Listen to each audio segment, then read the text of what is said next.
Hello everyone and welcome to the 2023 Global Virtual Summit for Career and Skill Development hosted by the Global Emerging Leadership Programs. Congratulations on being accepted to the Global Virtual Summit. Thank you for joining us here today.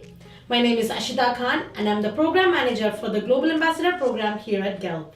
And my name is Dustin and I am the Outreach Specialist in Canada for GELP. And we have been given the honor to be one of your MCs for today's virtual summit. On behalf of GELP, we would like to start by acknowledging the traditional territory of the Coast Salish peoples here in British Columbia, Canada, on whose land we are honored to live, learn, research, volunteer, and play. GELP's goal is to promote leadership development and to equip global leaders with the tools to create change and impact within their communities. GELP provides relevant skill-based learning and experiences that challenge our next generation to discover themselves in the reflective journey to identify their next career or step. This year, our summit's theme is Building Resilience in a Changing World. In a changing world, building resilience requires us to be proactive and prepared, to cultivate strong support networks, to develop our emotional intelligence and relevant skills to stay flexible and adaptable in times of uncertainty. It also involves learning from our experiences, reflecting on our strengths and weaknesses, and seeking out opportunities for growth and learning. Through the Global Summit, we hope delegates will be able to reflect and understand what resilience may mean to you within your global context. We encourage you to share your journey and experience throughout the Global Summit by posting your reflections, highlights, and takeaways on Facebook, Instagram, and LinkedIn with the hashtags #GELP, #Global Summit 2023, #Building Resilience, and #ShareYourExperience. Don't forget to like and follow GELP on Facebook, Instagram, and LinkedIn for updates and information for how you can become a part of this global network.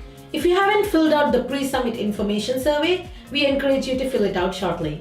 This pre-survey can be found in the GELP platform, and if you have any questions, feel free to email us at explore@gelp.ca.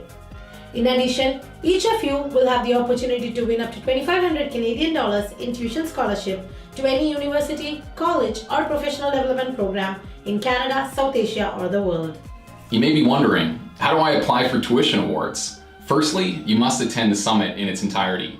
Sessions will also be recorded for those of you who would like to watch or revisit the content. This will also be available for up to 7 days post-summit. Secondly, you must complete each reflection to the best of your ability, following each session on our GELP platform. All completed reflections will be entered to win tuition credits and awards. With the completion of the Global Summit and review of reflections, the GELP team will administer the digital badge that enables you to showcase the skills and competencies that you have gained here today. You can share this digital badge on your LinkedIn profile or e-portfolio. We have a jam-packed schedule with a wide range of learning experiences for you today. So please don't miss our opening ceremony where we go over our summit schedule. Now, to start off our summit in a good way, we have a mindfulness check-in focused on discovering your authentic self, a mindful journey to being your best and truest self. Today, we are honored to have Farzana Jaffer-Jarraj to lead us in our mindfulness session, titled The Power of Mindful Living. Farzana is a 3-time best-selling author and co-author. She is also a keynote speaker at multinational corporations, TED Talks, and many more global leadership events. She is considered the best-kept secret to a small army of professional actors, executives, and athletes in NHL, NFL, FIFA, and PGA. Farzana studied psychology and communications, cognitive behavior therapy, neuroscience, neurolinguistic programming, hypnotherapy, meditation, and negotiation. Farzana has been a firm believer and leader in doing the self-work first so that she can lead by example. Please welcome Farzana. Thank you, Dustin and Ashita, for the introduction. A warm welcome to the 2023 Global Virtual Summit for Career and Skill Development. My name is Farzana Jaffer-Jarraj, and I am truly honored to be your opening speaker for the Global Virtual Summit. I extend my sincere gratitude to the Global Emerging Leadership Programs, GELP, for this incredible opportunity to share my insights with all of you. Now, I am a motivational speaker, and I've been in this industry for 25 years, but long before I ever got into this industry, I started meditating, and I've been meditating for over 40 years at this point, and I can say that all of the tools that I have, meditation has been the backbone tool. It has been the thing that has always given me space to meet any challenge in my life. If you even think about your brain as an entanglement of neurons, because it really is, it's like all these neurons woven in together so that you can have an organized mind, so that you can have all these experiences. It's kind of like when you sit down to meditate, it's the space where sometimes there's tangles. And if you were to untangle something, you literally spread it apart so you can see what's going on and start to untangle things. You start to become really clear on what are just events in your life, what are emotions that feel really intense, but are things that need to be processed so that you can release them and let go of them.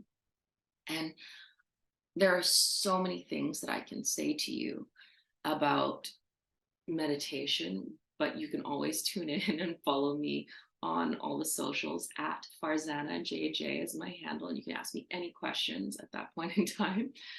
But I want to give you an experience today. So very, very quickly, I'm going to give you my 5 rules of meditation. Okay. And I'm not going to give you the full explanation of these because we just don't have time today. But the first and most important rule of any and all meditation is you are always doing it right. Okay, you can't get it wrong. If you're fidgety, if you feel itchy, any of those things, it's okay. You are always doing it right, and it's all okay. Right? Showing up to the practice is the most important thing. And in fact, the most uncomfortable practices that you're going to have are the practices that you needed to have. They're the ones where you actually needed to decompress, feel uncomfortable emotions, think the thoughts that you don't normally want to think about or that you don't want to address. And that's a really important process. Okay. Rule number 2, thoughts are not the enemy. Everyone thinks that you're supposed to have mindfulness and meditation and you're supposed to have all this awareness, and the awareness is the cessation of thoughts. It isn't. Awareness is the space where you become aware that you are not the thoughts and emotions and events of your life, because events pass, emotions don't last, and you are always. Okay. The third rule is that emotions are not fluffy things. And I'm sorry, they're not. They are neurochemicals. And if you do not feel your emotions, you do not get the benefit of your endorphins. And if you do not feel your emotions, your negative emotions store in your shoulders, in your tissues, in your gut, in your back, in all these areas in our body, in our jaw, places that we just don't need them. Okay, so it's really, really important to feel your emotions. Even if they're uncomfortable, feel them the way you listen to music in a car. Let them come up and allow yourself to breathe through them. Nothing wrong with a nice sigh to let things go. As long as it's a sigh of release versus a breath in, where you're pushing something down and stuffing it down for later. Okay? Big difference between those 2 types of breath. Okay. Rule number 4, be physically comfortable. Nobody's telling you to sit on the floor cross-legged until parts of you go numb. Be physically comfortable. It's okay to sit on a chair, to sit on a couch. The only thing I say is don't lie down. So if you lie down, probably going to fall asleep. I would fall asleep. And rule number 5, and it's a trick one, it is that you are always doing it right. You cannot get it wrong. All right, let's do this now. Okay. Take a moment and close your eyes. If they aren't already closed, close them down on one of your next exhalations. Take a moment and become aware of all the sounds around you. Notice the sounds near to you and the sounds as far away as possible. Every vibration, be it the sounds of traffic, of the weather. Maybe it's raining, maybe it's sunny where you are.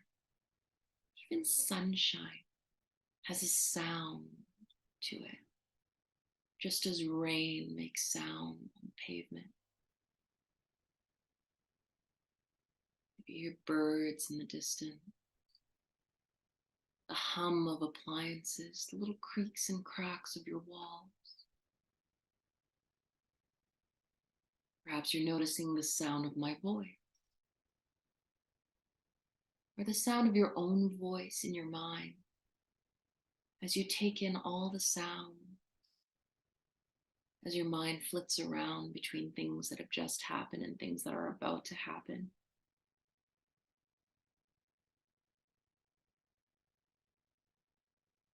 Sound of your emotion or the vibration of your emotions and how you feel. And maybe there are many emotions fleeting with different thoughts. And that's okay. Just allow yourself to notice whatever it is you're experiencing.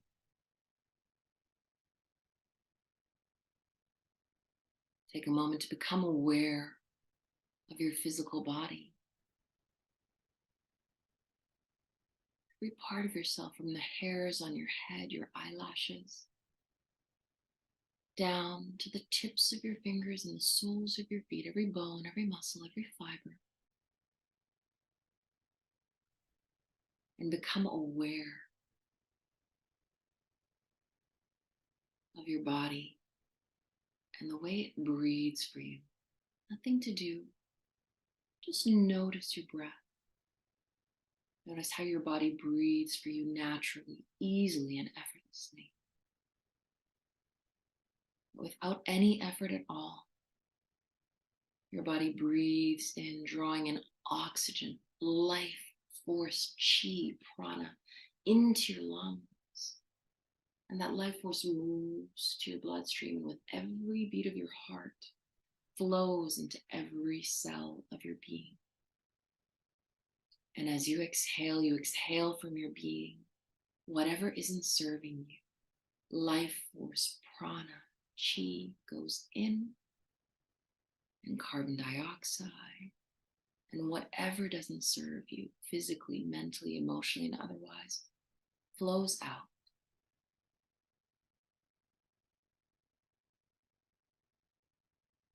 Always is your body breathing for you. Always is your heart beating for you. Whether you snore or cough or yawn or sigh, always is your body breathing for you. Always is your heart beating for you. Whatever the thought, whatever you notice, whatever's coming up, allow yourself to simply be wherever you are, to notice whatever you're noticing, to experience whatever it is you are experiencing. As you rest here now, body breathing for you, heart beating for you. As you rest here, down and down, deeper and deeper, further and further. Letting go of every muscle, every fiber, every cell.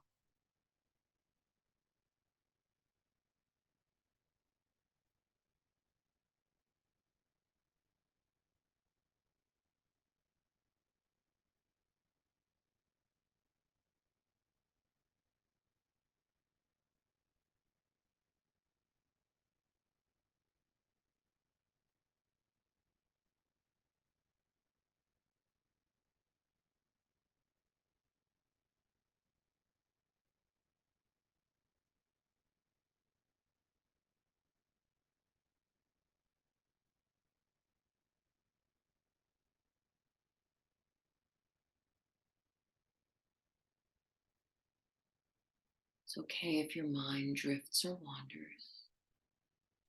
As easily as you allowed yourself to have that thought, just as easily allow yourself to come back to your breath. Just notice how it flows.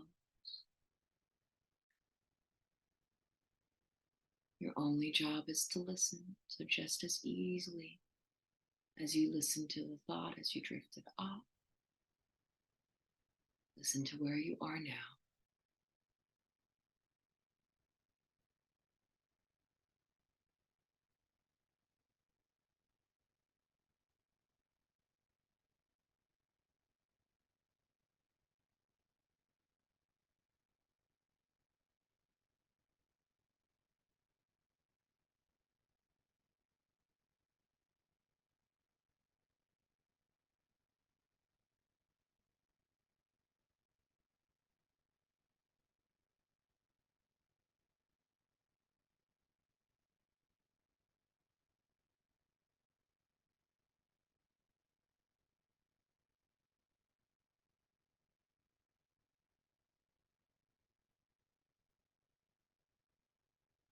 Slowly, gently, bring your awareness back into the room.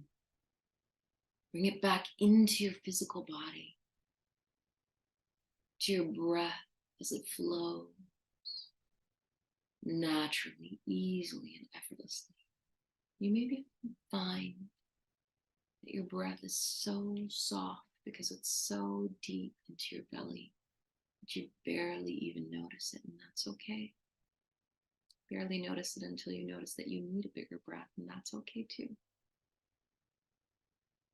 Become aware of your mind and the activity there now.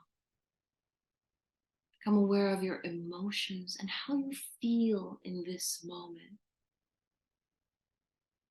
Become aware of your awareness itself, the part of you that senses that you exist, that you have a self, that you are here in your body, in this time, in this space, having the thought or the experience that you're having right now.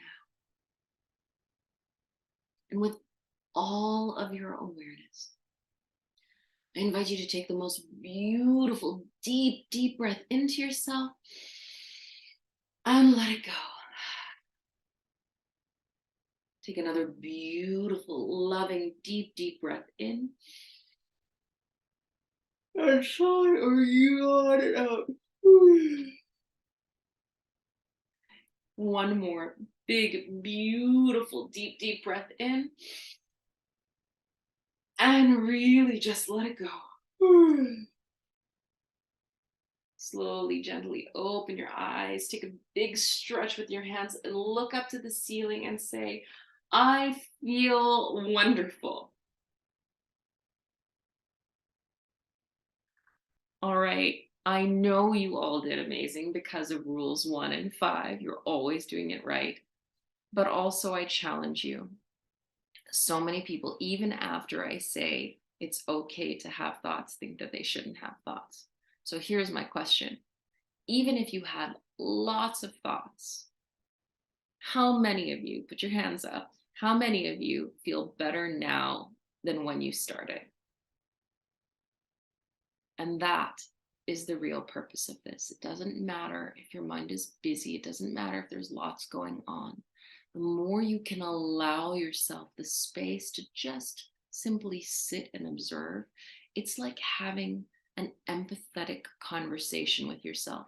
If you've ever had a conversation with someone and you're trying to emotionally connect and they keep cutting you off again and again and again, it's really frustrating. And that's very often what we do to ourselves and our minds. And I offer to you that building a relationship with yourself as goal-oriented people is going to be one of the most important things you can do on your journey. The more empathetically and lovingly and kindly you can listen to yourself, the better every relationship in your life is going to be with your goals, with your dreams, with other people in your life, personal, work relationships, everything will be better the better able you are to listen to yourself. On that note, again, I invite you to connect with me on all the social media streams.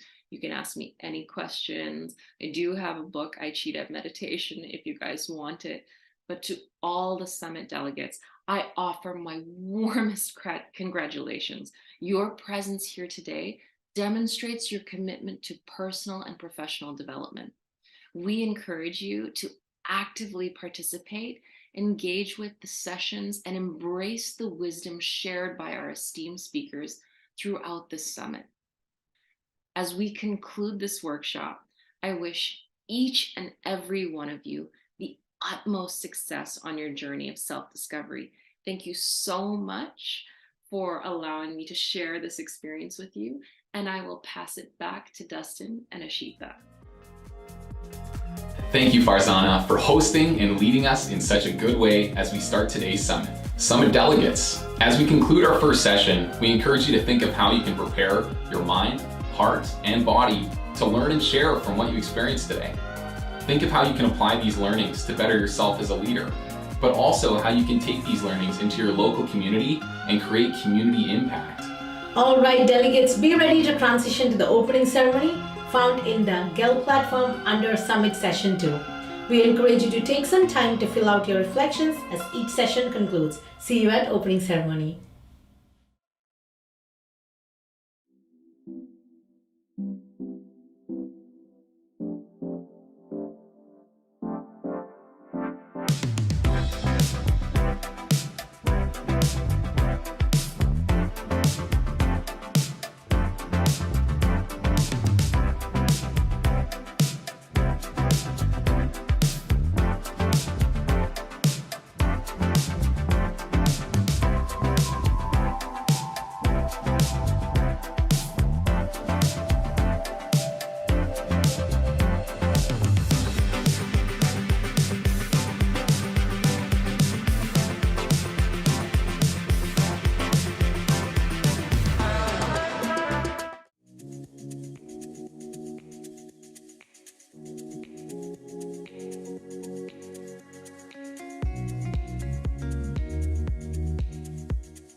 a new home for a while, let me feel alive.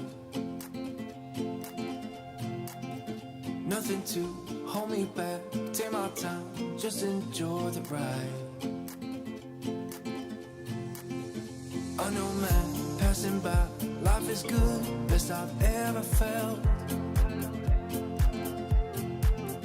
Get me up, somewhere new, somewhere I can find myself. Oh, I feel so alive. As I reach out to the sky. I found my way. I was in the dark against it all, but made it through the day. Cause I found my way. In bad times, I know I'll be okay. Cause I found my way.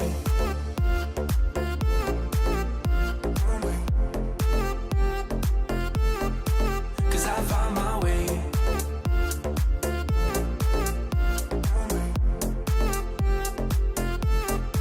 Cause I found my way. My way.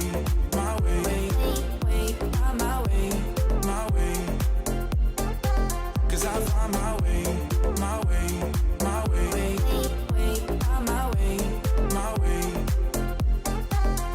Found my way. I found my way. I was in the dark against it all, but made it through the day. Cause I found my way.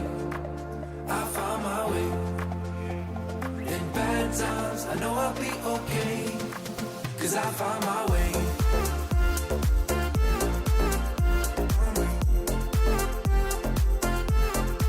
Cause I found my way.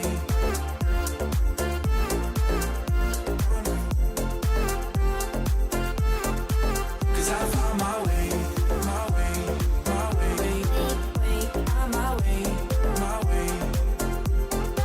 Cause I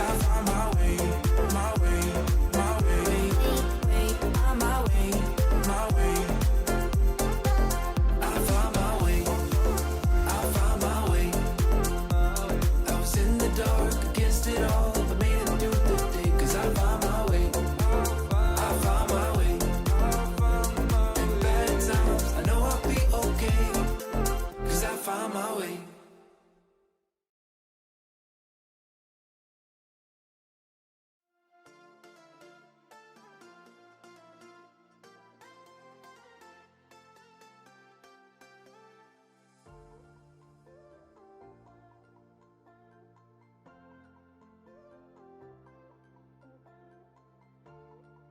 Goeiedag en welkom aan almal hier vandag. Hello everyone and welcome to the 2023 Global Virtual Summit for Career and Skill Development, hosted by the Global Emerging Leadership Programs, otherwise known as GALP. A big and official welcome to the opening ceremony. My name is Telani Woman and I'm originally from Pretoria, South Africa. I am this year's conference specialist for GALP. And my name is Kayla Passmore, and I'm one of the project coordinators for the Global Campus Chapter Initiatives with GALP, and we've been given the honor to be your MCs for today's virtual summit. On behalf of GALP, we would like to start by acknowledging the traditional unceded territory of the Coast Salish peoples here in British Columbia, Canada, on whose land we are honored to live, laugh, learn, research, volunteer, and play. Today, we are joined by delegates from all around the globe. As we acknowledge our territory, we also want to take a moment to acknowledge the beautiful lands from which you may be joining us today. We have over 10,000 members registered to join us at the summit, so a big welcome to all of our delegates. Delegates today are participating from over 15 countries, so we extend a big hello, good morning, good afternoon, or good evening, depending on the time zone that you are tuning in from today. This year's Global Summit theme is Building Resilience in a Changing World. Today, we hope that you can take new skills, new perspectives, and new hopes into your own journey and see how it will transform your walk as a leader and young professional while navigating a changing world. We encourage you to embrace your lived experiences and learn how to share those experiences with the people around you. Before we proceed, we would like to welcome and introduce Elder Wilson Barehead, Special Advisor and Indigenous Elder at GELP in Canada, to open up our summit. The Global Emerging Leadership Programs is honored to have Elder Wilson Barehead guide and root our intentions as we start the 2023 Global Summit for Career and Skill Development. Wilson Barehead is Nakota, a member of the Wabamun Lake First Nation in Treaty 6 territory. Wilson has served as chief in his own community, Grand Chief of the Confederacy of Treaty 6, as well as the Assembly of First Nations Alberta Regional Chief. Wilson was the first elder in residence for Edmonton Public Libraries before moving to serve as the elder for Elk Island Public Schools for 4 years, and still provides cultural teachings and support to many schools and organizations across Alberta. Wilson is the recent recipient of the Canadian Teachers Federation Indigenous Elder Award and is the co-author of the children's book series Siha Two-Skin Knows. Wilson's grandmother, Annie, was a powerful, positive influence in his young life, teaching him all of the lessons that gave him the strength, knowledge, and skills to overcome difficult times and embrace the gifts of life. Elder Wilson also joined GELP in November of last year at the 2022 Global Marketplace for Career and Skill Development, where GELP hosted 13 leadership programs and conferences in partnership with institutions all across India. With that being said, please welcome Elder Wilson Barehead.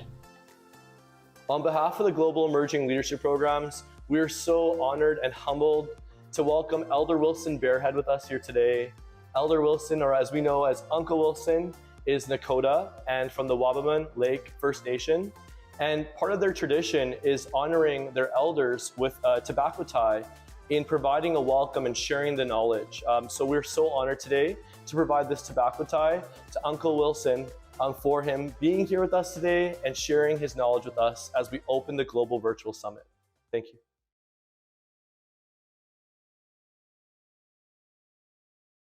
Good afternoon or good morning, but good day. Today I am honored once again to be a part of the Global Emergent Leadership Program, GELP. I'm honored that Omar Karim had offered me tobacco to give that welcome. But before I go any further, I would like to say a few words in the language that I speak, Nakota Sioux. Abo aste eichigebede kena. Nagoish eichena istochimuzabwanto. Nagaha ni tochi ni chade ni nozi. Nin ugichi hinabiti she ahiptowan jeus nagaha pichijinabit. I am grateful to give a welcome on behalf of GELP to each and every one of you that are going to be attending this virtual summit, a summit that's going to speak about building resilience in a changing world, a world that we have seen for only a short time. In order to understand, we must look back.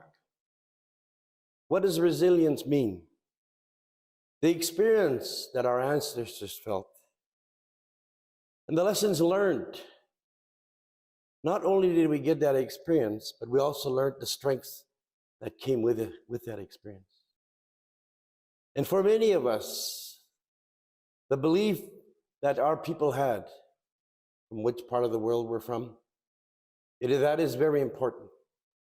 Because those teachings and those lessons are the ones that are going to give us that opportunity, and also that path that we need to move forward. So today I encourage each and every one of you to share your story, share your ideas, and also share the experiences, no matter what part of the world that you live. It is through these gatherings and through the stories that each and every one of you are going to bring. Is that gift of inspiration, a gift that brings light, and also a gift that encourages opportunity. So I thank you, each and every one of you, once again, for participating in this summit. I wish you the best. And I hope this experience, when the summit is done, you will be able to take that knowledge home to your family, to your community, and the world that you live in. It is through knowledge that makes us humble. It is through that knowledge that makes us wisdom that we can share with others as we journey in this world. I just want to say thank you for giving this opportunity to speak to each and every one of you. Michari daha, ustana piwaginat. I just want to say from the bottom of my heart, I am very grateful. Thank you. Thank you, Elder Wilson, for starting our summit in such a good way and grounding our intentions here at Gallup. We would like to take a moment to thank our partners who, without this global summit, would not be possible. This year's 2023 Global Virtual Summit for Career and Skill Development is presented by the following: Northeastern University, BC India Business Network, Simon Fraser University, and SFU BD School of Business, Salk College, and Vancouver Island University. Can we please give a round of applause to thank all of our sponsors? For more information regarding our sponsors and partners, please visit our website at www.gelp.ca. We are truly grateful for your contribution to this year's Global Summit. We have a full schedule ahead of us today. Before we introduce our opening ceremony keynote, we would like to provide you with a quick overview of the summit. The opening ceremony will be followed by a senior leadership panel, including post-secondary presidents, vice chancellors, and executives from South Asia and Canada, discussing the topic, The Challenge Mindset, What's Your Path? Understanding Impact and Purpose in Your Work. After this panel, we will host our first workshop, Resilient Leadership, Women Leaders on Overcoming Challenges and Driving Change. This workshop will share experiences and best practices, highlighting the skills and attributes that have helped our panelists to persevere through adversity and emerge as strong and effective leaders. Our next workshop covers the topic of the future of work, automation and AI in the workplace, embracing the opportunities and managing the challenges. At approximately 11:15 a.m. IST and 10:45 p.m. PDT, we have our 30-minute Global Talent Showcase where you will get to enjoy the talents of various artists. This event will be followed by the last workshop, Beyond Buzzwords, Practical Strategies for Advancing DEI in the Workplace. We will then conclude our summit with our closing ceremony on the conference theme of Building Resilience in a Changing World, in highlighting relevant strategies that help us to build resilience in your career and personal life, as well as foundations for lifelong learning. We would like to welcome and introduce our president and founder, Omar Karim. Omar Karim is a National TD and Millennium Scholar for Youth Leadership and Community Service.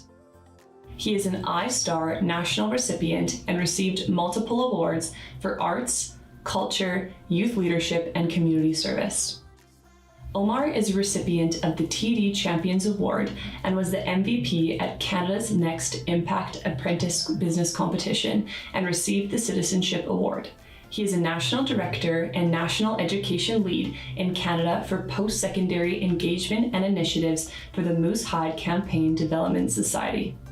He also coordinates and manages career services and the Office of Co-Curricular Engagement and Learning at Vancouver Island University. In addition, he was the chairman of the 2017 Canada MBA Games hosted in Nanaimo and is the founder of the BC MBA Games competitions.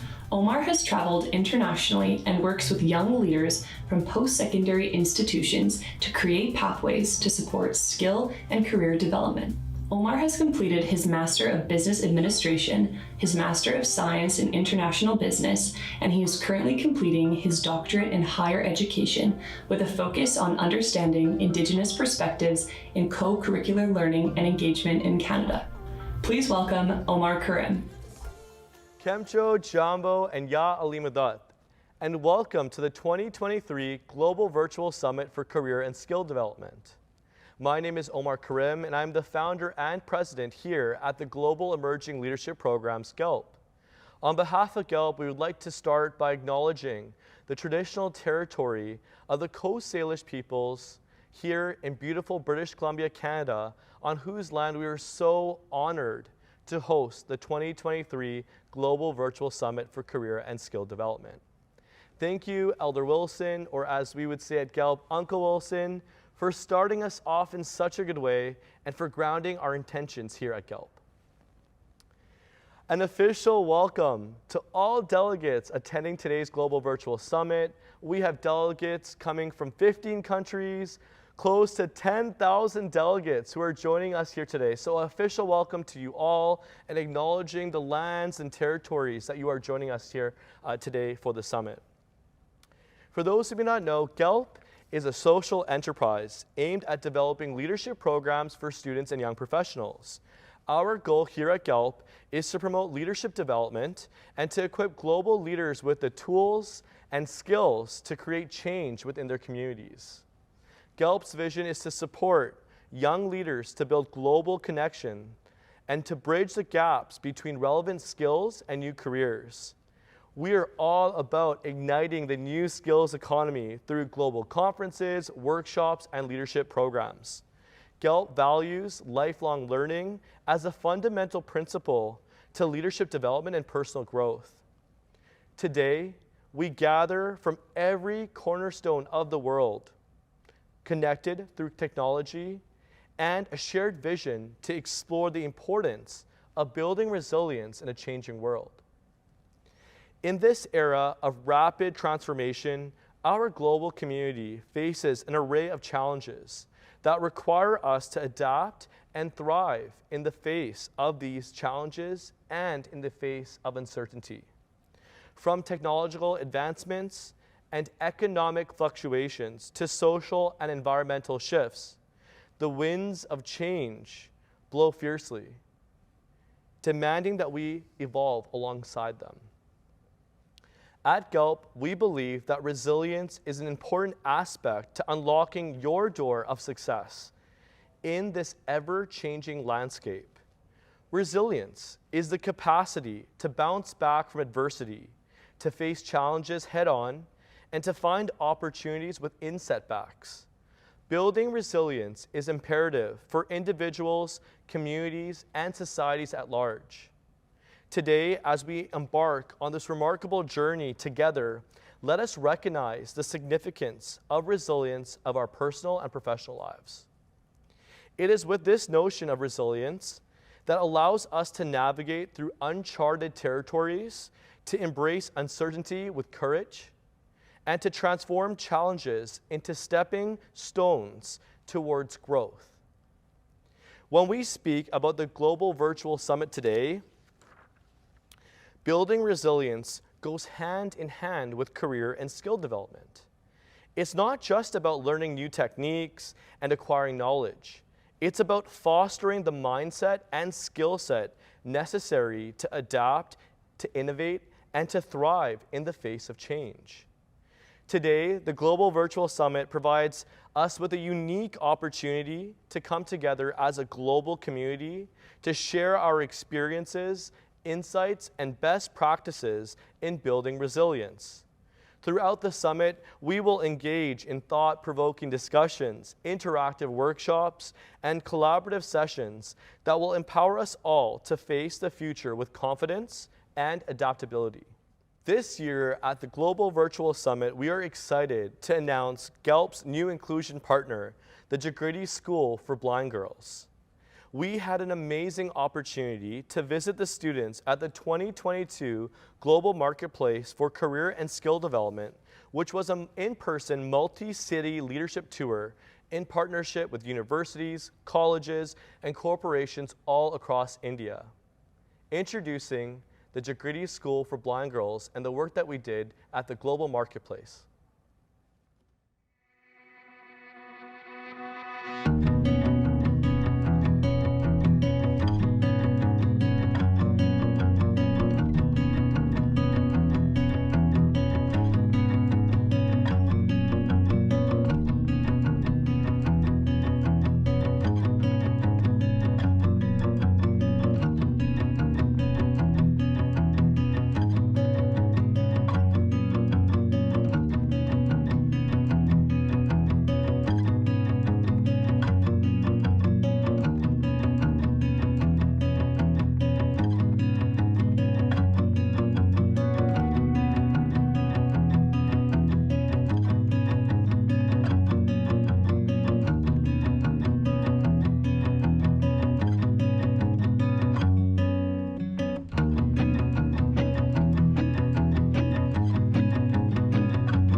Thank you, Sakina and the Jagriti School for Blind Girls, for your partnership. We look forward to building this relationship.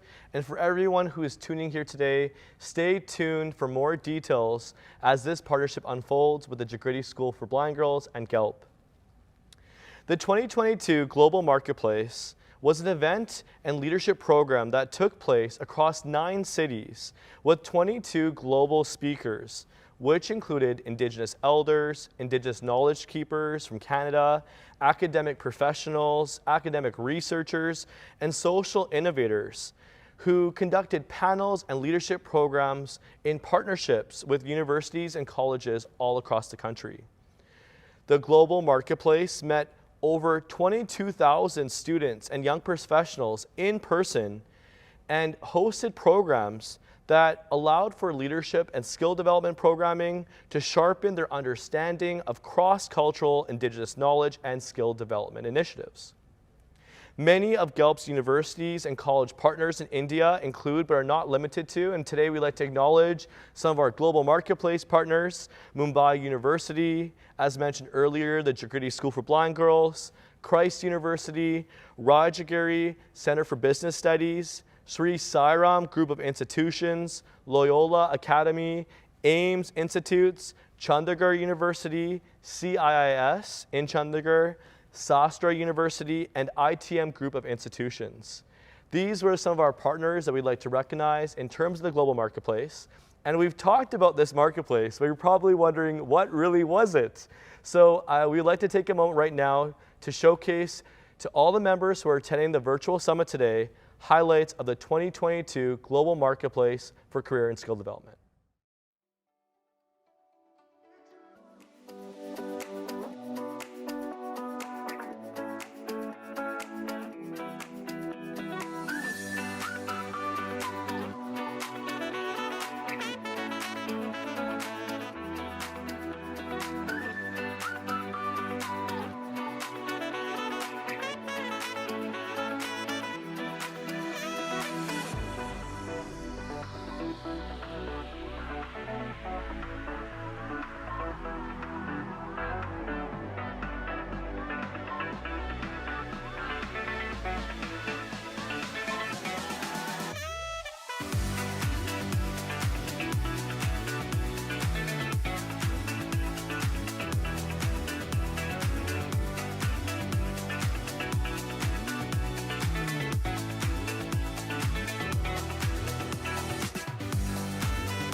Thank you to our university, college, and corporate partners, including the Mumbai World Trade Center, for hosting us in such a good way at the Global Marketplace. We hope to see you again this year in the fall for the 2023 Global Marketplace.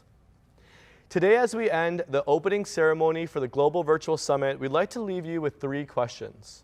Question 1, what does it mean for you to be here today at the summit? 2, how can you build resilience in a changing world? And 3, how can resilience drive innovation and growth in your organization or community? Thank you everyone for attending the opening ceremony today. Please stay tuned at the closing ceremony for the announcement of the Global Awards and Tuition Awards that you can win through attending the entirety of today's Global Summit. Thank you for being a part of the summit. Your presence here today is a testament of your commitment to personal and professional growth. Let us begin this transformative experience, united in our pursuit of building resilience in a changing world. Thank you. Thank you, Omar Karim, for your leadership and for all the work that you do to inspire the passion for young leaders and the next generation. Now, we would like to introduce to you Honorable Rashna Singh, Minister of Education and Childcare for the British Columbia Provincial Government here in Canada, to provide some opening remarks for the Global Virtual Summit for Career and Skill Development. Honourable Rachna Singh was elected as the BC New Democrat MLA for Surrey Green Timbers in May 2017 and re-elected in October 2020. She is the Minister of Education and Childcare. She is also a member of the Planning and Priorities Committee, the Appointment Orders Committee, the Cabinet Committee on Social Initiatives, and the Government Caucus Committee on Social Initiatives. She was previously the convener for the Special Committee to appoint a Police Complaint Commissioner, as well as the Special Committee to appoint a Conflict of Interest Commissioner. Rachna moved from India to Canada in 2001 and chose Surrey to build a better life for her young family. She has worked as a drug and alcohol counselor, a support worker for women facing domestic violence, and a community activist. Rachna has 2 children and is married to radio journalist Gurpreet Singh. Rachna Singh has made history by becoming the first South Asian woman to become the Education and Childcare Minister of British Columbia, Canada. Please welcome Honourable Minister Rachna Singh. Hello friends, my name is Rachna Singh. I'm BC's Minister of Education and Childcare. I'm so excited to be here with you all. I want to thank Omar, Mohit and Sister Gwen for this opportunity to welcome you to the 2023 Global Virtual Summit. I hear so many good things about global emerging leadership programs, and it is organizations like this that help pave the path for not just leaders of the future, but thinkers, innovators, activists, and changemakers. I recall being in high school and thrilled by this idea of growing up and doing all the things that I have dreamed of. Little did we know then about the plans life has for all of us. And suddenly, after completing college, university, and getting married, and having my firstborn, my husband and I decided to come to this beautiful country. And so, we were in Canada, and we were here. Home is a place that makes us who we are, a place that is such a vital part of us all. And to leave home is embarking on a journey into the uncharted and to take on a new adventure. This adventure requires a lot of things from us, but most of all, like many other things in life, it requires resilience. And what is resilience? I feel resilience is the ability of our courage to spring back, that no matter how far our courage is stretched, we absorb our experiences, acknowledge their challenges, learn from them, and turn them into new platforms to launch ourselves further. Something I've learned from my journey so far is that the most valuable lessons come when you step out of your comfort zone and reach out with belief. Stepping out of my comfort led me to where I am today, 17 years after moving to Canada, speaking to you as the Minister of Education and Childcare for BC. And many of you might not have realized yet, but you have already been resilient beyond what you can imagine. I'm sure you're all bursting with ideas and looking forward to all the interesting activities ahead. So I would like to wish you luck, and I'm sure you will enjoy this summit. Before I go, I would like to thank the entire team at GELP and their volunteers for organizing this summit. Be brave in dreaming, be committed to your dreams, and work for your dreams. Haichka, thank you. Thank you, Honourable Rachna Singh, for sharing your words of wisdom with all of us today. We are so grateful for your time and leadership. As we conclude our opening ceremony, we want to remind you to complete your reflections for your chance to win up to 2,500 Canadian dollars in tuition scholarships to any university, college, or professional development program in Canada, South Asia, and the world. Not only that, we are giving away another 150 Canadian dollar Amazon gift card to a delegate who introduces themselves with an experience that helped build their story as a leader on LinkedIn, Instagram, and Facebook. You must use the hashtags #GELP, #Global Summit 2023, #Building Resilience, and #Share Your Experience. A few final reminders. If you haven't filled out your pre-summit information survey, we encourage you to fill it out shortly. This survey can be found on the GELP platform, and if you have any questions, feel free to email us at explore@gelp.ca. You may be wondering, how do I apply for the tuition awards? Well, firstly, you must attend the summit in its entirety. Sessions will also be recorded for those who would like to watch or revisit the content. Upon completion of both the pre and post summit reflections, you will be entered to win tuition credits and global awards. Now we will be transitioning to our senior leadership panel session. You do not want to miss this. See you all there.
Stella. That means good morning in my language. Mr. Kahapi Wagidino. That means I am grateful to be standing here with each and every one of you.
Way down here.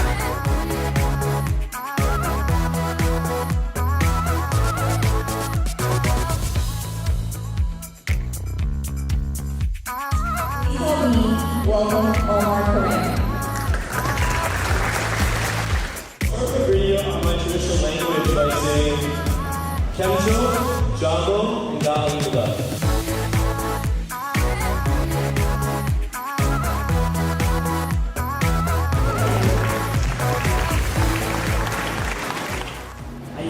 For receiving this award from the community. First of all, I really feel happy and special to be receiving this award. First of all, I would like to thank Mr. Omar Karim sir for finding such an organization like YEL. I learned a lot of things from this global summit. I learned how to create a leadership quality.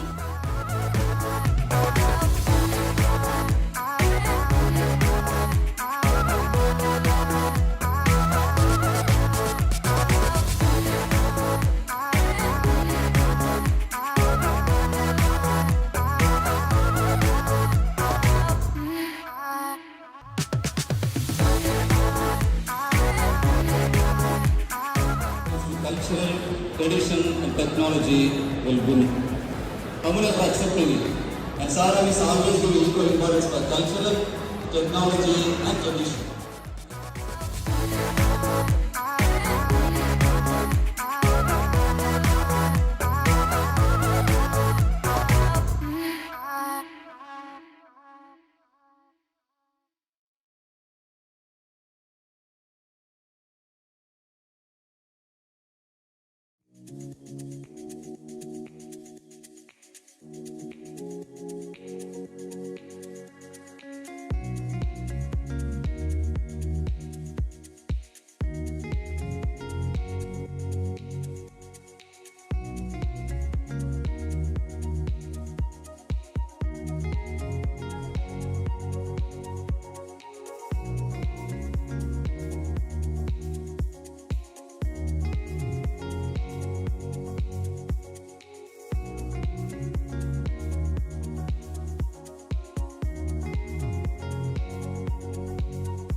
Northeastern is empowering me to make an impact in environmental policy, even though I'm still in classes and haven't graduated yet.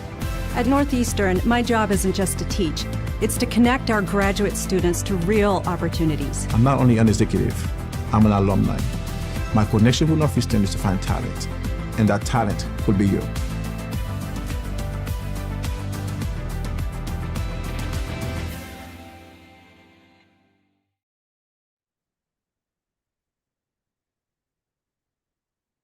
Hello, everyone, and welcome back. Thank you for watching one of our highlights from the Global Marketplace for Career and Skill Development held in India. The video that you saw was from our beautiful visit at Sri Sairam Group of Institutions in Chennai. You have now arrived at the Senior Leadership Panel presented by Northeastern University. Thank you, Northeastern University in Vancouver, for your partnership. For those who may not know, my name is Joel Hampson. And my name is Dr. Srividya Mauli. We are both part of the leadership team at Global Emerging Leadership Programs. And we will be your host for this live event.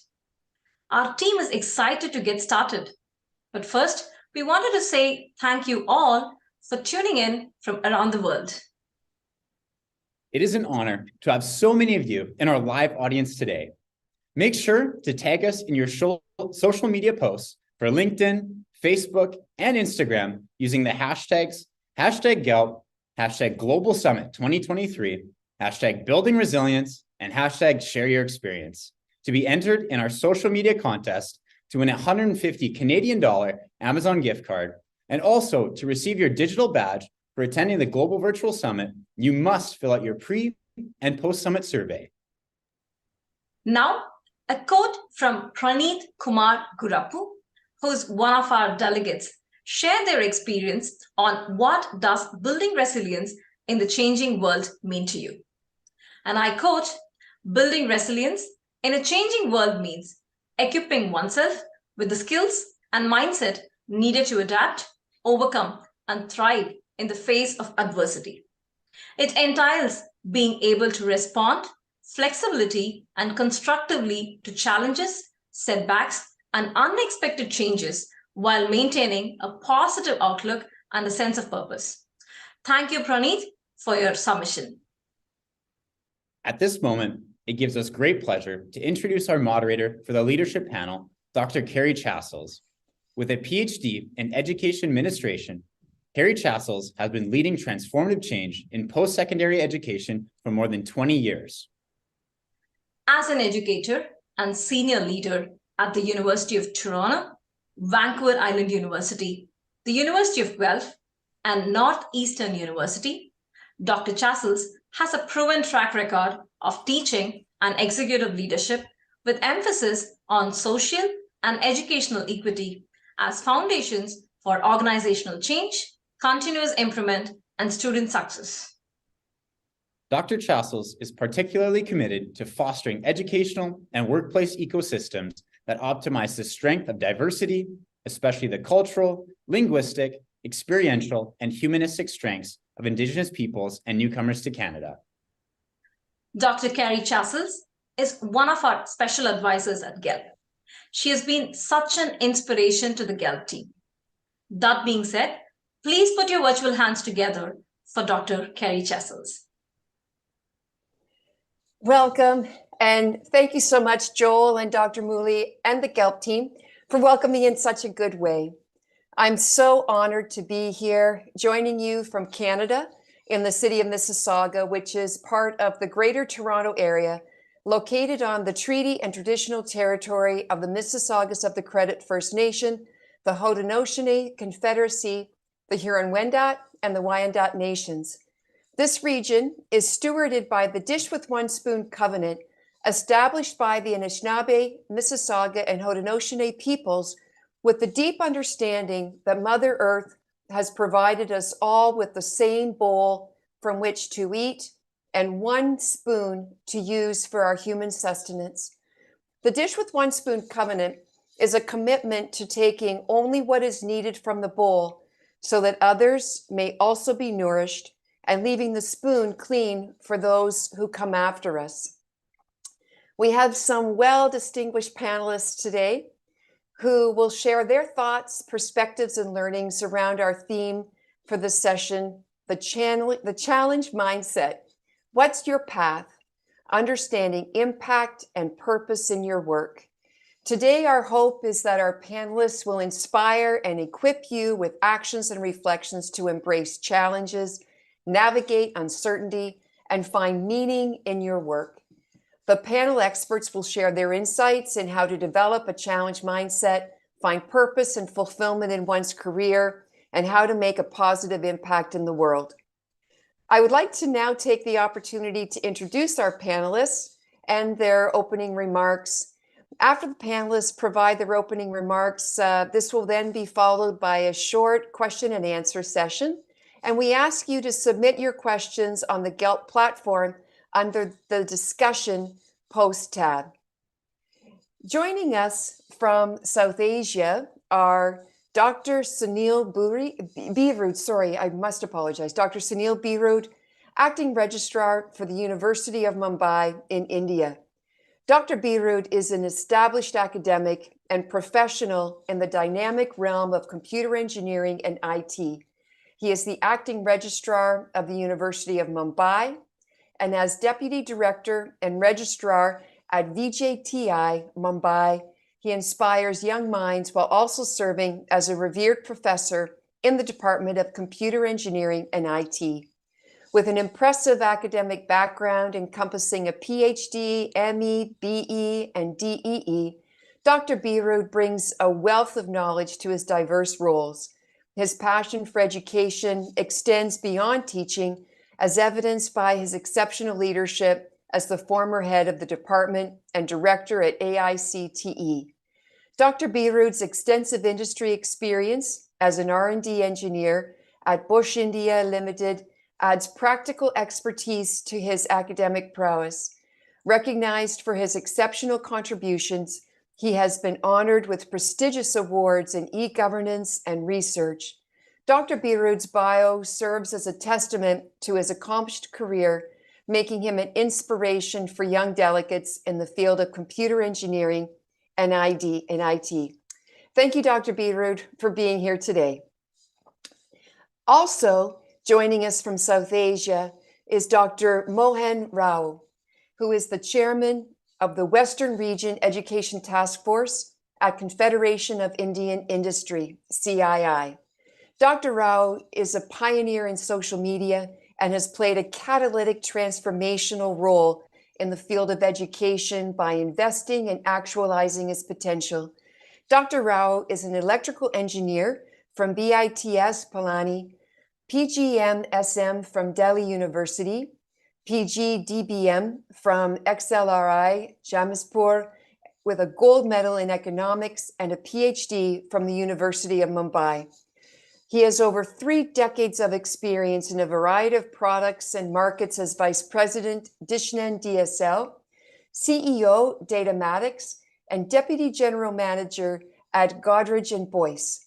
He got full-time into academics from 2002 and was with IES Management College and Research Center, Mumbai, as Professor and Associate Dean till recently, when Mr. Professor Rao is currently Advisor of New Initiatives at SIWS Group of Institutions, Mumbai, India. Professor Rao holds and manages several other portfolios, including Regional Coordinator, NCCIP, WR of AICTE Government of India, and Consultant Taiwan Education Center, NTHU, Taiwan. Please welcome Dr. Rao. Joining us also today from British Columbia, Canada, we have Shobna Jayamadhavan, who is the Associate Vice President for Simon Fraser University in British Columbia. Shobna graduated from Tata Institute of Social Sciences, TISS, India, with a master's degree in social work. After a 2-year stint in India as global head of HR, she joined Simon Fraser University, SFU, as Associate Vice President, External Relations in 2017. Dr. Madhavan is currently the President of BC India Business Network, Canada, and Chief Impact Officer for #Code India. Both are pro bono positions. She mentors young entrepreneurs, CEOs from organizations globally. In 2019 and 2022, Shobna was recognized by the Global Women Economic Forum, WEF, with a Woman of the Decade Award, an Iconic Women Award. In 2022, Shobna also received the International Inclusion Champion Award from the National Federation of the Blind, Maharashtra, India. Thank you, Shobna, for being here today. And also joining us from British Columbia, Canada, is Steve Eccles, who is Regional CEO and Dean for Northeastern University in Vancouver, British Columbia. Steve brings a unique background to his role at Northeastern, combining corporate C-suite executive experience with post-secondary education, innovation, and leadership. With shared values-based approach to building teams and supporting student success, Steve focuses on education and workforce development strategies that secure positive economic and social outcomes for British Columbia. Prior to joining Northeastern, Steve was the Dean of the School of Computing at BCIT. He's also previously led the Center for CEO Leadership at the Sauder School of Business at UBC. Additionally, Steve has over a decade of experience in the financial sector, including his role as VP Investments at HSBC Global Asset Management. Please welcome Steve Eccles. And let's give a round of applause for our panelists as we welcome them to our conversation today. So first, I'm going to start with Dr. Birud, and I'm going to ask Dr. Birud and then each of our panelists in turn to share your thoughts on today's topic, the challenge mindset, what's your path, understanding impact and purpose in your work. Over to you, Dr. Birud. Thank you, Kerry. Namaste, everyone. I congratulate GL for organizing Global Virtual Summit this 2023 and appreciate the efforts taken by GL team for organizing such meaningful and impactful, useful summit for identifying the attendees' truth, potential, and fulfilling their career life. I also greet my fellow colleagues, panelists, Dr. Shobna, Dr. Apuva, Dr. Mohan Rao, Mr. Steves, and Kerry. The efforts taken by GEL to build skills and prepare an effective strategy developing a skilled human force for economy and nation's development is very relevant, and I'm sure that the participants and the attendees would take benefit of such thoughtful, provoking sessions. At University of Mumbai and the affiliated College of University of Mumbai, under the new education policy 2020 of Government of India, we are determined to build and empower youth with global skill mindset, which equip them to overcome the uncertainty of future jobs, markets, and economy. And therefore, I resonate my presence in today's panel discussions, which is based on the theme that challenge mindset, what is path, understanding impact and purpose in the work. Let me start with the piece of advice and learning which gives is given in a given to the whole by Bhagavad Gita quotes. One who works in devotion appears all, and who controls his mind and senses is dear to everyone. So, friends, mindset as is defined is all about attitude and approach that individual takes towards their work, and it defines our life's outcome. Maybe possibly what you like and what you end up depends on the mindset, and it helps you improve your positive mindset helps us improving our health and decrease the stress at in general. So according to Carol Dweck, there are two types of mindsets. We just give in fixed mindsets, they avoid challenges and then they give midway. But the one which we look after are the growth mindsets, those who embraces challenges and then persists through obstacles, learns from criticism, and inspired by the progress of other or success of others. And then children with a growth mindsets are more adaptive to learning and endurance. So let me, tell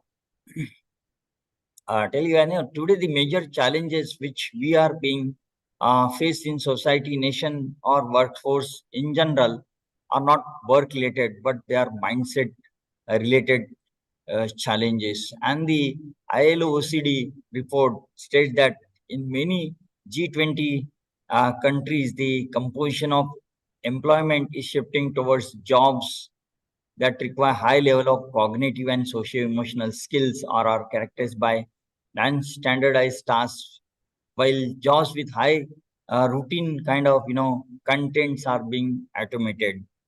And with this, this has generated a labor market which is polarizes, but pose a major challenge for educational institutions in retraining the systems as jobs are destroyed.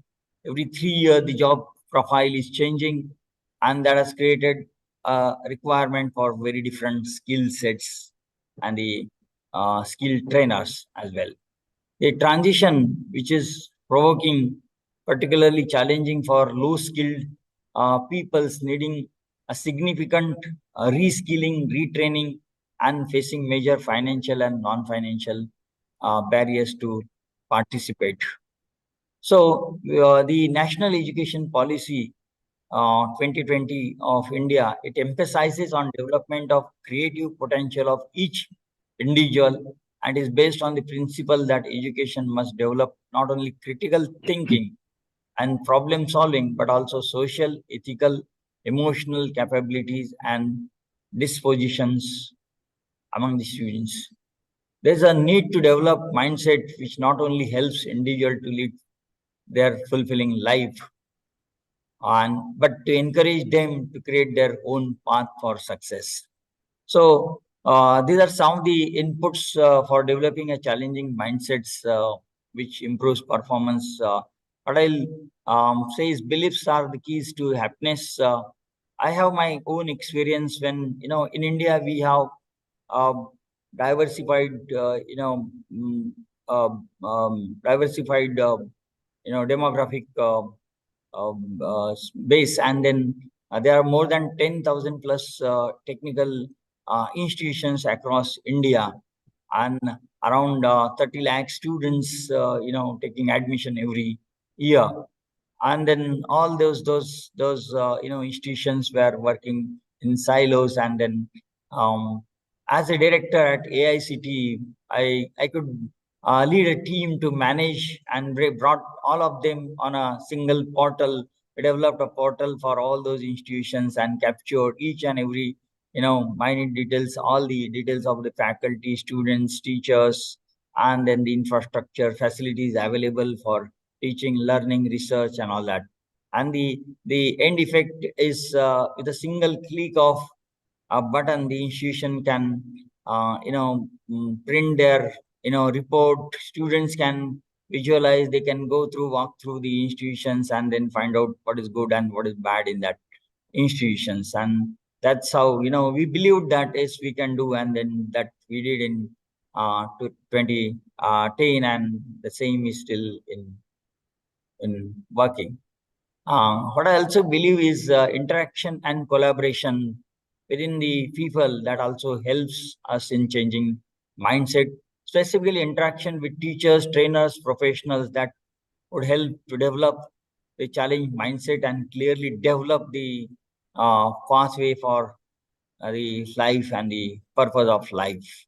So what in general I would like to conclude is skill reskilling and upskilling is which is important in today's days. And as a leader, when we are presenting here, what I think is, as a leader, senior leader, the attainment goal what we should look for is to build a team that can work without your presence, build a second line of leaders, define clear strategies, systems, workflows, and create a conducive environment for all with a stable and scalable systems. So in general, you should create an environment for increased satisfaction level of all the stakeholders. And the purpose we can take is identifying, acknowledging, and honoring the purpose for well-rounded life. And in fact, that requires courage because it opens up questions and ideas that might not be comfortable to individual or society in general. So with this, I conclude my remarks and look forward to impactful sessions ahead. Thank you. Thank you very much. Thank you, Dr. Virud. Next, we have Shomna Jayamadavan. Shomna, over to you. Thank you so much, Kerry. Delighted to join all of you today. And I would like to also greet all our participants joining us from different parts of the world. Just to share some of my thoughts on the topic that Kerry has asked us all to reflect on. I think when I think about the word challenge mindset, the visual that appears in front of me is taking a hike up a very, very tall mountain, where at the start of the journey, we look up and all we see is a very tall hill or a mountain full of, tall trees and obstacles along the way. But that doesn't stop us from taking that hike. Yes, we do prepare a bit. We make sure we have some food, some water, some comfortable walking shoes, probably, a jacket if it's colder weather. But we start walking and we keep walking till we get to the very top, because that's where the view is. And a sense of fulfillment arrives when we get there. So to me, when I think about a challenge mindset, is us as individuals from a very young age or at a later age, training our minds to not be afraid of what we perceive as obstacles, and thinking about stressors and obstacles more as opportunities that help us become the best versions of ourselves. And in my life, over time, I think this thinking has refined itself to a point where I think quite naturally now. I think about any situation, whether it's unpleasant or pleasant, difficult or easy, as an opportunity to challenge myself to become the best version of myself. So then the question I've often asked myself is, what is the path and the purpose, and what's the impact that I would like to have? I have two sons, aged 25 and 23, and I actually think of them as my gurus, apart from my own mother and father, because these two young men have taught me so much about life, taught me so much about all the innovation and all the disruption that's happening in our society today, and where we could go with it if we harness the goodness that's inherent in them. So the reason I bring up my children is because something happened in the last few days which got me to think about this question about what's the impact I'd like to have. My youngest son asked me, when you make a decision and you have multiple choices, how do you go about making that decision? And I thought about it for a moment, and I said, I think I'd end up making a certain decision by asking myself, which is the choice, when I select the choice, which is the one that will allow me to have maximum impact on maximum number of people. So for me, I think the criteria that I have either consciously or unconsciously chosen to select a certain path and to have a certain purpose and to have impact is to ask myself which actions and which way of thinking will allow me to have the maximum impact. Let me give you a concrete example before I conclude. Over the years, the number of hours I volunteer has gone up quite a bit. I'm 55 years old. I work full time, and I volunteer about 30 to 50 hours a week here in Canada and also in India through remote volunteering. And the reason I've chosen that, rather than doing a second job or doing consulting where I can actually charge people for my consulting services, is because I have come to realize that from the age of 16, it is volunteering that has changed my life, and my volunteer efforts, I believe, has tremendous impact on others, both here in Canada and overseas. So to just tie up these thoughts together, I think at the end of the day, the mindset we have will allow us to do one of two things: stay at the bottom of the hill and not take that first step, or walk up that hill facing all kinds of challenges and then be able to see a spectacular view. Thank you so much, and over to you, Carrie. Thank you, Shobno. Such an inspiring reflection and sharing of your approach to impact. Thank you. Next, I'd like to invite Dr. Mohan Rao over to you for your opening comments. Yes. Hope I'm audible. Yeah. Thank you. Thank you, Dr. Kerry. Lovely opening remarks by Birud and Shobna. In fact, I feel I do have a sense of the audience, and I feel very wow that there's huge talent, skill, and experience across this virtual summit. I feel very honored to be here. I represent both the factions, the industry and the academia. Reflecting, I feel for one, I have tremendous faith in the power of youth in constructing a better world for all of us. I think young minds have amazing possibilities and potential. And if they're equipped with knowledge and creativity, they can work wonders. As I understand, the challenge mindset is an approach to career exploration by each of you, and focused on finding challenges to tackle instead of job titles. That's what I feel each of us should look at. What is challenging to us? When I reflect about myself, when I was growing up, right? Did you know what kind of aspirations I had in my mind? I was thinking of becoming a Central Bureau of Investigation officer, but similar to FBI and CIA in the US. But surprisingly, I landed up somewhere else. So my aspirations kept changing. And as recently Sam Altman has said and tweeted, young people willing to push hard to make something happen are among the most powerful forces in the world. So what I feel is that in terms of your mindset, you have amazing potential. All of us have equal potential. Nobody has less potential, high potential. Question of how we explore and exploit our potential. And we all know today's times are very challenging in terms of the environment issues and social issues and all kinds of conflicts going on in the world, why we can't have a peaceful world.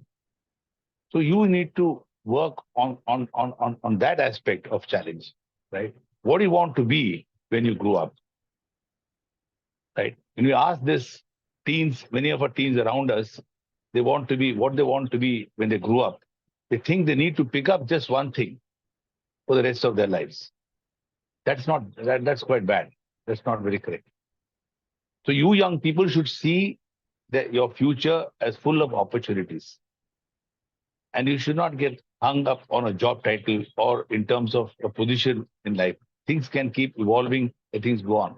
So you need to sit right now and explore what is it that you want to be and what kind of challenges you want to address in future, and accordingly equip yourself as they go on. Each of our countries, whether it's India, US, Canada, Japan, any country all over, all of us have our own social systems to make us evolve. So we need to have a sense of right understanding in terms of what we want to be, in terms of what our family wants to be, what a society wants to be, and what our nature wants to be. And we need to understand as we go on this challenge that we all are coexisting. How many of us are aware that without nature, suppose all the animals were to go extinct tomorrow, right? We as mankind can't exist beyond 7 days. The research to prove that. So in your challenge, in addressing the challenge in your mindset, also look at the world around you and see how you can impact the change and see that you're part of a growing change which benefits all of us. And you have to obviously keep a backdrop of relationship not only with yourself and the sense of teamwork. None of us can do our tasks all by ourselves. So in your challenge mode, don't challenge yourself to the extent that you become a loner and Mount Everest, because all the roads go downwards, that. So you need to take a team, be part of a team, and have the relationship mode of, sense of gratitude, sense of reverence, sense of love, sense of everybody as part of your team. So this would be and from industry point of view, whether it's India or it's globe, and as you all know, India today is hosting the G20 countries the last 6 months, and we can see a lot of commonality across the world.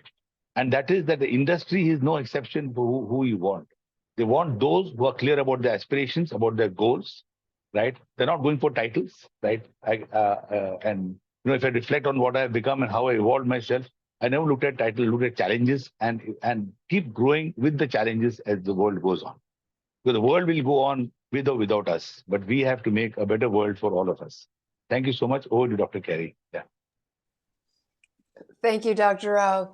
It really strikes me what you were sharing about a challenge mindset and impact through teams, and you also mentioned a sense of gratitude and taking care of the world that we need for our sustenance. So I really connected with that. Thank you. Next, I invite Steve Eccles to share your opening remarks. Well, thank you, Carrie. The great thing about being the last person with opening remarks, I can be really brief because most of the good ideas have been brilliantly explained. Good day, everybody. It's a pleasure to be here. When I think about the challenge mindset, when I think about pursuing impact and purpose, I really think about, I see it through a little bit of a personal lens and what I learned in my journey. And what I learned is that experiences, and Northeastern, you may know, is very much focused on experiential learning. My experiential learning, I've often found that purpose and impact is often driven by negative experiences as much as positive. That you often find yourself in the crucible of a need to shift direction or change your emphasis because of the tougher times that you go through. And so what I would say is sometimes it takes more than a little while to properly understand our purpose and the impact we want to make. And sometimes we need to be a little tested as to where that might occur and how it might occur. I would say that if you find yourself working in a community where you're finding your sense of purpose is constantly limited, it's up to you to make that shift. It's about climbing that hill. It's about challenging the process. But they do feed essential experiences to your own personal learning and your motivation. What I would say is that very often we have to find our way, and it's not just about us. And I think Dr. Raul emphasized the importance of finding a community, because purpose and impact, they're simply multiplied by working within a team. And if you can find and discover teams and communities which might be within organizations or outside of your organization, you're going to find, if you like, a community of like-minded people that can really make an impact on the world. So this is not an individual endeavor. This is you finding a way and finding a direction, but then also finding that people, that community that shares that direction. That's how you make an impact. And I want to emphasize, I can't put purpose and impact and explain it better than the picture behind me, because I think it was just referenced. Young people pushing their way, making new discoveries, challenging themselves, and achieving something significant. As you can see in the photo behind me, that was our grad ceremony of May 25th, by the way. Well, that's my purpose and impact, to support that process, to support young people in achieving those goals. But it took me a while to really find that intersection of purpose and impact, and one that really meant a lot to me. So be patient and find people who can do it with you. Thank you. Thank you, Steve. That sense of community, and I look at that picture behind you, and I know the students that are in that photo, and I know that they really have that sense of community and have worked in many teams getting to this point of tossing their graduation caps in the air. So thank you for sharing that sense of community, so important. Now on for our first question, and Shobna, looking forward to hearing your comment when you think back to your earliest experiences that helped you develop your leadership skills. What experience stands out as one that you would point to as one of the first times that you felt you had an impact as a young leader? I love the question. Thank you for that, Carrie. So when I look back, I think the trajectory of my life fundamentally changed when I was about 16 years old. And I was growing up in a small town called Palakkad in southern India, in the state of Kerala. And it was a tiny town. I had to travel about 50 kilometers a day to get to an English medium school, get some education, and then come back to my village. And there wasn't much in terms of extracurricular activities. And just out of my curiosity to discover new things and also boredom, I quite accidentally came across the Rotaract Club in my little town. For those of you who may not be familiar, the Rotaract Club is the youth wing of Rotary International. So I became a member, and very quickly I was asked to stand for election, and I became the president of the Rotaract Club at the age of 16 in this little town. It wasn't the presidency that changed my life. It was a requirement that was there that all presidents of every single Rotaract Club had to identify a community service project and then get their members excited about it, do the project, and then submit a report at the end of the year. Being in a little town and coming from a very privileged middle-class background, I was quite clueless about where I could go and look for a project or how I could deliver on this important requirement. Long story short, my team and I found a boys' orphanage in the little town. And for the first time in my life, I discovered volunteering, I discovered community service, and I also realized the extent to which millions of people around the world live with so little and live lives that is stripped of basic human dignity. So when I look back, I think if I had to pick one point in my life and one experience that fundamentally changed me as a person to this day, but also shaped my leadership journey, my career, made me a better mother, it all goes back to becoming a volunteer and choosing to volunteer 40 years later at the age of 55. Thank you, Carrie. Thank you so much for that, Shobna. I've heard a lot of people say very, very good things about experiences with Rotaract as youth and helping them develop their leadership skills. So I appreciate you sharing that example with us. Thank you. On to you, Dr. Birud. Same question. Is there a moment in your youth that stands out as an early moment when you realized that you were serving as a leader and having impact? Yeah,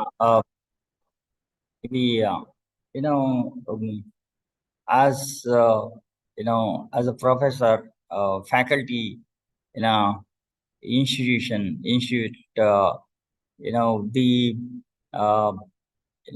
was a need to conduct certain the reforms at the state and institute level, wherein the main requirement that time was to have a centralized processes for admissions and conducting the business related to admissions. So that time, probably I came across a lot of issues, understanding the intricacies in the processes where through which, in fact, through which I have gone in my student life, and then I had an opportunity to address those issues which were faced by the students, parents, and then I could lead a team that we built a team which would develop a system for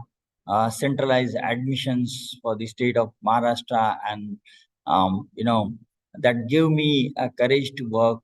Maybe just to mention here, we work many times 24/7 for 2 days, 3 days at a stage without taking a break, and then that really helped me in developing my leadership skills as well as motivating the young the staffs there to develop their leadership skills. Yeah, thank you. Thank you so much. And over to you, Steve. Okay, thank you, Carrie. So it was quite a few decades ago, and I was 25, and I was working in London because, as you might recall in the bios, I originally started off in the asset management industry, and I ran the securities desk for what was then called the Midland Bank Trust Company, and I guess we were about death and taxes and investment. Back in the late 80s, the UK financial system started to transition and deregulate, and Midland sent in McKinsey, a massive global consulting company, to come in and say, well, how should the bank react? So I was a young pup and a cheeky one at age 25, and I found myself talking to the consultants. But what I knew what was going on, the consultants were hearing about a massive slew of problems, problem after problem, and why everything was bad. And maybe I'd already found my purpose somewhat, because I tended to see things as opportunities. We needed to think about serving our clients in a more positive way, especially clients who were, by the way, bereaved because they'd seen their relatives pass on and they were upset. And we needed to think about better ways in serving them. So I had a mindset which was more about optimism and how we could improve things rather than problems. But I think the leadership lesson here was having a manager who allowed me to be pretty forward in my thinking, even though I was quite a young man at the time, and allowed me and my colleagues the license to provide fairly direct commentary and feedback. That was the first time it had happened, because banks in those days, and possibly even now, were very much about command and control. And this particular leader said, you need to say what's on your mind and do the very best job that we can do in recommending a path forward. That was a salutary lesson for me at the time. I was in the mid-1980s. And the manager, he was often absent, not very often there. But in the moment, he gave us the opportunity to shift the culture of where we were working. And I've never forgotten it. And I've continued to retain that sense of encouraging people to lead from the heart, to speak up ethically and responsibly, but not to lack the courage when it comes to seeking change. Thank you for that, Steve. In addition to the lesson that you pointed out, I take away that lesson of positivity and looking for ways to find solutions when there's a challenge presented, even as a junior member of a team. Thank you for that. And now over to you, Dr. Rao, for your early experience as a leader.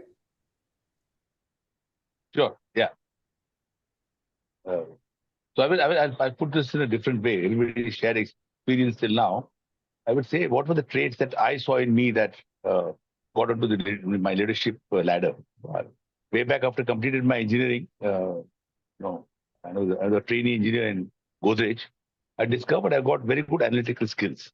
And I had the question of questioning people, not question for the sake of questioning, but go through whatever they say in terms of what, when, where, and why, and how, and take the initiative. And when I joined as trainee engineer, many of you will be, will get aghast. I became head of a panel for analyzing and forecasting the sales for the future. And they were all MBA graduates, and I was just a trainee engineer. So I could realize that what took me through up, I mean, I not say up, but right through my life, is the questioning ability. Not questioning for the sake of asking questions, but putting things, get ourselves clarified, get ourselves understood, and move on the ladder. So that was one thing. And way ahead, when I became the CEO of Datamatics, right, I told my chairman that I would like that O to be dropped because it looks like a zero. So he said, why? He said, no, this is the beginning of the whole ladder. So let it not end by a zero. So he said, fine, let's make you chief executive. Then there, the whole issue was that how do we work together as a team? So that team management, working with teams and making each of us move ahead and see that their success is my success is what made me grow from point to point and made me live the world even now today also. When I look at the leadership skills and I look at the youth, we have a lot of potential within ourselves, but we need to also drive the potential into a slot which gets recognized by the world outside. And this is the person to look for. This is the person who can lead the world ahead. So I think that was the point I felt I would like to share with everybody. Over to you. Yeah. Thank you. Thank you, Dr. Rao. I'm going to now ask our panelists to share with us the impact that mentors might have had on your development as a leader. When we think about thousands of young leaders that are joining us today, participating in this GELP Virtual Summit, what are your thoughts on mentors? Is there a mentor or role model that played a role? And do you have any guidance for the young participants in our summit to share with them as it pertains to mentors? And I'm going to start with Steve. Yes, thank you, Carrie. So I wanted to clarify, sometimes we can be a little mixed up ourselves between what is a mentor, what is a coach. A mentor is someone who gives us their advice. That advice is passed on from their experience to us. A coach is somebody who finds the answers within us. They find a way to kind of ignite the passion we have, and then we can kind of self-express it, but we need help on the way. So if you want a mentor, you do really well to find the one that I had, but it was back in 1990, and I don't know where he is now, and he was a little older than me then, so he's probably quite old now. He was available, he was open and direct. He was an expert in the field, which is a critical piece. If you're looking for mentorship, you need somebody to have walked in the shoes of the expertise, the environment that you're seeking to be a specialist in yourself. They need to be a really good listener. It's not just a deluge of advice and recommendations. It's somebody who's attentive and is understanding your direction. And it's also somebody who's a great mentor shows vulnerability. They need to talk about their failures as much as their successes so that you can kind of guide your own path. So I would say if you're looking for a mentor, shop around. And again, this is the value of a community that you become connected to, because if you've got close confidants as friends and colleagues, often they would have made this search and they may be able to point you in the right direction. Mentorship was hugely important to me, and I continue to have a mentor today too. Thank you for that, Steve. Dr. Birud, how about you? What are your thoughts on mentors? Yeah, mentor. In fact, mentor or your sometimes we call as a guide is a very important and he plays an important role in the life of a student. As a student, we always look forward for some other kind of mentoring, and when the person who has a clear vision, who is available for the students, maybe with a unconnected, well connected with the students, is really a good mentor, and who shows them a path in their journey as a student to become a successful, human being is a good mentor professor. And such kind of mentor professors, they help the students solving their challenges, even during their, their studentship, or even after, graduating. The mentor should be available. A person should be available to a student, and that one we can call as a mentor. Yeah, that's the. Thank you, Dr. Beaver. Thank you. And Dr. Rao, your thoughts on mentors? Yeah, I'm happy I didn't touch this in your previous question. Right. In fact, I consider mentor is very close to what our topic of our panel is, challenging the mindset. So any person who challenges your mindset, challenges what you're doing, right, but has your well-being, like it's not purely just challenging and feeling happy about it, but keeps questioning and keeps giving you direction into your what you want to do, is a mentor. Like in my growth, I have had several mentors, and many of them are still are there, and I meet them as often as I can. I call them, right, only in terms of helping us out in our direction. Now, a mentor. Now, I do understand in the current generation, the Z generation, the Y generation, and all, they believe all in themselves, But as the life goes on and we become, unfortunately, become older, right? We realize that certain things we ought to have done early in life. So this is the point where you can. And for me, the mentors are necessarily or not old people. I have young mentors also. My students who kept challenging me in the class, of the examples I give, how did it happen? How did it happen? They today are my mentors also, because they tell me what's happening in the industry and how we can modify the subject that we are teaching, right? And make it more contemporary and make it more challenging. So I think all of us consciously and unconsciously do have mentors, and we need to have mentors because they will become our guiding souls. Because a mentor truly understands your potential, in terms of the capability and your capacity, and even your the downside. What can happen? What are things in you need to be careful about. So those kind of roles, it's not necessarily elder people have to. Those your teachers or your boss have to provide. Even your younger people, even your young friends. Even now, as you believe in yourself, believe in your friends also. Those who know your potential and who can guide your potential. So I think I don't know if I sounded complex to all of you, but I mean a mentor is one who has your well-being and who can challenge your what you're doing with proper direction. Over to you. Thank you, Dr. Rao. And Shobna, over to you. Yeah, so like everyone here, I too have benefited from mentoring, and I have also provided mentoring and continue to do so. But one of the things I reflected on recently was that my ideas about mentorship and mentoring has changed significantly in the last few years. I started my career in Canada when I was in my late 20s as a new immigrant. And my first mentor was a social worker like me, but a senior social worker. And she was basically assigned to mentor me and show me the ropes of doing child welfare here in British Columbia in Canada. And her main goal was to give me courage to do a job that's very challenging within the Canadian context, where you're, intervening and dealing with issues of child neglect and physical and mental and sexual abuse. So it's a tough context to work in. And her job was to show me the ropes, give me courage and confidence that I can do this, tough job. And her role was predominantly to listen, to understand my concerns, and then to reframe my situation for me and allow me to believe that I could go ahead and do this job well. And she was extremely, effective.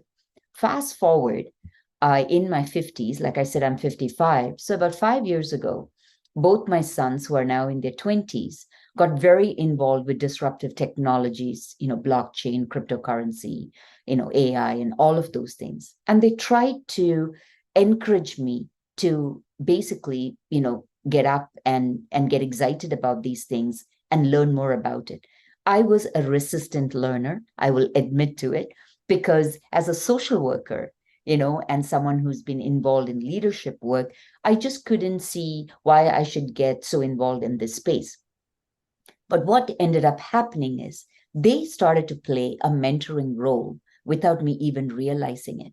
They realized that I'm a social worker at heart, and even though I'm in senior leadership positions, unless I see social good or social impact as an ultimate outcome, it's very difficult for me to get excited about something and completely get involved in that space. So even if I am running, say, the BC India Business Network, which is a business network that's all about bilateral trade between British Columbia and India, the reason why I'm excited about it is because it connects people across 2 continents, and it helps people come together and build community in the name of business. So coming back to my children as mentors, what they did there was understand my resistance and then very creatively and innovatively break that resistance by putting forward information that was very palatable to me. One specific example, they brought me information where blockchain was being used in helping girls and women who are being human trafficked to get saved and rescued from those situations. And blockchain was being used to deliver vaccines to the remotest parts of the world because it can monitor and it's encrypted, so it can go from end to end and let you know that the vaccines were delivered at the right temperature. So the reason I share this is because I now believe that mentorship is about mutuality, it's about authenticity and reciprocity. It's about 2 people or a group of people understanding, being vulnerable and benefiting each other and respecting each other. And then it's about being real about what they see in the other person, and by giving information that then I can take and consume it and use it the way I want. So those are just some of my thoughts. But if I want to conclude it, I would say a mentor is someone who has your best interest at heart. And I believe that young people especially should get into mentoring relationships or mentorship arrangements where there is mutuality, reciprocity, where the other party respects and wants to learn something from that young person. Thank you. Thank you, Shobana, and thank you, Steve and Professor Rao and Dr. Beerud. Just quickly on the concept of a mentor, I just want to share for our young leaders that I never saw my own self as a mentor, and some of our panelists may see themselves in this example as well. I encourage youth to turn the people in your life into mentors by being very forward and direct and saying, I would really appreciate your mentorship. I really would value that. And just by asking that question, you can change that relationship, and all of a sudden somebody in your life that doesn't necessarily see themselves as a mentor will rise to the invitation and serve in that role. And I refer to it as a critical friend in the ways that people have been sharing their experiences with mentorship. So thank you very much. And with that, I turn it back to Joel and Srividya. Thank you, Dr. Carrie Chassels.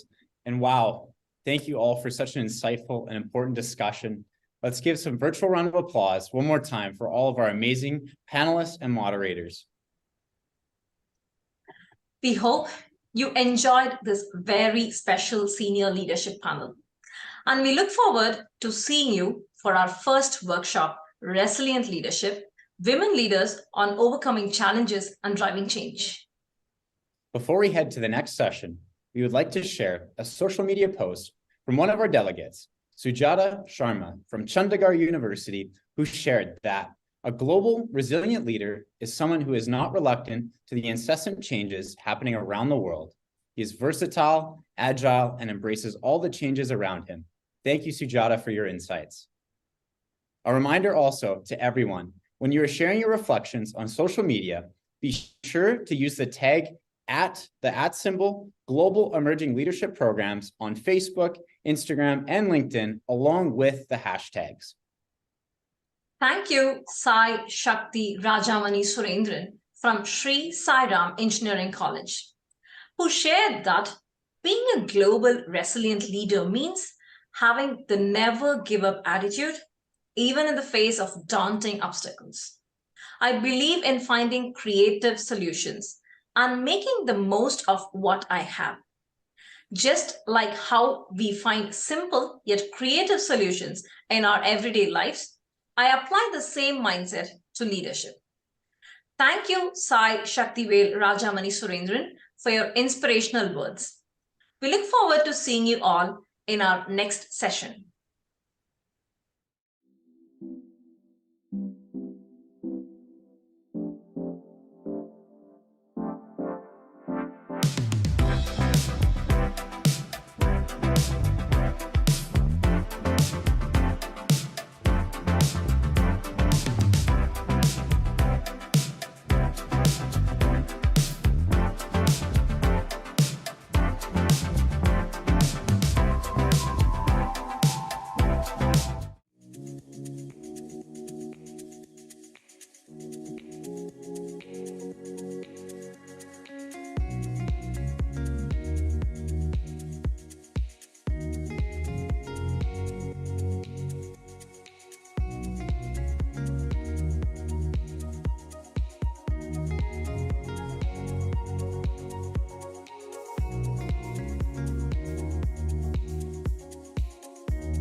Namaskara.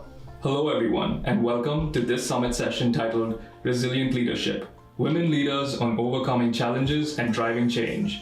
My name is Tanish Bekel, and I am the Project Coordinator for International Partnerships here at GELP. And my name is Megan Wolf, and I'm the Database and Administration Specialist here at GELP. We hope you all enjoyed the Senior Leadership Panel and are now ready to get started with this session. This workshop will focus on empowering women leaders to develop the resilience, leadership skills, and strategies needed to navigate complex and rapidly changing environments. This workshop features successful women leaders who have overcome significant obstacles and barriers in their careers and personal lives. This panel will share their experiences and best practices, highlighting the skills and attitudes that have helped them to persevere through adversity and emerge as strong, effective leaders. To start us off in a good way, I would like to take this opportunity to introduce to you all Shobna Jayamadavan, who is the Associate Vice President of Simon Fraser University, to lead this panel and to introduce our panelists and presenters. Shobna graduated from Calicut University with a bachelor's degree in philosophy and from Tata Institute of Social Sciences with a master's degree in social work. Shobna immigrated to British Columbia, Canada in 1995 and worked at a minimum wage job before joining government of British Columbia and serving in frontline child welfare and senior management positions for nearly 2 decades. After a 2-year stint in India as head of HR, Shobna joined Simon Fraser University as Associate Vice President, External Relations in 2017. Shobna is the president of BC India Business Network, Chief Impact Officer for #Code India, and sits on several advisory committees and boards. In 2019, Shobna was recognized by the Global Women Economic Forum with a Women of the Decade Award. Over to you, Shobna. Welcome, everyone, and thank you so much, Megan and Tanish and the GELP team for such a warm welcome. I'm so honored to be here today, and I'm joining you from the unceded territories of the Coast Salish peoples. We have some distinguished panelists today for workshop number 1, Resilient Leadership, and they will be sharing their thoughts, their insights, perspectives, and learnings around a very important topic: women leaders on overcoming challenges and driving change. This panel discussion focuses on empowerment, resilience, and strategies to navigate a complex and rapidly changing environment we live in. In this session, we'll be hearing from global speakers about their lived experiences with navigating their own leadership identity, including the challenges, successes, and strategies they have employed to overcome obstacles. In this ever-changing, complex, and changing world of ours, resilience is critical, both for personal and professional success. The sooner we realize this and start developing our skills around it, the more successful we will be in navigating life and being effective as leaders who make a positive impact. I would like to take this opportunity to introduce our distinguished panelists and would like to welcome them for opening remarks. After the panelists provide their opening remarks, this will be followed by a short Q&A session. To those of you who submitted questions, thank you very much. It's now my pleasure to introduce you to our first panelist, Shazin Karim Predbani. Born and raised in Burnaby, BC, Shazin moved to Ontario for law school in 2003. She has over 15 years of experience in prosecuting a variety of criminal cases, with particular attention to cases involving domestic violence and vulnerable victims. Shazin also volunteers with the Ismaili Muslim community and other charitable organizations. She works as the Assistant Crown Attorney at the Ministry of the Attorney General of Ontario, Canada.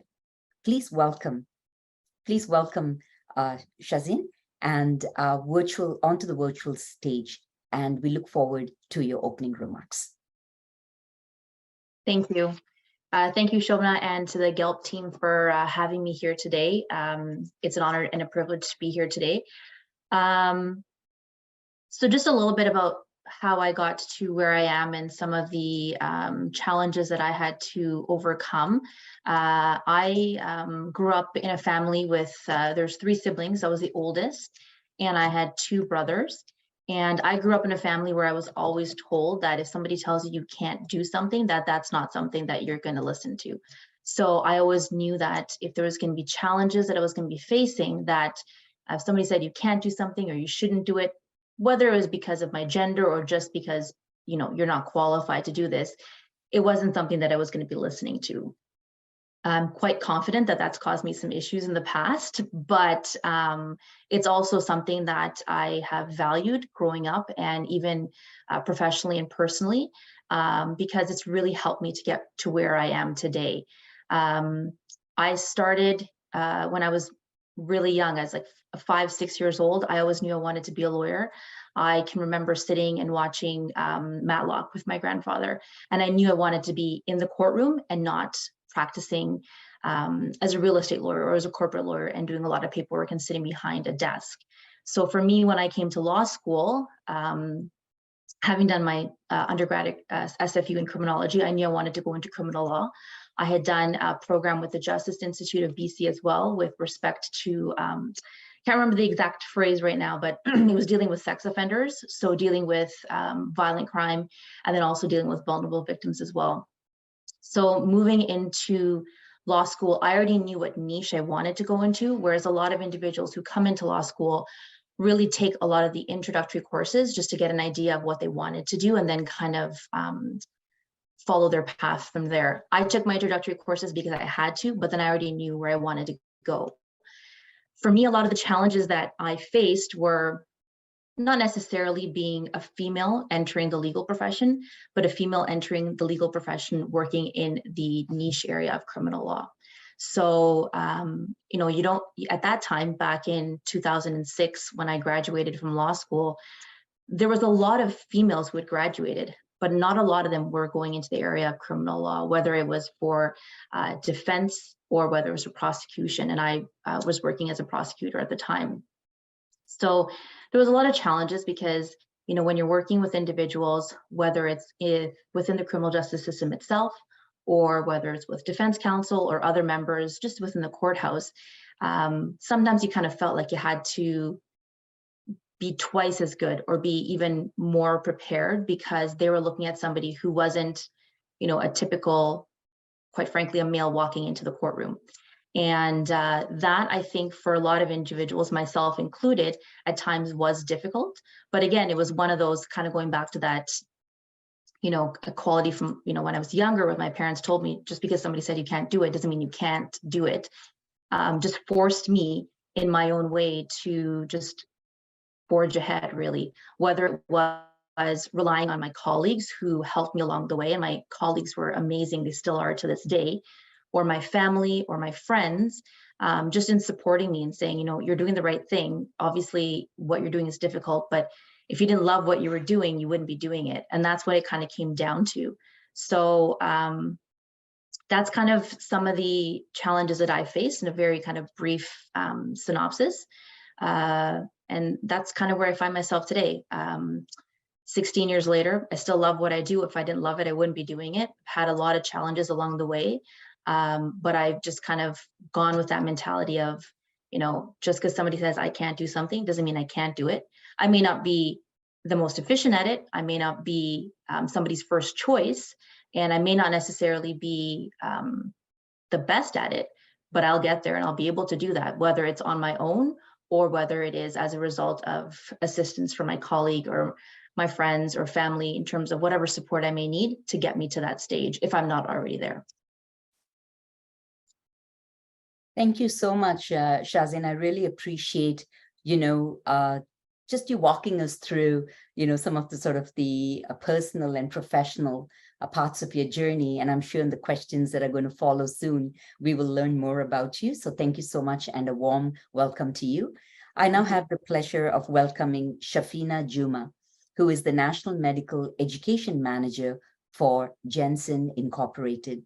Shafina graduated from the University of Alberta with the BSc in Pharmaceutical Sciences, and throughout her 22-year career, she has held diverse roles in pharmaceutical industry, retail pharmacy, marketing, and operations. She's passionate about leading teams and is a strong advocate for diversity, equity, and inclusion in the workplace. Please join me in welcoming Shafina for opening statements. Over to you, Shafina. Thank you, Silvana.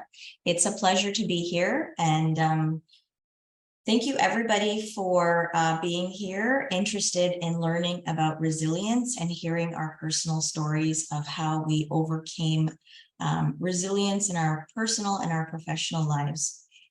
So I want to start out, just like Shazin did, telling you a little bit about my upbringing. I was born in Kenya. And when I was a toddler, my parents immigrated to Canada, specifically Edmonton, Alberta. So you can find that on the map if you'd like. And growing up in Edmonton was difficult because I was probably one of 3 or 4 Indian students in my school, along with my brother. And we were surrounded by non-diverse people. And so growing up I think I remember first grade, I was a very unhappy child because I didn't have many friends. When I was at school, people, other children, again, not knowing, the impacts of their words, would say, oh, you smell like curry, go back to Pakistan, even though I wasn't from Pakistan. And they would, make fun of us when we had our mehndi on, our henna. They would say, oh, look, Shafina has a disease. So it was very difficult to deal with that racism. And that's something that I think started my journey of resilience, because even though I was made fun of, even though I was excluded from circles, even though I did not get the opportunity to make friendships that I wanted to, it made me stronger. And it made me think about how I could continue to still be myself and also be valued for who I was, not for my skin color, but who I was as a total individual. And that's something that I've kept with me my whole journey. So moving along, I am a pharmacist, as Sobhana said. I graduated quite early. I was accepted to university, and within 1 year, I was accepted to pharmacy school. And so I graduated when I was 21 years old as a pharmacist. And so when you're young and you have a lot of energy, you're open to a lot of different things. And that has helped me to experience this diverse career that I've experienced. And so I started out working as a pharmacist, but quickly moved to Ontario from Alberta to work in pharmaceutical industry. And from there, I held various positions in pharmaceutical industry as a sales rep, in marketing, but also in retail.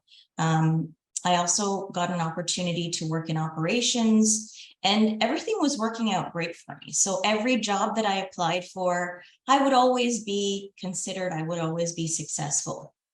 Moving along, several years later, I was given the opportunity to open my own retail store through a very large chain here in Canada called Shoppers Drug Mart.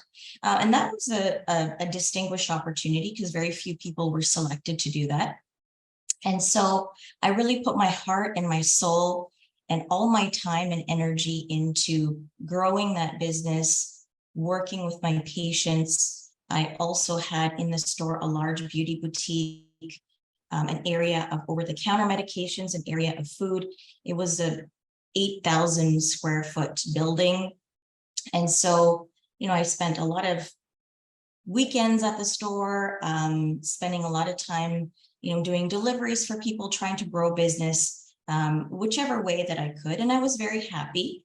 I then had 2 children at that time. And I was actually being groomed to take on larger leadership roles within the company. At one point in time, I had 2 different stores and I had about 80 people that reported to me.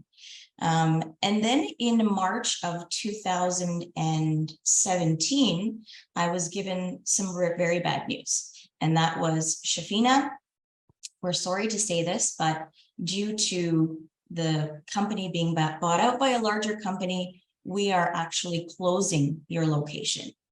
And I was devastated. I had only known for that last 8-9 years, I had only known my store. I had gone there every single day.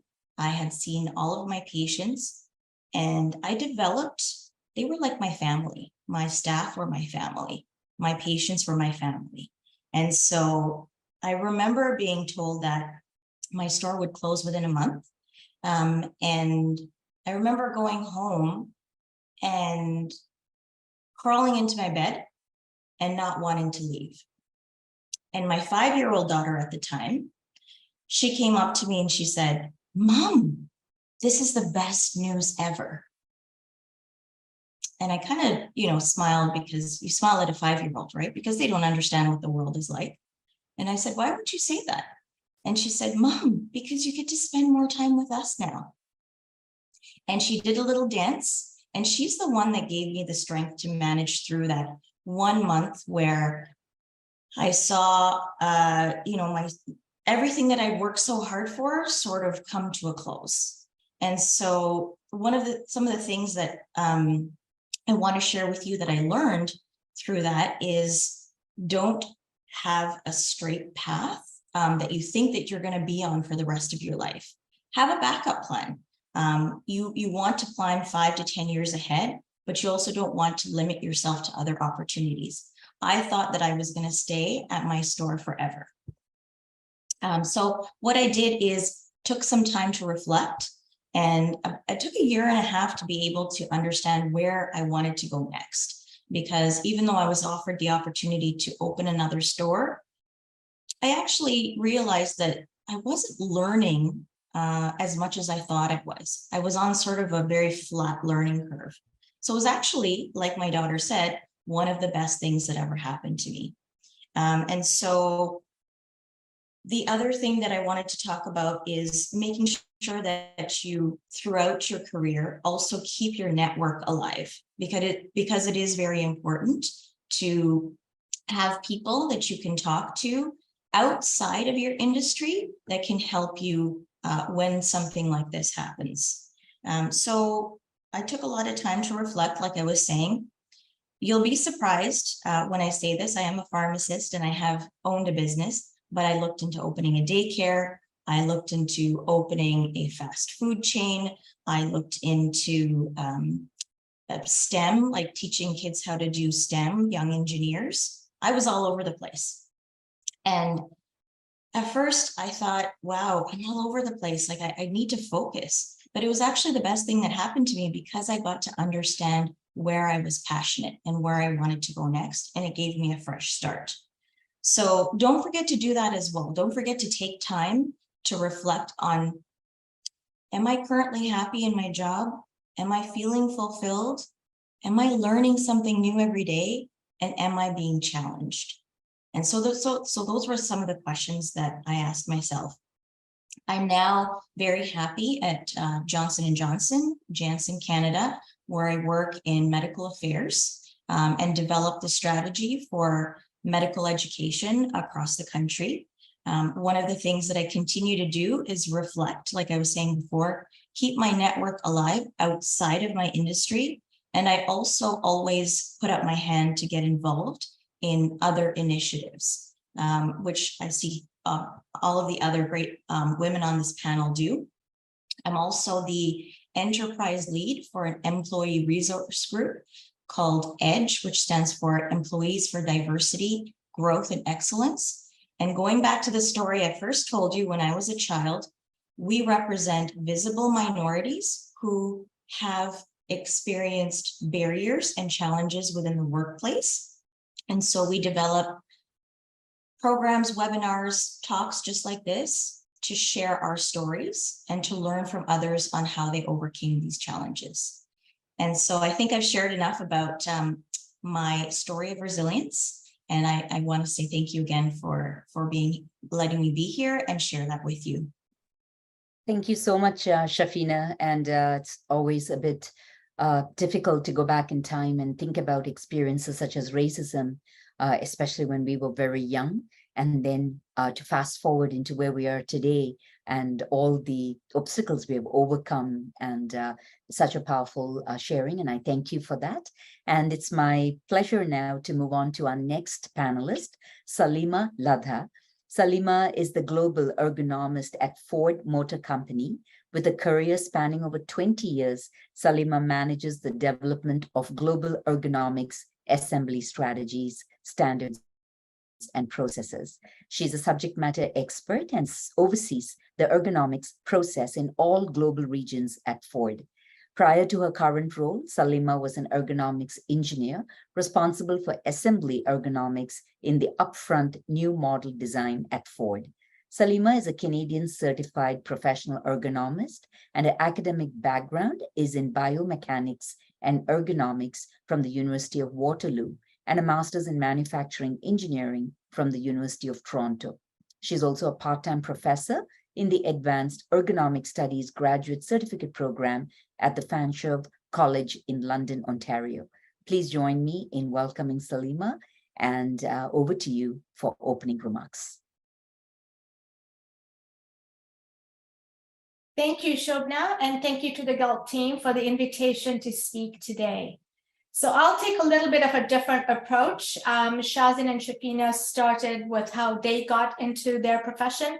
I'll jump and I will talk to you about my very first job at Ford Motor Company. So I am an ergonomist by profession, and not many people, not even my own family, really understand what I do. In fact, when I speak to people, they often hear or they read economist as an economy instead of ergonomist. So a little bit about ergonomics. Ergonomics is designing a job or a task to fit the worker so that the work is safe and is efficient. So most of you may have heard of ergonomic keyboards, snow shovels, gardening tools. They'll throw in the title ergonomic hand tool or an ergonomic pair of scissors. So all of these are designed in a way to make the work safe and to optimize the work of the person that is doing the task. All right. So 20 years ago, I started out at Ford's assembly plant where they made the Grand Marquis and the Crown Victorias. And these are the old, old cop cars and the yellow New York taxi cabs that you see in old American movies. So that was the assembly plant that I started my career at. And so as a plant ergonomist, just to give you a little bit more insight again, is that I looked at the assembly jobs at the plant and made sure that that the way that the jobs were set up, how each individual workstation was set up in a way that the tasks that were given to each operator did not end up hurting them or resulting in an injury. So basically, if they had to do a lot of overhead work, shoulder work, twisting, turning, or carrying amount of weight, I had to make sure that all their work and their workstations were set up within ergonomic guidelines so that they would be more comfortable and we were able to increase productivity. So as a profession, ergonomics is not male dominated. It is very gender balanced. However, the industry that I started working in was very male dominated. Automotive was very male dominated 20 years ago. And at the assembly plant that I worked at, there were just a handful of women. And being in a male dominated environment, I owe my early career success to my manager. He was very supportive. And in him, I had a male ally. And it was him that really believed in my skills and my abilities. And he helped me navigate through this male-dominated environment. So, and you may ask, why when you're setting up safe workstations would there be a concern? So, in the way that the analysis was done, there was sometimes that whatever analysis would do kind of seemed to favor the management side. And on the other side, when I did an analysis, sometimes it appeared that my analysis was favoring the union workers or the assembly line workers. And so really my analysis had to be based on data and it had to present itself whichever side it seemed to be favoring, but it had to be, my analysis had to be that middle ground that said whether a job was ergonomically suitable, ergonomically friendly, or would it result in hurting an operator. And so where this boss of mine stepped in is that he would run mock scenarios of me presenting my presentation or my analysis to either the senior leadership who were all male, or all the union leadership or the workers who were again all male. And again, being in such a male-dominated environment, here was this female presenting something where either one area of the plant, either the management or the workers, somebody or the other was always unhappy. And so he was able to create mock scenarios where we would walk through and he would create a stressful environment, ask me tough questions where I would present my analysis to him, or I would do my presentation and he would create the environment, or he would raise his voice, or he would yell and scream, as was the reality on the assembly plant floor in those days. Things have drastically changed since then, but I'm just kind of explaining how I started out. And so he helped me navigate through these challenges, through these various work situations, so that I could stand up for myself and I could present my analysis and findings, whichever way, whichever group, was disappointed, so to say, or whichever group found that that my analysis didn't seem really to go with what they were wanting, and whichever way they were wanting it to go. And so some other things that I learned early in my career through this boss of mine is that he taught me to be data-driven. Being in a technical field, I had to be data-driven, and I couldn't be wishy-washy. I had to be confident in my work. Data was the most important parameter, and it had to guide all my decisions. Through my boss, I was also able to learn how to be assertive in my communications. So to be able to develop strong communication skills, including, my ability to present, ideas and talk about different solutions. He taught me to be assertive and yet be respectful. Remember, I was speaking to a male-dominated environment. All and almost everybody that I worked with were senior male managers. And so he taught me how to be assertive, how to be respectful, and yet establish my presence and ensure that my voice was heard. Earlier on as well in my career, I learned that knowledge is power. And so while working full-time as an ergonomist, I went on to do my master's in engineering so that I would be equipped with skills and expert knowledge to be able to find ways to navigate in the automotive industry. 20 years later, there are many more females in automotive. However, over the span of my career, I have learned that there are men who want to be allies. I have been lucky. All of my managers and bosses have been men who have been allies. But so I would say to the young leaders, be on the lookout for these men and don't be afraid to ask them for mentorship and advice. They are there. You just need to ask. So all of that was on a work front. I will give you just a quick example on a personal front. So I shared that, I worked at the assembly plant that made the Crown Vics and the Grand Marquis.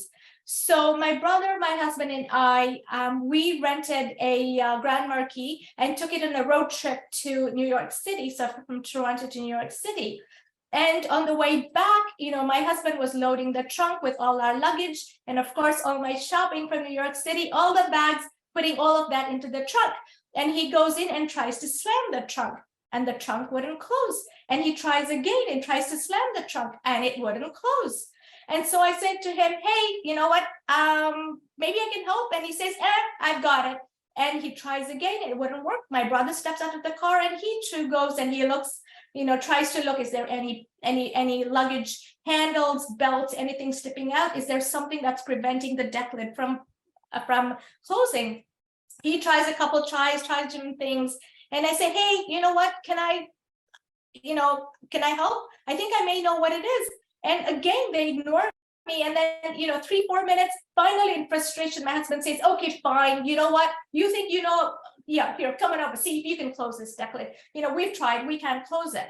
And so I come to the deck lid, I look at the two bumpers at the corner, and I see that one of them had been turned. Now, remember I said I worked in that assembly plant. I knew every single workstation of how that car was built. And looking at the two bumpers, I realized that one of the bumpers was turned more than it had to be. In making that, you had to make sure that each bumper was turned 3.5 turns. So there I go, turn both of them, make sure that the one that was overturned was 3.5 turns, set them properly, and close the deck lid. And what happened? The deck lid shut. You should have seen my husband's face, his jaw dropped. And so that is a lesson that he has learned that, okay, yes, I am female. Yes, men tend to know more about cars. They may know more about engineering. But here I had an opinion. Here I was saying, hey, can I help? I have a suggestion. And now he knows till today, if I say, hey, you know what, let me try that, or I have a suggestion or an opinion, he now knows that he needs to be able to give me So, he needs to be able to say, yes, okay, try, or listen to me to say, hey, here, what is your opinion, or what is your comment, or what is it that you have to say about this that we are talking about? So there, I just thought I'd share a couple of examples of my workplace and how, I experienced working in a male-dominated environment and in a male-dominated field. Thank you so much, Salima, for both the professional and personal experiences, and what a diversity we have on this panel, and truly excited to be here with all of you. And last but not the least, joining us all the way from India, we have Sakina Bedi, who is the national spokesperson of the National Federation of Blind Maharashtra, and also leads the Jagrati School for Blind Girls in Pune. Sakina is a graduate of Tata Institute of Social Sciences, Mumbai, and works as a chief spokesperson and course advisor, education and career development with the National Federation for Blind Maharashtra's Jagrati School for Blind Girls. She is also the founder and managing principal of Intellectual Asset Management, a financial services and investment advisory company. She is also the co-founder and director of the Intellectual Foundation Endowment, a social innovation enterprise. A fun fact and an interesting fact is last year, when the Global Emerging Leadership Program's GELP team had an opportunity to visit Sakina's school in person, we also got to do a leadership program there and meet Sakina and her fabulous leadership team. Please join me in welcoming Sakina, and over to you for your welcoming remarks. Please unmute Sakina's phone. Thank you. Hello, everyone. And first of all, thank you so much to the GELP team for organizing this wonderful initiative of always, forthcoming and inviting students from across the globe, and also inviting speakers like us to speak to them, open our hearts, our minds to them, let them know about our lives and how, they have progressed so far. I'm going to start on a slightly different note once again, and give you all a brief insight in how my resilience developed as a leader, over these almost 29 years of professional experience in different organizations. I was born and brought up in a traditional Muslim family, and the only difference was that even though I had a challenge right from birth of being visually impaired, I was always told that there is nothing which is impossible, and that there is no word like impossible that should be ever existent in your mental dictionary. And I began my life from there. My role model to this day, pre my wedding, is my father. It was a project for him to bring up a child with a child. Always made it very clear to me that there is no shortcut to hard work. Your visual impairment is no excuse for you. Having said that, he also brought me up in a manner which kind of, always gave me a message that although you have to be, slightly more capable, slightly more aggressive in your ways of proving the world with your skill sets, you must always be an optimist to the core. So that was how I developed my, skills of being a good leader right from childhood. Why I do what I do is also a very interesting, story. So I have always been brought up with this belief that relationships are a platform where you give and take. You don't just take. And in my case, I had a lot of support from my social milieu, my environment around me, my siblings, my colleagues in professional life, and of course, my parents and my husband, till such time he was with me. And even today, he's with me one way or the other. So the fact is that having got so much of positivity around me right from childhood, I have been able to understand this one thing, that resilience in leadership doesn't just come from, aggression or being active all the time, but it also comes from your experiences of life. And sometimes you are, through small anecdotes and incidents, you are told what your journey of life is going to be. So I remember I was must be in maybe 5th grade or even 4th grade probably. We were just passing by one day on the road. And there was a lot of noise. So my father had this particular ability of describing the world to me. What's going on around me was, something that I learned through his voice. And I just asked him, Papa, what is this sound around us? It is too much of sound. It's hurting my ears. So he said, no, this is a very necessary, very important sound because there's a construction going on of a building. A huge building is being constructed around us. So I said, oh, wow, that's so nice. And then a small child, so I just asked him out of that kiddishness, Papa, it's so wonderful, no? All these construction workers who must be working on these machines, he must be having such big, big homes because they built homes for us. So he said, no, baby, that's the irony of the situation. All that you have is all that they don't have. And they are the migrants. They are the people who sleep on streets and give you all the comfort and luxury of your homes. And probably at that time, I didn't realize what it was. And I kept arguing with him, how can this be and how can that be? And he kept answering my small little questions. But that incident left a huge mark on me. And I learned that I want to do something for the society where I get a chance to give back and work. And I also realized that I was probably born, in a family which was so, supportive, so very interested in my education. My father always was a pillar behind my education, and mother always looked after my nutrition, food, and all the things that I basically needed.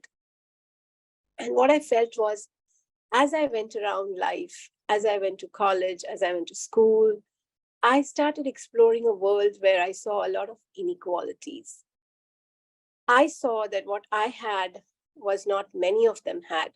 And even in my college, when I used to meet students with similar challenges like me, I was far ahead of them in terms of availability of resources, technology to cope with my challenge. Although in those days, you didn't have all these kind of smartphones and all these kind of, available technologies and devices to cope with your challenge.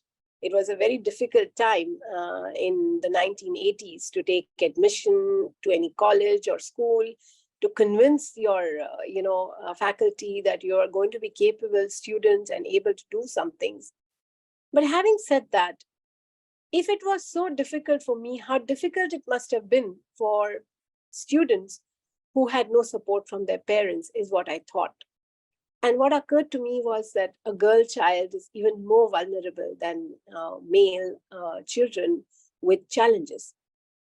And it was always my dream to do something for empowering the girl child who was visually impaired right from the 1990s when I came back from TSS. I passed out in 1991, worked with various organizations.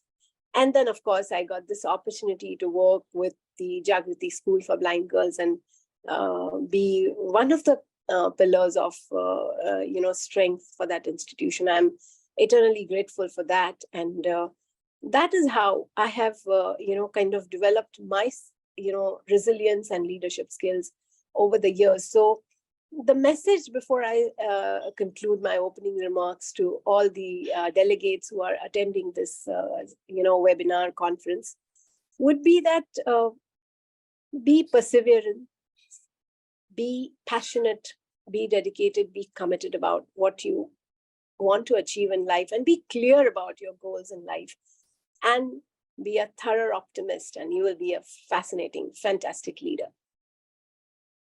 Thank you so much, Sakina. I will have to confess on a global stage that your infectious optimism has rubbed off on me in more ways than one. So great to have you here. And thank you to all our panelists. We're going to quickly move on to the exciting panel discussion session. And I'm going to be asking each of the 4 Rockstar panelists one question each. And I request a brief response of 2 to 3 minutes. And so I'm going to start off with the first panelist here, Shazin, with a question around complexity. So complexity, you'd agree, is part and parcel of our lives. But working in the justice system, I'm sure you face this on a daily basis. How do you approach complexity in your professional life? And over the years, has your approach changed? That's a really good question. What I would say is I'd probably break it down, because I think when it comes to the justice system and working within the legal profession, the one thing that you have to look at is obviously you have to be updated on the law. So you have to know the current state of the law. And the law in and of itself is complex. Many people agree with it, many people don't. But you need to know what the current state is in order to ensure that you are effectively and, of course, doing your job correctly. So in terms of that, I can't say that that's really changed in terms of how I deal with it. But what I would say is that it's just something that you constantly, it's continuing professional development. You have to be updated on it. So whether it's something that you do on a weekly basis, a monthly basis, but you need to make sure you set aside that time so you are properly updated on what the current state of the law is. And I can say, working in the criminal justice system, the law changes a lot, may not be significant. Sometimes there are quite significant changes. And when they are, it really does take a toll on everybody, because you really do need to understand what the changes are, how they change the way you prosecute a case, and what you need to ensure that you have all the evidence in order to proceed with a case. The other thing I would say with complexity in the justice system is you're dealing with a lot of different personalities. So you're dealing with everybody from those individuals who work within the courts, so the court staff, with other defense counsel, you're dealing with officers, you're dealing with the judiciary. So it's a lot of different people. And I think the one thing that I would say is that from when I started to where I am now, is that I no longer take things personally. Everybody has a job to do. The individuals within the justice system that I respect the most are the ones who, when we're in the courtroom, we are all doing our job. We know we have a job to do, and everyone does their job effectively, and there's no personal attacks on anybody.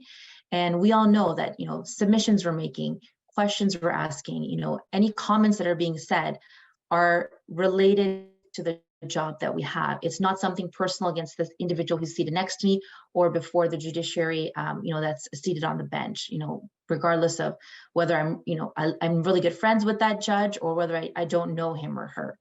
And some of the individuals that I have the most respect for are the ones who I know outside of the courtroom, I'm friends with. I can go have a coffee with. We can talk about things. But when we walk into that courtroom, it's very professional, because we all know that we have a job to do, and we don't take that, take things personally. And I think that's one of the biggest things that I've taken from when I started to where I am now, because things do get complex, things do get difficult.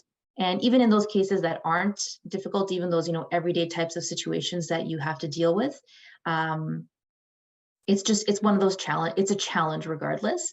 And I think once you realize that you kind of take that mind frame and that mindset that, don't take it personally, it makes you much more effective at your job, because you don't kind of have that blinder when you continually walk back and forth within the courtroom. Such a great, specific, practical advice, both to young and older professionals, staying focused on the job and exerting professionalism at all times. Such a valuable message. Thank you so much for that, Shazin. Moving on to Shafina. Shafina, most of our audience here today are future leaders or current young leaders and students from different parts of the world. So especially to the youth listening, as a successful professional, what would you say are the 2 most important skills that they need to be strong leaders, and why? Yeah, that's a great question. I think there are many, many different skills that make a great leader. I could name 10 or 15 here today, but if I were to narrow it down to just 2, for me, I believe that it's really important to have self-awareness. And what I mean by self-awareness is understanding how your actions, your behavior impact other people, understanding when you have certain feelings or emotions, reflecting on those and trying to understand what it is that those mean. And also with self-awareness, the other part of it is understanding and leveraging your strengths. One of the things that growing up I tended to do was say, oh, I'm not good at this. I'm not good at math, or I'm not good at financials, and someone that was a mentor to me said, Shafina, don't worry about what you're not good at. Focus on what you're good at. Lean into your strengths. So by being self-aware and understanding what you're strong at, you can then get stronger at those things. And it's easier to do that and lean on other people within your circle or within your group or the employees that you're managing to do everything else. The second skill that I would say is equally important is communication. And communication, not meaning verbal communication, written communication, but really listening and being curious with the people around you, with the people that you're leading. And by listening, I really want to stress that active listening. So when you're actively listening to somebody and you're authentically trying to understand their perspective, they are going to tell you exactly what you want to hear. And when you know exactly what is going on in a situation or a problem, you're able to then take their perspective, get the right information to then address that problem or that barrier. The other things with communication that are very important that fall into that are storytelling, because that's the way that you engage people, being clear and concise. So telling somebody exactly what you want and doing that in a concise way. And also making sure that you have really approachable body language. So your nonverbal communication is also very important. So if I were to prioritize two skills, Sabana, they would be that self-awareness and understanding what your strengths are and trying to lean into those strengths, as well as all the types of communication that I talked about. Such important skills that you've identified. Then I'm sure all of us here in different walks of life and career experiences have realized those are critical skills to have. Thank you for that, Shafina. Appreciate it. Moving along to Salima. Salima, from a global perspective, mainly I'm asking you this question because of your incredible global experience here. What would you say is the need of the hour for especially youth? And why do you feel that way?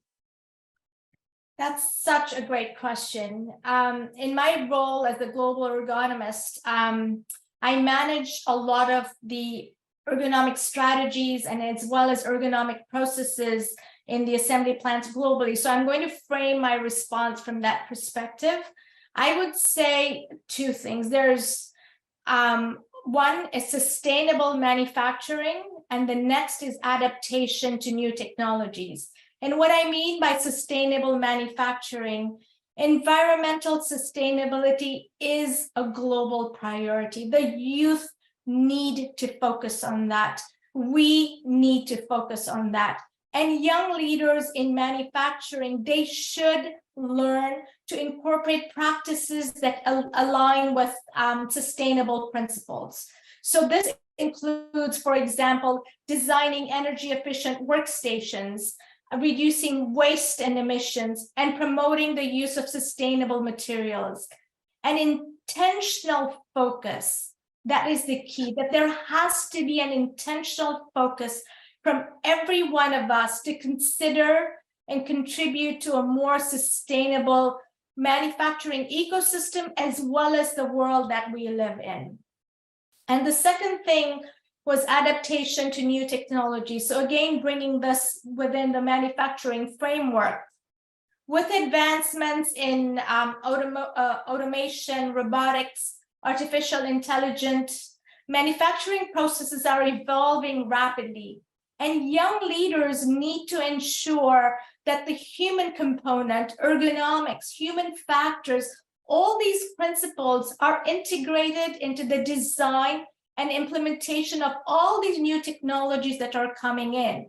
The human component must be considered. So this involves, for example, using human factors, using how we think, the amount of information we can sustain. We are looking at user-centered design. We need to look at, in anthropometrics, all different bodies, shapes, abilities, sizes. We need to bring all of this to look at how we can optimize the human and machine interface.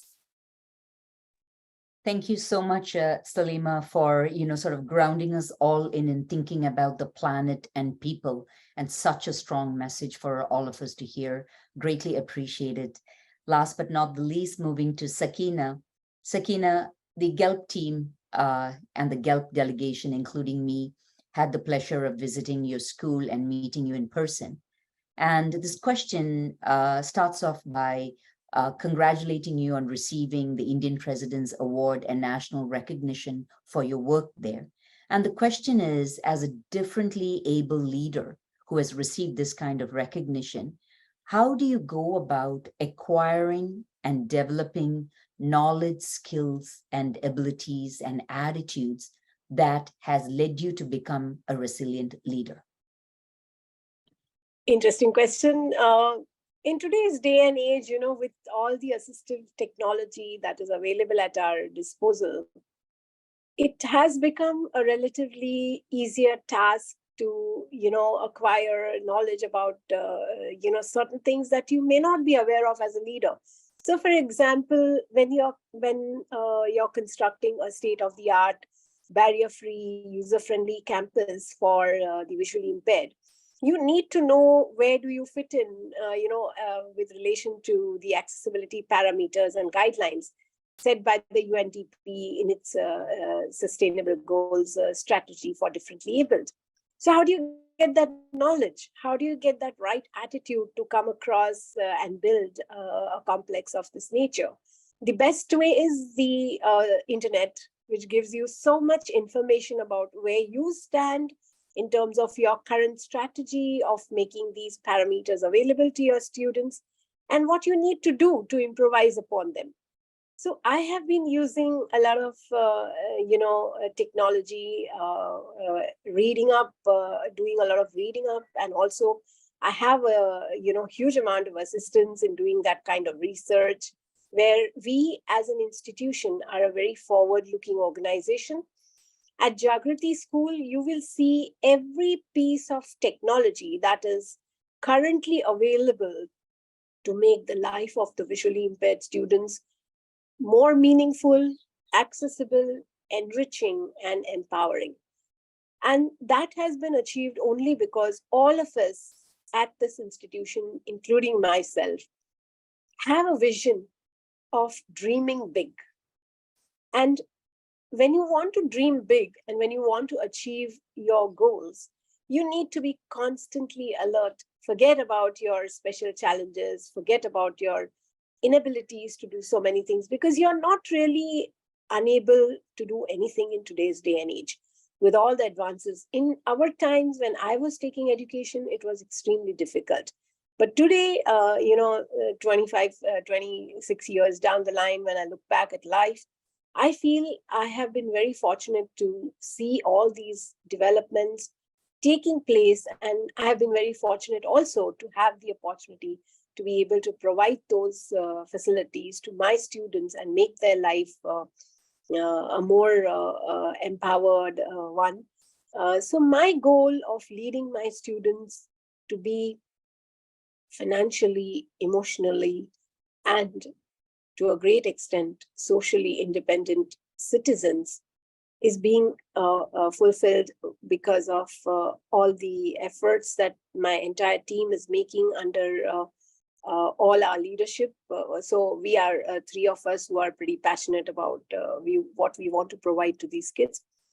And I would like to leave all of you with a very positive consequence of such efforts, So change, I say, is another part of, your attitudinal system. You need to accept the fact that change is the only constant in, our world. And that impact and that change I have seen over the years when I used to go to school in 1999, 2000, when I asked my students what you wanted to be. All they would say is, we want to be teachers, because that was the only role model they probably had available in front of them. But today, with all the efforts that we have made, one of my students, Sakshi Amritkar, has been selected to go for an MBA in Human Resource Management at the prestigious Indian Institute of Management, Indore. And Indore HR program is today acclaimed to be the best program, at least in India. So I'm very proud of these little achievements. Of course, having said that, I don't mean to say that I've met my goals. There is a long way to go. And as a leader, the last thing I would like to say is never be contented. That is my attitude. I'm never contented with what I achieve. So I want to do more and more. So if my first stage is to have one of my students being selected for a management program, my next goal is to have probably an IS officer from my school. So that's the kind of vision we are looking at for these girls. And with all your support and help, I know that we can definitely achieve this. So that's all that I would like to say in answer to this question that you have asked me, Shobna. Well, wow, what an amazing group of individuals. And it has been absolutely wonderful to spend a couple of minutes with you on this virtual stage. And I want to convey my heartfelt thanks to Shazin, Shafina, Salima, and Sakina for joining us today, sharing your wisdom, sharing your experiences, and giving us a peek into your personal and professional lives. I truly feel I've gained so much information and inspiration to continue to be a resilient leader. And I can't thank you enough for your contribution today. And with great pleasure, I now hand back the stage to Megan and Tanish. Thank you, Shobna, and all of our panelists for such an amazing and inspiring presentation. We now would like to ask all of the delegates to think about this concept of resilient leadership and what this may mean to you in your own cultural and personal context. A reminder to share your experiences throughout the Global Summit by posting your reflections, highlights, and takeaways on Facebook, Instagram, and LinkedIn with the hashtags #GALP, #Global Summit 2023, #Building Resilience, and #Share Your Experience. Don't forget to like and follow GALP on Facebook, Instagram, and LinkedIn for updates and information for how you can become a part of this global network.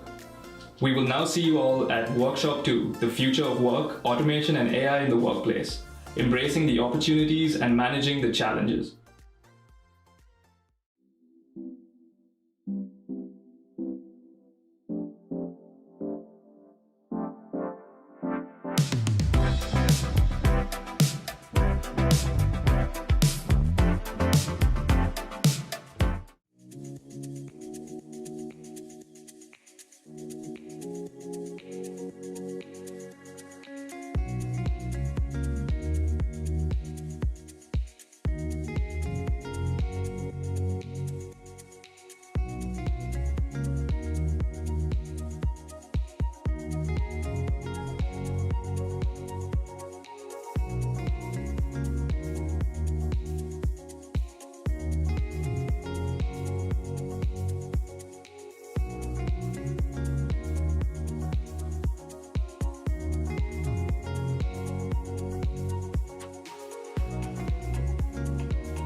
Welcome back, delegates, and thank you all for your inspirational posts on social media. We are so excited to see over 10,000 delegates tuning in all around the world. Make sure to fill out your reflections and highlights for each session. If you have questions, feel free to email us at explore@gelp.ca. Another important update to note is that in the Gelp platform, you will see a submit a question widget that we have integrated directly to our team, and we can pass on your message onto the moderator. With that being said, you have now arrived at Workshop 2, the future of work, automation, and AI in the workplace, embracing the opportunities and managing the challenges. We're excited to get started on our next workshop of the day. This workshop is presented by Selk College, located in beautiful British Columbia. To kick off this event, it is our pleasure to introduce our moderator for this session, Lindsay Passmore. Lindsay has been a faculty member at Kwantlen Polytechnic University for the last 15 years, teaching in the business management and entrepreneurial leadership departments. Her industry experience is varied, working for companies such as Johnson & Johnson, Novartis, Vancouver Coastal Health, and BC Ministry of Labor. She holds both an HBA and MBA from the Richard Ivey School of Business at Western University in London, Ontario. Lindsay is currently a doctoral candidate in education at Johns Hopkins University, focusing on entrepreneurial leadership and education.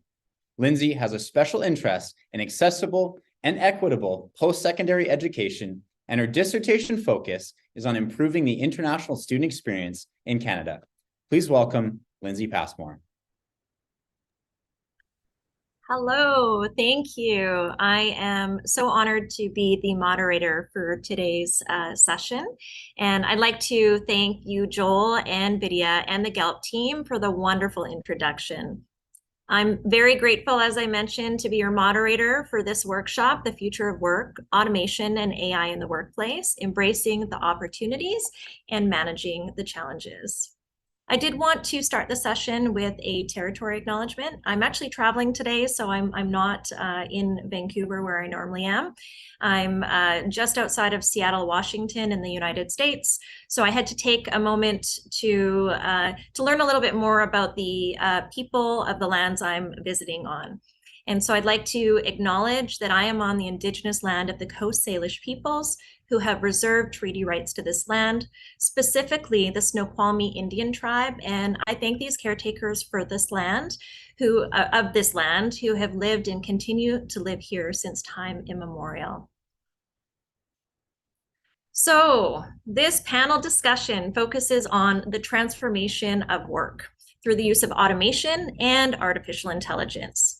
So today we're going to explore the potential opportunities and the challenges that these technologies present for businesses, workers, society at large. It's a very complex topic. The discussion is going to focus on hopefully the latest trends in automation and AI and how they are impacting industries such as education, healthcare, finance, manufacturing. We will also discuss strategies for businesses to embrace the opportunities presented by these technologies, including the development of new business models and workforce training programs. So what's interesting about today's topic is you hear automation and you hear artificial intelligence and you think, okay, there's a lot of overlap clearly, but it's interesting because automation, that's something that we have examples going back for millennia. The biggest impact that comes to mind in terms of automation has historically been the Industrial Revolution, or that's usually what comes to people's minds, which quite literally transformed economies, societies, and daily life in very significant ways. In addition to the automation witnessed during the Industrial Revolution, the development of artificial intelligence represents a more recent and rapidly evolving form of automation that has the potential to revolutionize life as we know it. And I think we're starting to see it happen. So what is artificial intelligence? It's the creation of intelligent systems that can simulate human intelligence and perform tasks autonomously. I actually tested this capability this week. I thought, what if I got ChatGPT to write me an intro? And of course I would disclose it afterwards. And I thought, how good, would it do a good job? And I asked it to do a 2-minute intro and pepper some humor, some human humor along the way. And I can tell you that it's not quite there yet. It didn't reach dad joke level, I'll just say. But perhaps a year from now, you won't have me around and you'll have AI as your moderator. In any case, let's learn more about these technologies and the coming timelines. So we do have an outstanding panel of guest speakers that have joined us today for this workshop session. And I'd like to now take this opportunity to introduce our panelists for opening remarks. After the panelists provide their opening remarks, this will then be followed by a short Q&A session. We're going to ask that audience members, participants in this program, we'd like you to think about questions you'd like to ask the panelists and submit them on the GELP platform under the discussion post tab. So thank you, everyone, and let's get started.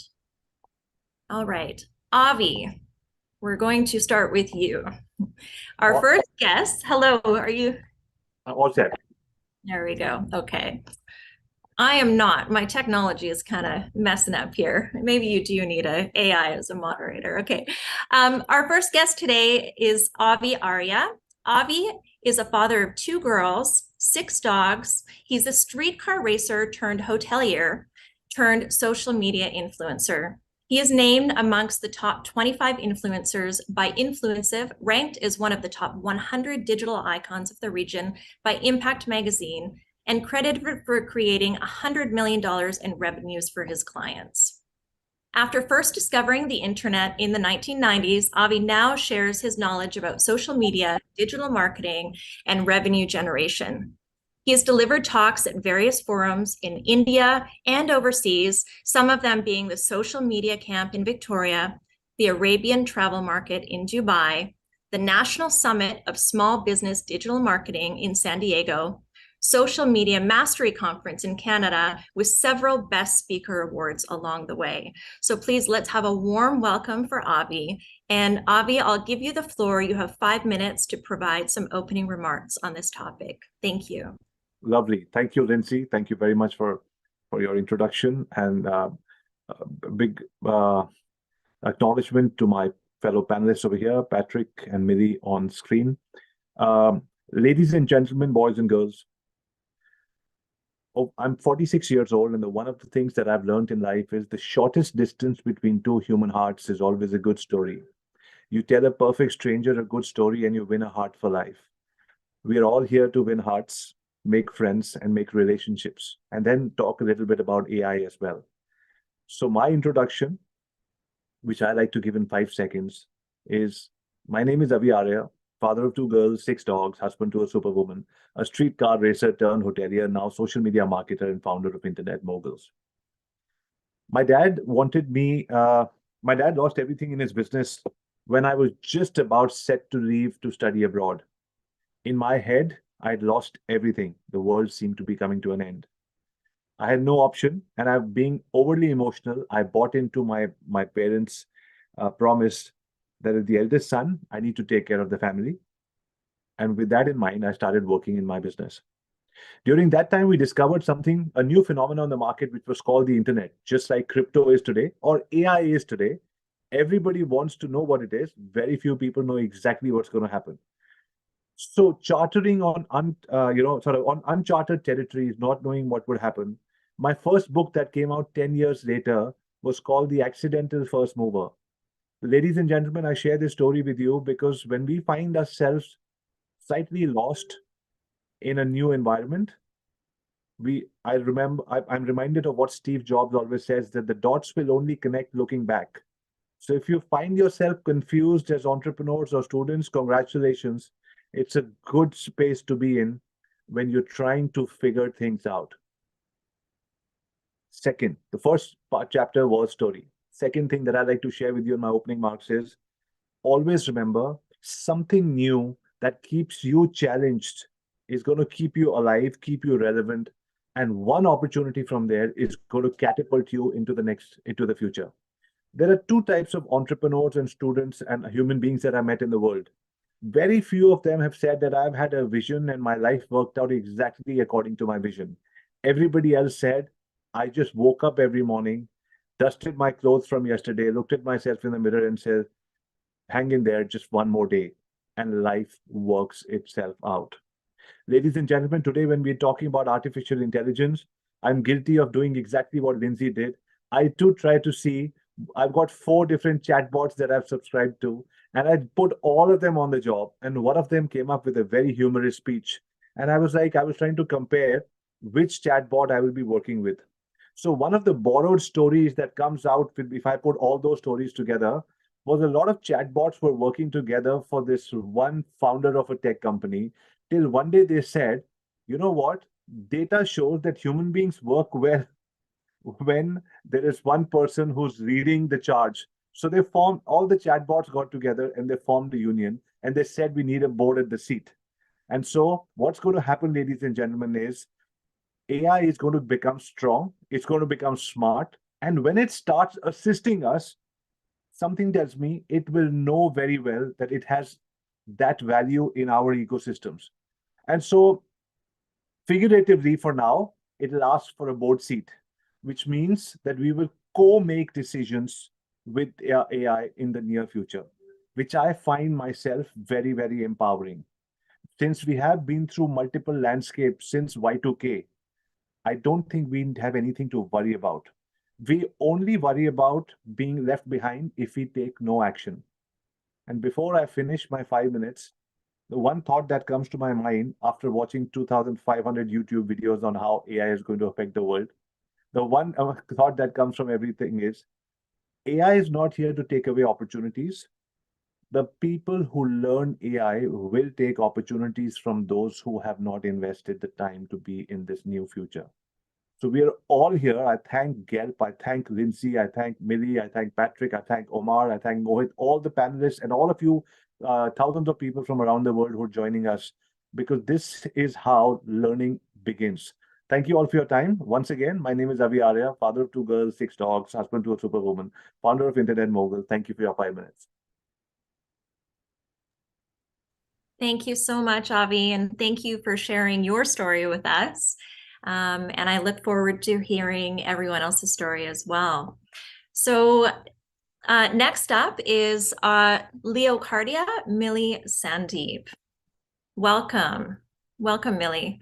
So Millie is an esteemed independent HR thought leader with over 2 decades of global experience across diverse industries and cultures. With a proven track record in shaping high-performing cultures and driving profitability, she is a senior HR leader who excels in devising and executing best-in-class HR strategies and policies. As a trusted advisor and coach to management, she has played a pivotal role in the successful integration and divestitures. Her progressive history includes building HR departments from the ground up, leading organizations, and fostering retention, engagement, and performance. With expertise in diverse areas such as organizational development, talent management, diversity, inclusion, and leading change, she is a catalyst for growth and a voice for progressive change. Her passion for diversity and inclusion drives her to champion balanced leadership and create ecosystems that empower women in leadership roles. Please welcome Millie. And Millie, I will ask for you to provide your opening remarks, and you also will have 5 minutes. Thank you. Thank you, Lindsay. And first of all, a warm welcome to all the participants globally. 10,000 number plus is a remarkable number. I do want to acknowledge Omar and the team for having invited me as a panelist. And Avi, amazing start of the conversation, I must say. I love the way you kind of wove the story around. And it got me thinking in terms of my journey in life. And as I look at my journey in life, I've been in corporate for more than 3 decades. And after about 3 decades, I decided what next. And, here I am on my own trying to find my own feet. But what's exciting is this whole journey of things changing. As a professional, we've been looking at doing work in HR. And the reality was a lot of stuff was manually done. And I think we came across situations where we got forced in many ways with COVID to start looking at automation. And I think prior to that as well, there have been a number of tools and technology that actually provides you with a platform to integrate the whole thing. and come up with solutions and easy way of doing things. And I think with AI now coming in, there's been a roller coaster ride saying what's going on, how is it going to impact, am I going to lose my job? I've been asked this question a number of times, and I actually had the same resonance with what Avi said. AI is not going to take away the job, but the person who knows AI will. And so thereby it does throw up challenges, it throws up opportunities for young talent and also middle level talent, senior level talent, to kind of relook at what is it that I'm doing and how do I embrace this new change. Because ultimately we have been saying change is inevitable and embrace it. So I think it's for all of us to look within and say, am I changing? Because if I don't change, if I don't adapt to the changing technology, I will be succinct, immediately. And so I think I would like to leave the audience, because it's young students and professionals who are here. This is the moment. Yes, there will be challenges. Anything has, it's the two sides of the same coin. It's how you look at it and you embrace both the sides, which are meaningful, yet be vigilant on how you take it forward. So with that, Lindsay, I'll hand it over back to you.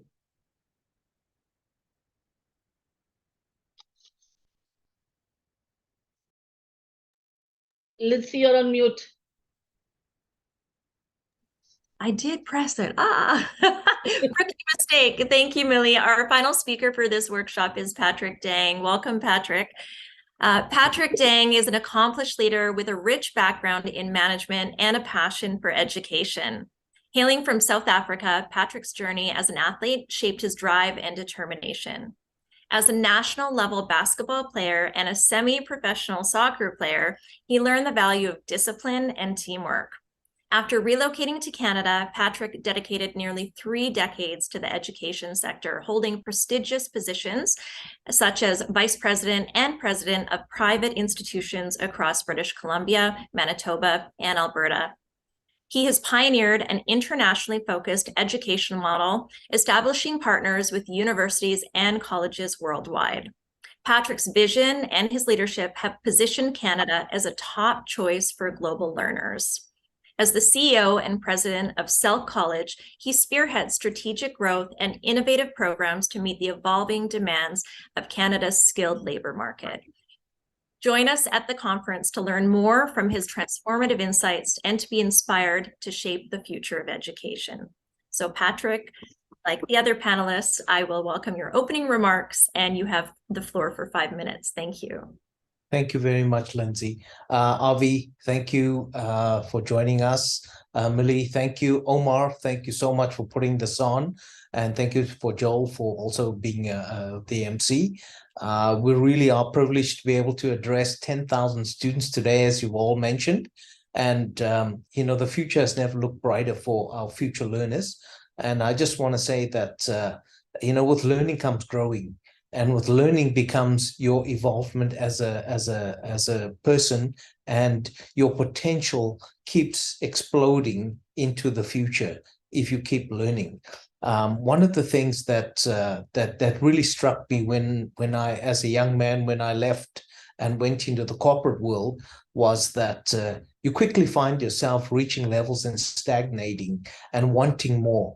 And the only way forward is to actually go back and learn and understand what the new skills are in today's world. And, with the evolution of AI, I just want to say that COVID taught us an amazing lesson in terms of how things need to evolve. We've seen how people wouldn't adopt online learning, and now it's become a way of learning, one of the most accepted forms of learning. And in fact, here at Selk College, one of the things we do is we combine not only in-class learning, but we have online learning and we have blended learning. And it's our way of ensuring that our students actually embrace technology and actually participate in utilizing the technology. And I just want to also remind students, that the future is now, and the future says basically, you need to understand that you either are going to be on the journey or you're going to be left behind. And one of the things we see right now is that AI has already moved towards voice commands, writing commands, action commands, automation by analytics, algorithms, predictive behavior. And what's happening is that with AI, you will find that you could actually reach the space of perfection in a much shorter period of time. In the decades gone by, the way you became known for excellence was through experience and trial and error. Well, guess what? AI is going to shorten that learning curve for you. It's going to show you how to avoid mistakes, and it's actually going to show you how to consistently deliver the right results. So with that in mind, I think, it's a mindset that you should not fear technology. You should embrace it. You should make that a part of your future way of looking at things, because the future is coming where things are going to adapt and change. Now, with education as such, the way we've positioned our output and our programs here in Canada is we've aligned ourselves with the employment sector so that basically we offer an applied learning setting which is tailored and customized for the jobs itself, where the employer can actually see the student doing the job. Well, what happens when the students graduate? They go on what we call a co-op or an internship or a practicum. Well, picture all of that being taken place in an online setting where you can actually theoretically put your practice in motion without having to go online. Think about without having to go in a work setting, and think about the situation where only so many doctors can be trained, only so many nurses can be trained. And why is that? That's because at the end of your journey in your theoretical studies, you actually have to enter into an applied learning session where you can demonstrate your capabilities.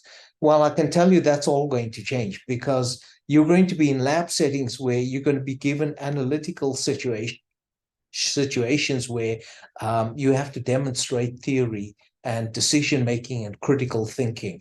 AI actually is combining and taking all of that and saying, why don't we encapsulate critical learning into one big module and help you understand how you reach a decision?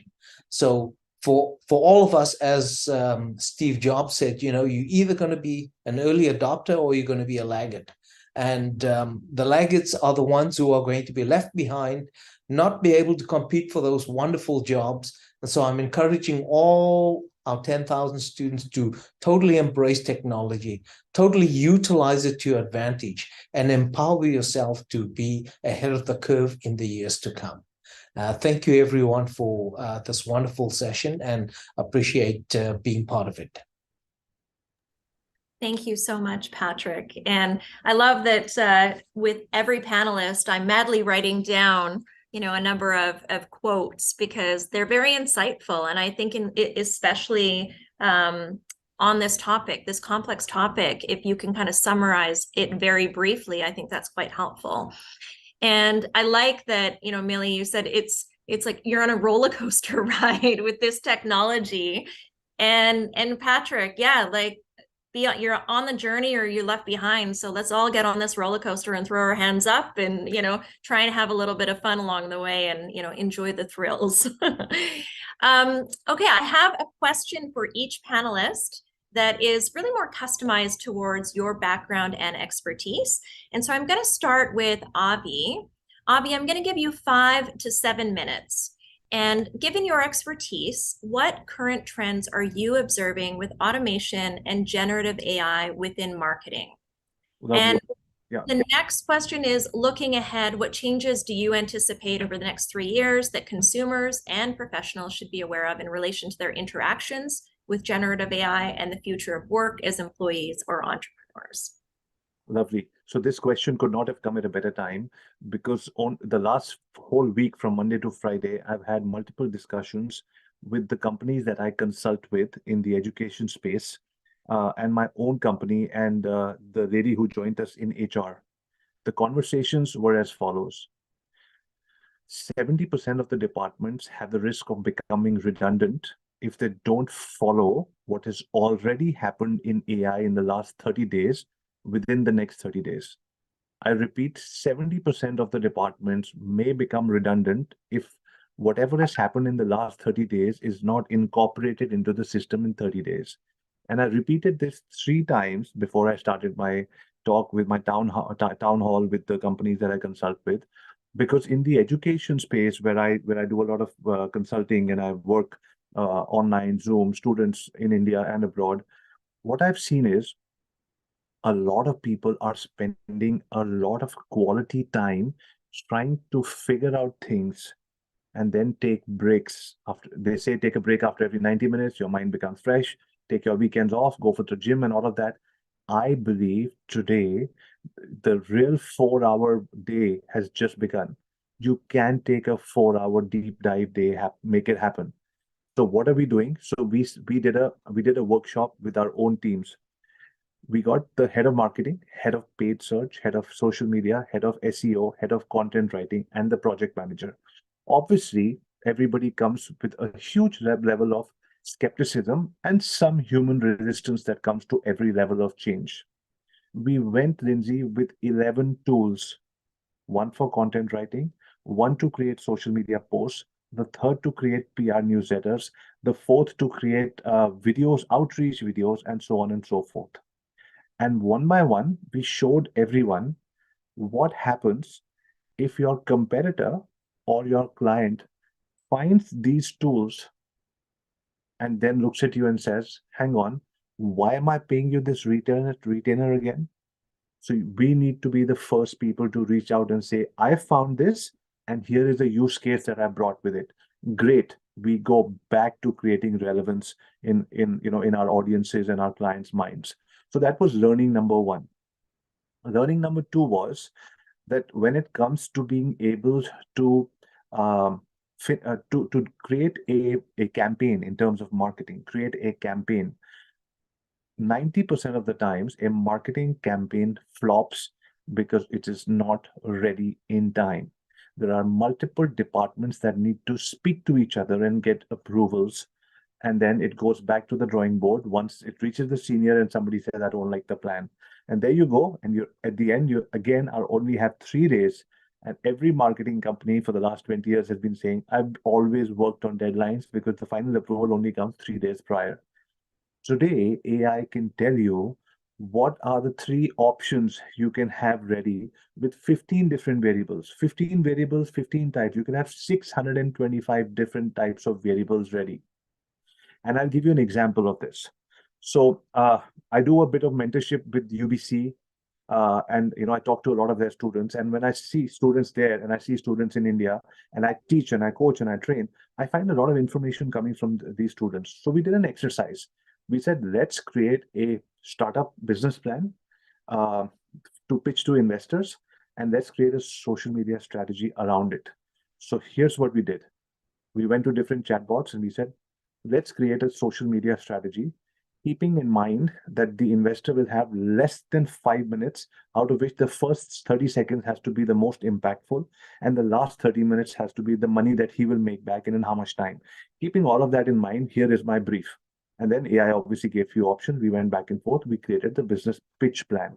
Second, we said, create 10 social media posts to go on LinkedIn, Instagram, Facebook, and all of that, and tell with a call to action saying, if you know somebody who's in the education space, we help you consult, get to know how AI works better. With a call to action, create posts for us so we can find those companies, those universities, and those sort of investors. It created those posts. And at the end of the 25-30 minutes, we said, guess what? How much time did this take us to do only 1 month ago?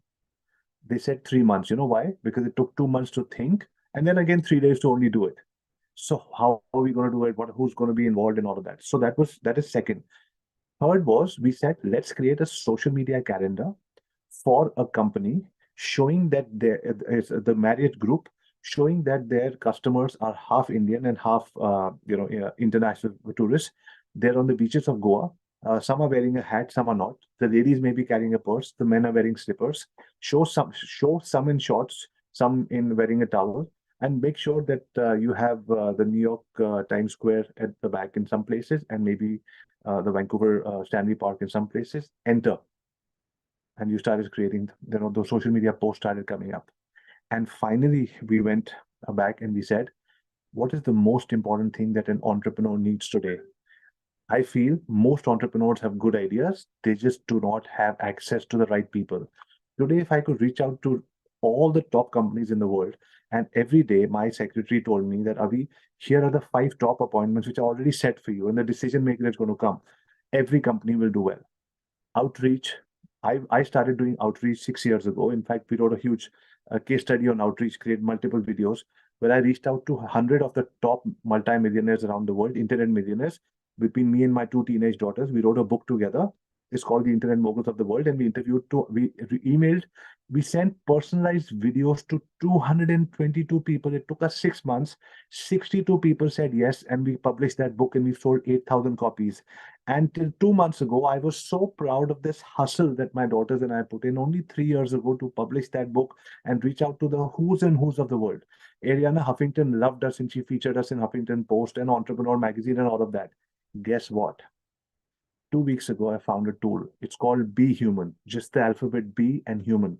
You go there and make a short personalized video just to reach out to one person, and then give it a command to change the names, change the company names, change the opening, change the closing. In your voice, it's going to read one video and spit out 100, 200, 300, 500 outreach videos. And the list goes on and on, Lindsay. So it is completely fascinating. I'm seeing a lot of things changing. In fact, today, after I finish this call, late at night, I have a call with my senior people, who I'm consulting with, some of my clients, and I'm telling them, have I been able to get across to you? Because I know it's not going to be a 1 day or a 1 week or a one present day. You can shock or inspire people, but to make them change and actually have educational institutes actually make changes in their curriculums, which I'm trying to make happen now, is going to take time. So that means workshop settings, having them actually change their own profiles. If they see change happening themselves, then they themselves become practitioners. So I'm seeing huge change, and I see it's just the surface. But at the same time, I feel kids, the youngsters, students. Somebody was my closing remarks, Lindsay, would be, the other day somebody was asking me, what do you think is going to happen to YouTube? All kinds of YouTube channels have been made. People are opening soda cans, people are crashing cars. What's going to happen? I said, this is my prediction. There are going to be YouTube channels which is going to be called the One Day Millionaire. Students, because all these students who are here today, they've got energy and they've got AI. There's going to be a new channel which is going to be called the One Day Millionaire. 5-7 startup kids are going to come together, and they're going to do everything together to create $1 million revenue in 24 hours from start to scratch.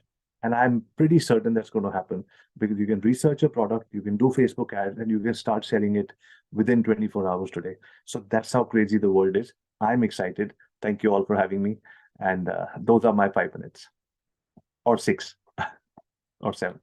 Thank you so much, Avi. And I think, some of what I heard echoed there was really about embracing the fact that automation and artificial intelligence can create a lot of value for your clients. You need to embrace its relevance and be transparent about it.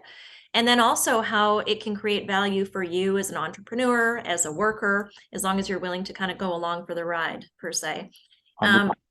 I think what's also striking is the timeline, how quickly everything's changing, right? That story that you shared about, what you and your daughters did, which is amazing, and how quickly technology comes out. You're like, where was this then? I know, exactly. And so I just take 10 more seconds.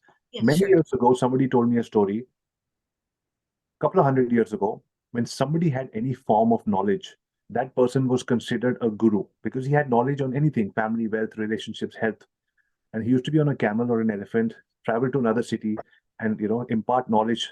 And then he came back after a few years. If he did come back and not eaten by a tiger or a lion or whatever, if he did come back, he became a saint, and he became the person who got wisdom around the world. That's how wisdom used to travel. Because it was so slow, they said only 5% people were successful. But they say even today, now that everybody has access to information at the drop of a hat, Guess how many people are successful? That story said it's still only going to be 5%. You know why? Because most people still don't take action. So people who are scared, oh my God, everybody's got this information in their hands. Everybody's got the information, but everybody's not going to use it. So all of you people who are here for this GELP Summit, you have that information. Go ahead and use it. Make the most of it. Mark this date in your calendar. I think everybody here has put on a great event. I'm sure it's going to be a game changer for all of you.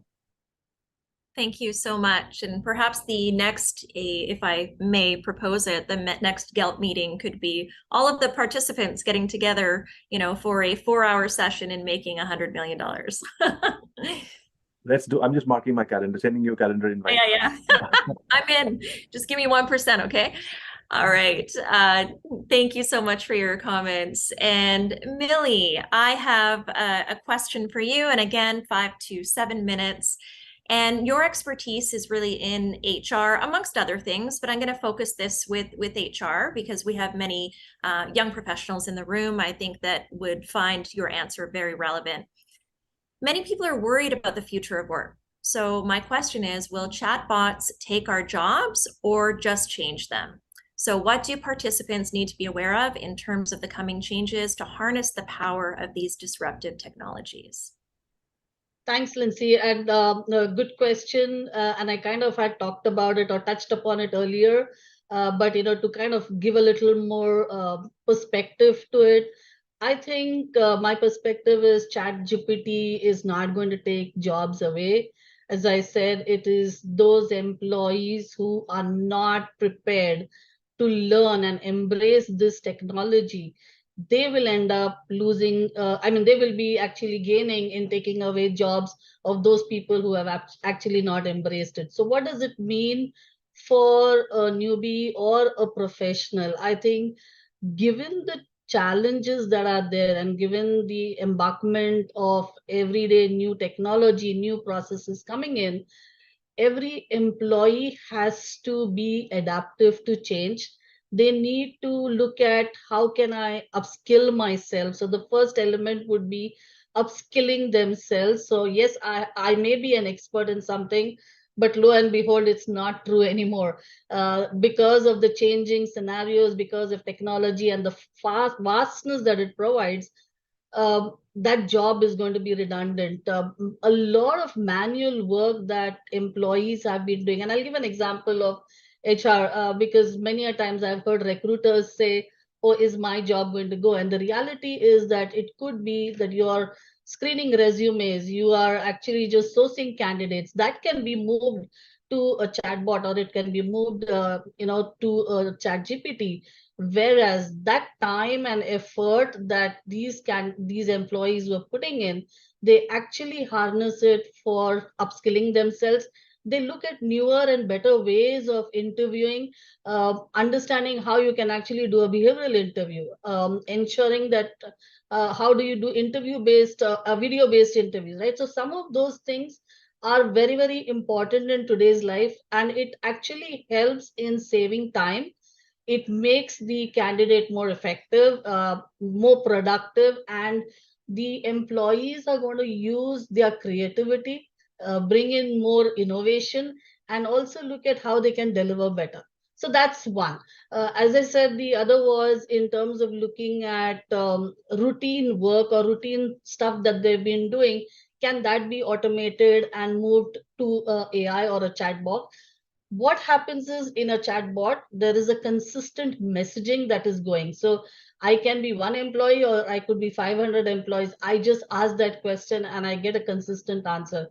It's not dependent on a person to person. So I think that again becomes a good way of standardizing your communication, standardizing your processes, and finding better ways to learn.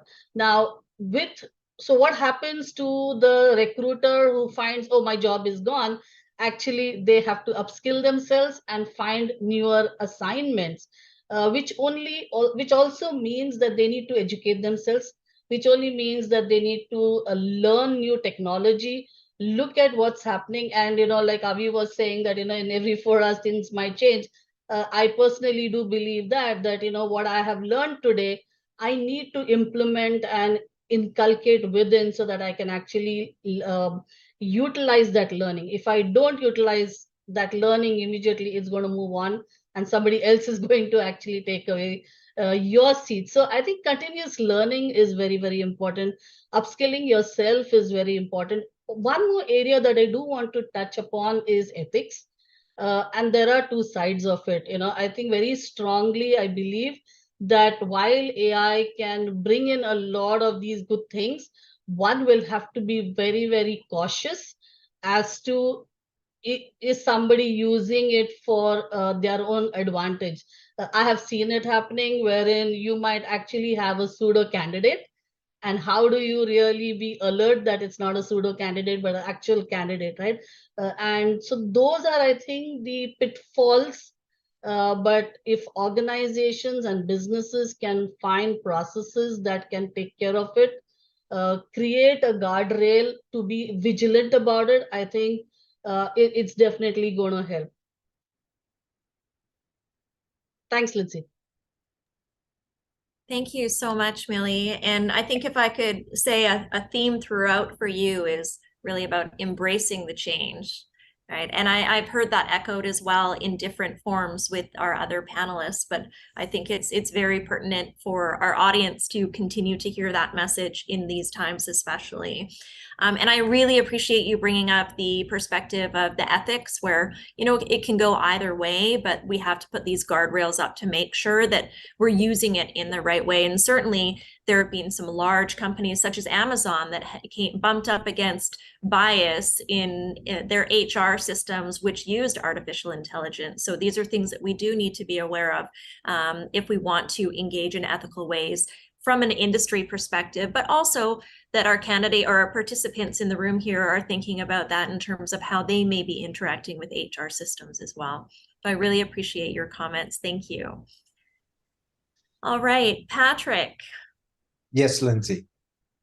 Is generative AI a threat to developing students' critical thinking skills in terms of your expertise as an educator, or is this a tool that can be used to help develop these skills? And you've spoken briefly to this, over the last sort of 30 minutes. What I'd like to also know is what the trends you're seeing in education as it relates to student learning, as well as the future of work for your students. And 5 to 7 minutes. Thank you. Thank you, Lindsay. It's really an interesting situation developing, and I think it depends on the faculty, and it also depends on the industries that people are going into. In some areas, AI is actually in its infancy, and it will take some time for it to be trusted as the standard and measurement whereby candidates can be truly measured for. So, for example, as I said earlier, doctors, nurses, patient care, there's a lot more to it than just making a decision. There's the human emotive part of it. There's, so much more that goes with human nature and the predictability of outcomes of treatment. And so until the regulators of all the different sort of applications in healthcare come together and determine what will actually stand the test and pass as a standard to be measured by, that will evolve over time, but no doubt it will come. But then again, I just take a look at, for example, just in our own college, for example, when we started this journey 3-4 years ago, we were looking at, well, we don't have a system that tracks payments, that tracks grades, that tracks, when students need to prepare to go on a practicum or co-op internship. When they come back, how do we input their marks? And what's the system that's going to generate the graduation report, and so forth. And so if in any particular organization, you're going to find that it's people that are hired to actually capture all the data and to put all the relevant touch points in that tells you if the person actually passes the must and has actually met the standard and gets to the end destination. Well, just with us, for example, we looked at this very critically and we said, it's time to invest in systems. It's time to automate.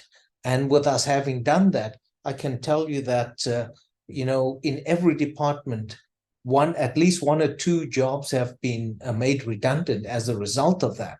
So when you start thinking like that, you start thinking, well, are the jobs going to be filled by bots and robots and automation? Well, to some extent, because at the end of the day, every company, every system has to have its own methodologies and determination of what their own outcomes are. And it needs people to be able to do that. We still have to educate our students to come out with a very strong sense of critical thinking.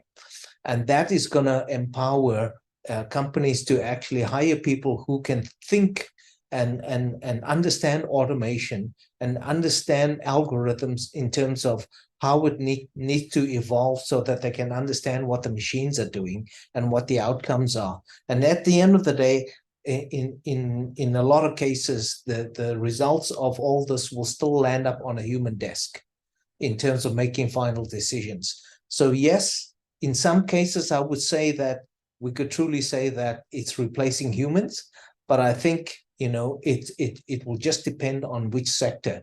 If you're talking about, for example, take a look at some of the really important things that are happening where automation has taken over. I'll give you one particular example.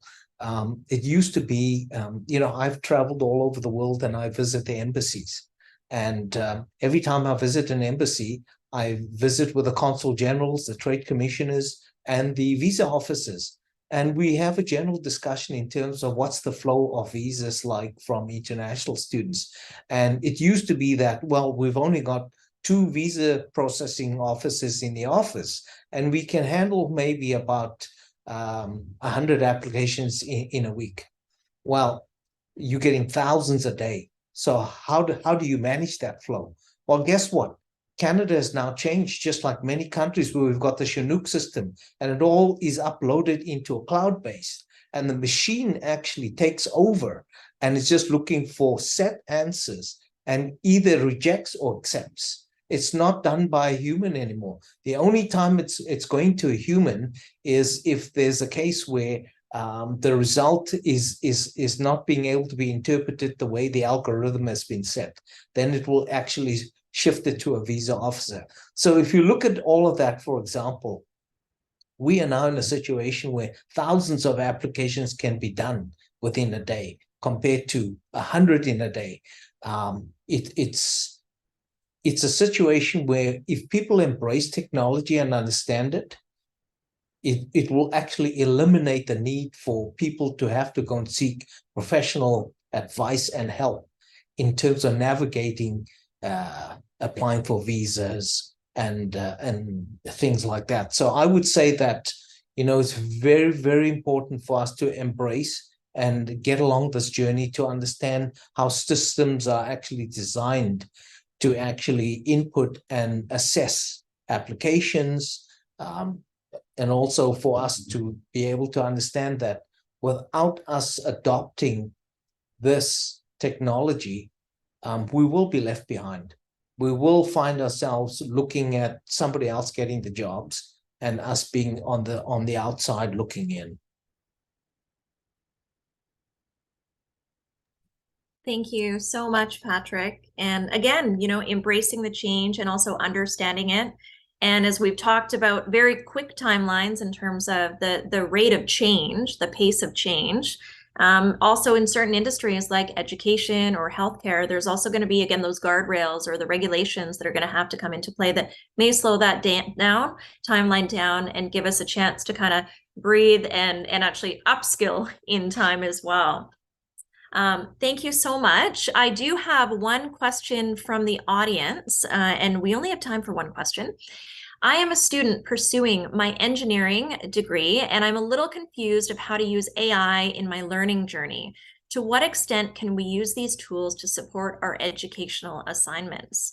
And we have about 2 minutes or so to answer that question. And I'll just ask, would anybody like to take this? Patrick, you're in education. Would you like to briefly comment? Sorry, Lindsay, can you just quickly just summarize the beginning of the question? I missed that one. Absolutely. Sorry. This is a student who is pursuing engineering, and they would like to understand how they can use AI tools and to what extent to support their educational assignment. So any advice on that? Well, you know, in today's world, there are so many tools that are being used in engineering. So, for example, AutoCAD and you know, sort of CGI, and there's just so many applications in which, if a student took the time to actually understand that and understand that in any form of engineering, there's going to be technology involved, and to actually understand in which engineering sector, which are the softwares that are being used, and to do the advanced research, that will actually give a student a far better chance to be able to pivot and to be able to understand what they're learning and how to learn. I think that's the most important thing, is how do you learn using the technology, and it's understanding what the software is actually capable of doing. Great, thank you. So again, understanding its capabilities, but also understanding how you as a learner, you utilize these tools to learn. Much appreciated. We have about 1 more minute if any of our other panelists want to briefly comment. Otherwise, I see Joel has come on. That may be our signal. It may be the proverbial cane pulling me off. So maybe I'll take that this moment to say thank you so much, Millie, Patrick, Avi. It's been a great pleasure getting to know each of you. I'm just going to kind of reiterate, Avi, you said the shortest distance between two hearts is a good story. So I've enjoyed hearing your stories today, and I look forward to hearing more of your stories in the future. And I also just want to thank you for your wisdom, because again, I heard the dots will only connect looking back, right? And all of you have shared your wisdom to help us on our path to connect these dots. And I really appreciate this time that you've spent with us today. Thank you. And off to Vidya and Joel. Thank you, Lindsay, for hosting such a wonderful session. And thank you, panelists, for your inspiring contributions. Just a reminder to those delegates joining us to complete your GELP reflections and top highlight at the end of this session, and to click next once you're done. As we approach the Global Talent Showcase, we would also like to remind you all to keep sharing your posts and reflections from what you have been learning from the summit on social media, and tagging us at #GELP, #Global Summit 2023, #Building Resilience, and #Share Your Experience. Be sure to tag @GELP or Global Emerging Leadership Programs when posting on social media, and you'll have a chance to win a 150 Canadian dollar Amazon gift card. We would also like to share another social post and reflection. Hayden Edwards from Vancouver Island University in Nanaimo, British Columbia said, "A resilient leader to me is someone who stands with integrity while adapting to the ever-changing world of both people and operating systems, creating harmony between core values and innovation." Thank you, Jyotsna Priya from Chennai, India, who posted, "A global resilient leader is someone who can function well as a leader in a challenging and dynamic environment. They are able to overcome new obstacles, develop solid bonds with others, and motivate others to accomplish great things." Thank you for sharing your thoughts, and thank you to everyone for watching. We will see you soon in our next session.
Welcome everyone to the Global Summit Talent Showcase and Wellness Break. We would like to thank our sponsors for all of their support in making this summit possible. What an amazing day, morning, and evening it has been for some of you viewing this summit from across the world. Please use this time to take some refreshments, relax, and enjoy our talent showcase. For those who may not know, my name is Ashita Khan and I'm the Program Manager for the Global Ambassador Program here at GELP. And my name is Dustin King, and I'm the Outreach Specialist for Canada here at GELP. You may have met us earlier at the Power of Mindful Living session at the start of the summit. Welcome. You are all in for a treat as we have some amazing artists that will be performing for you today. Before we introduce our artists, we want to remind you to fill out your reflections after each session for your chance to receive a GELP digital badge and tuition scholarships of up to 2,500 Canadian dollars. Reflections can be completed through the GELP platform. If you have any questions regarding this, please email us at explore@gelp.ca. We encourage you all to post in the community feed of the app and introduce yourself. Now it's time to start the Global Talent Showcase. Introducing our first artist, Taylor Lundy. Taylor was born on the lovely Salt Spring Island in British Columbia, Canada. Her passion for singing began at a young age, and she loved singing alongside her older sister to make some amazing duets. In 2020, Taylor won VIU's Got Talent and has been performing and adding to her makeshift home recording studio ever since. Taylor works as a financial planner, but hopes to one day pursue her passion as an artist full-time. Please help me welcome Taylor. Hi everyone, my name's Taylor. I just wanted to give a big warm welcome to all of you tuning into the Global Summit today, and a huge thank you to GELP for having me. Today I'm going to be singing Bruises by Louis Capaldi. I hope you enjoy.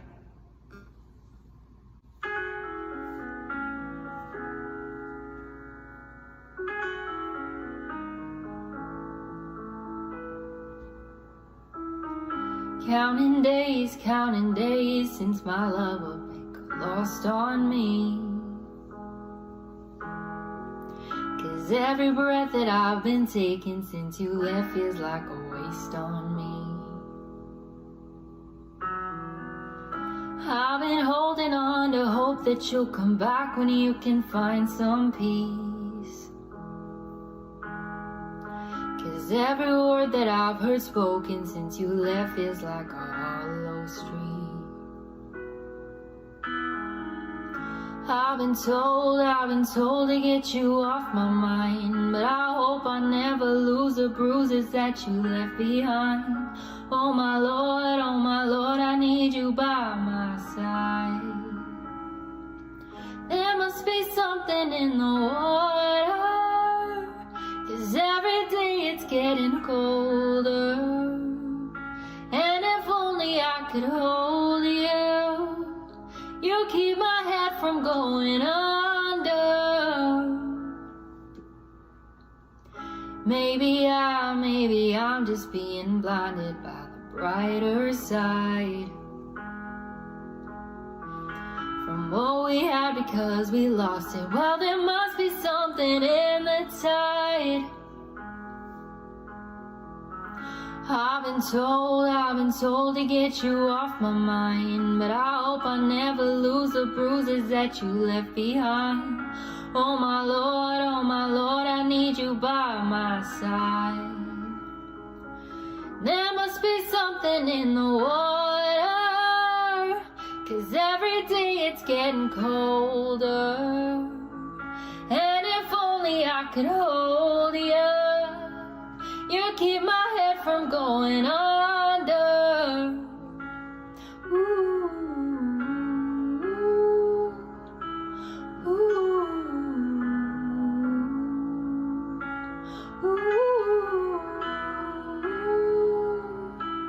ooh.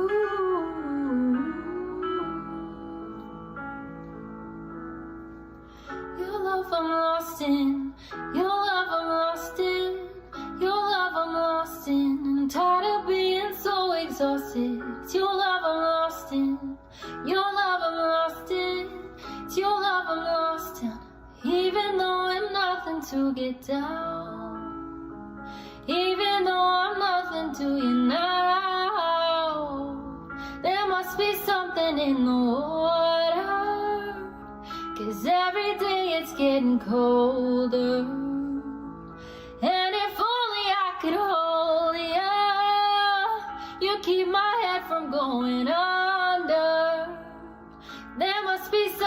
in the water, 'cause every day it's getting colder. And if only I could hold you, you keep my head from going under.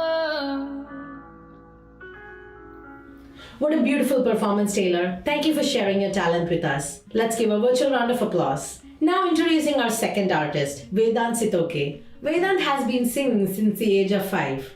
It's a stress reliever for him. On weekends, he performed at local cafes and restaurants in India. He has performed in the opening act of many popular Bollywood playback singers. His greatest achievement was performing in a stadium of 5,000 people, which turned out to be the best experience of his life. Please welcome Vedant. Hello everyone, I am Vedant. And I'm Ivan. And I just want to give a big welcome to all the members of Global Summit from all around the world. Thank you so much for joining. And thank you Gelb team for having us over here. And today I'm going to be performing for you. So let's get started with the show. Oh, teriya, meriya, bhul gaya.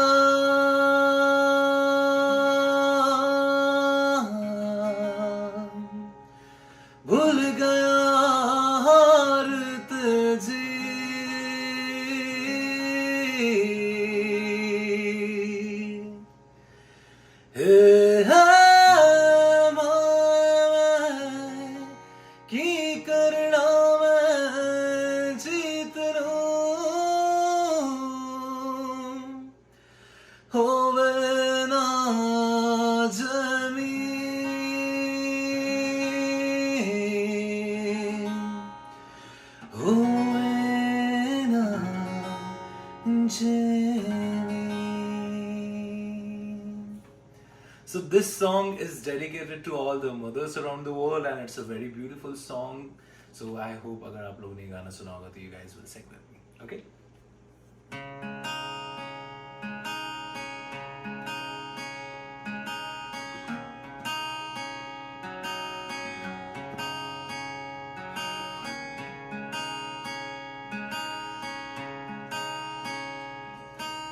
बिंदिया लगाती तो कांपती थी पलकें माहिरी, चुन्निया सजा के वो देती वादे कल के माहिरी, मेरे हाथों में था उसका आती चाशनी सी हर उसकी बात हमारी आप ही हंसनी, हमारी आप ही नाचती, हमारी याद वो आए तो करनी हमारी कंगाल लड़ी, हमारी याद वो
का करूं कहां से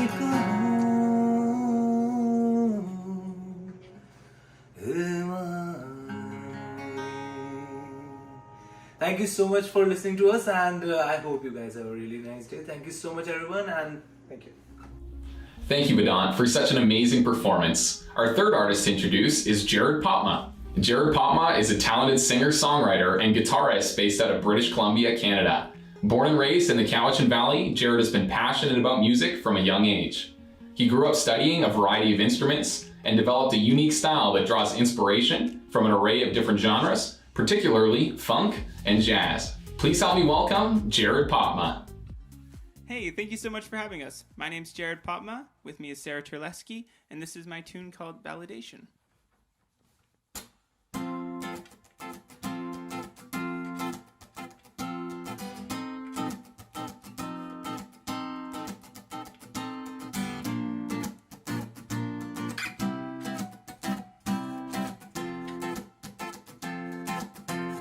I don't want to come across as needy,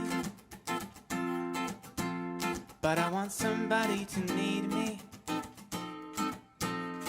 I want to be the one that you call. I want to pick you up when you fall. Does that make you feel better at all? And you could be there for me too. I wouldn't need anyone other than you. In the moments I need you the most, would you pull me in real close? Is it something you're willing to do? I could use some validation. I'm coming to the realization that I don't wanna live this life alone. When I call, could you pick up your phone? When I'm lost and I can't find my way back home, I don't wanna come across as helpless, but sometimes I get a bit jealous. Sometimes I get stuck in my head, or caught up on things that I read, and I don't wanna get out of bed. I could use some validation. I'm coming to the realization that I don't wanna live this life alone. When I call, could you pick up your phone? When I'm lost and I can't find my way back home, will you be there for me when I need a friend?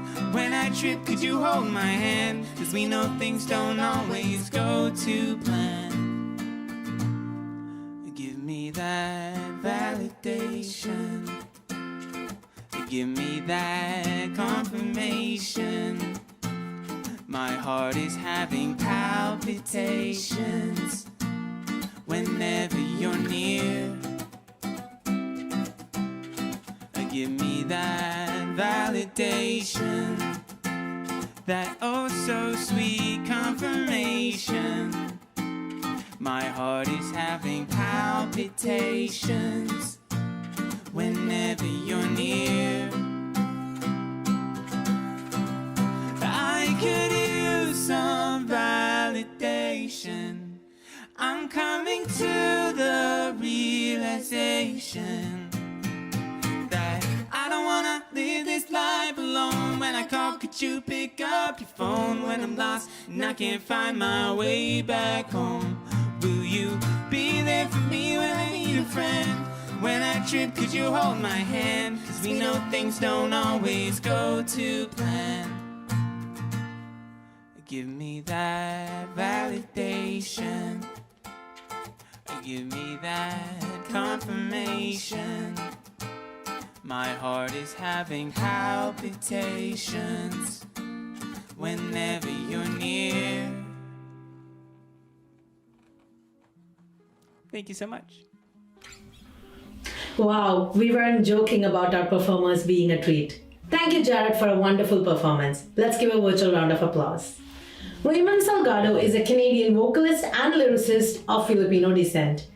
He's an artist, musician, and a web-based media influencer with immense supporters on Instagram and TikTok. Salgado rose to popularity for his marvelous voice. Recently, Salgado was also one of the finalists at Canada's Got Talent, where millions of viewers witness his inspiration and story. Today at the Global Summit, we are so honored to have Raymond join us. Please welcome Raymond Salgado. Hello, my name is Raymond Salgado, and I just want to say thank you so much, Gelp, for having me.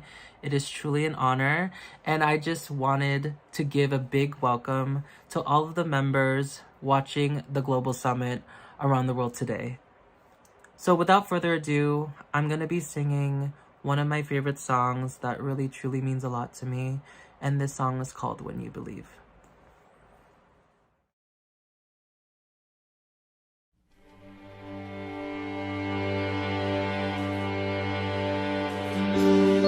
Nights we prayed when no proof anyone could hear. In our hearts a hope for some we barely understood. Now we are not afraid, although we know there's much to fear. We were moving mountains long before we knew we could. Oh yeah, there can be miracles when you believe. No hope is frail, it's hard to kill. Who knows what miracles you can achieve when you believe? Somehow you will. When you believe. Oh, in this time I fear, when prayer so often proves in vain. Hope seems like the summer birds too swiftly flow away. Now I'm standing here, my heart's so full I can't explain, seeking faith and speaking words I never thought I'd say.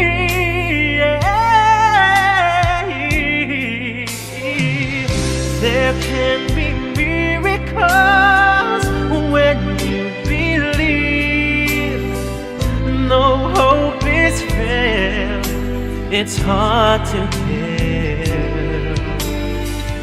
Who knows what miracles you can achieve when you believe? Somehow you will. You will when you believe.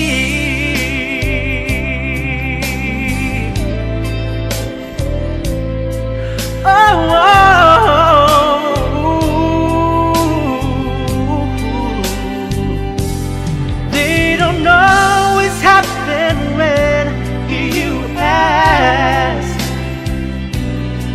And it's easy to give in to your fears, but when you're blinded by your pain, can't see the way clear through the rain. A small but still resilient voice says hope is very near. Yeah.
you so much for having me, and let's head back to the MCs.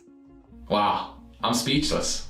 But a great way to finish off our wellness break and talent showcase. Thank you, Raymond, for sharing your talent with us. A big round of applause for Raymond.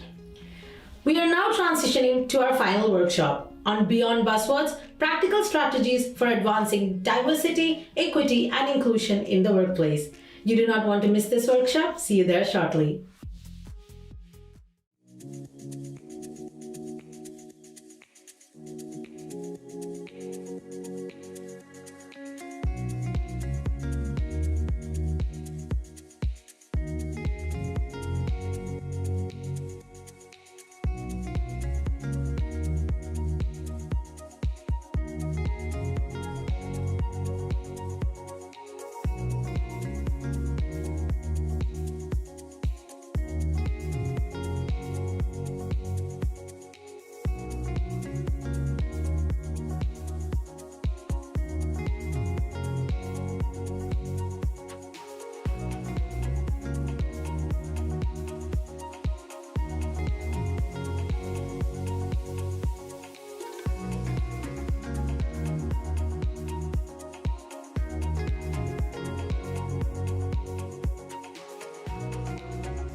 We're on a journey, looking back on the things that we've taken for granted, but feels like we're learning to be better without what's been holding us back now. Let's move closer to a new history, find out what we can be together.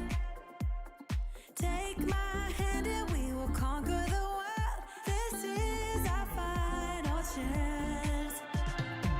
'Cause one day we'll be looking back at this. We were in a big mess together. But we found a way to choose right from wrong. We found the strength to go on together.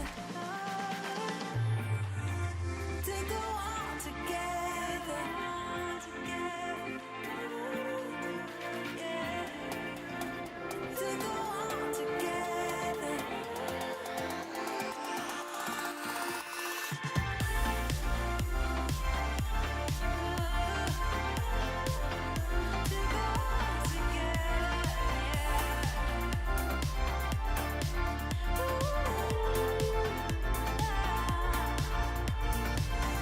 Moonlight and fire, dancing closely together and staying forever young. What about you and I then?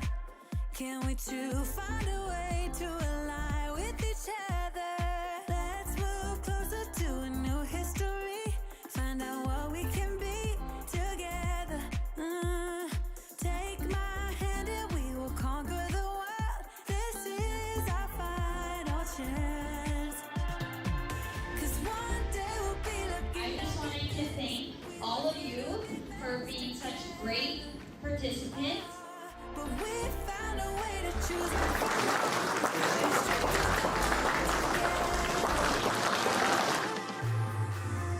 To go on together.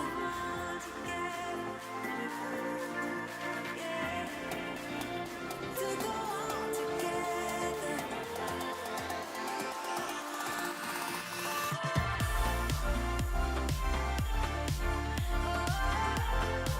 To go on together.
Hello, everyone, and welcome back.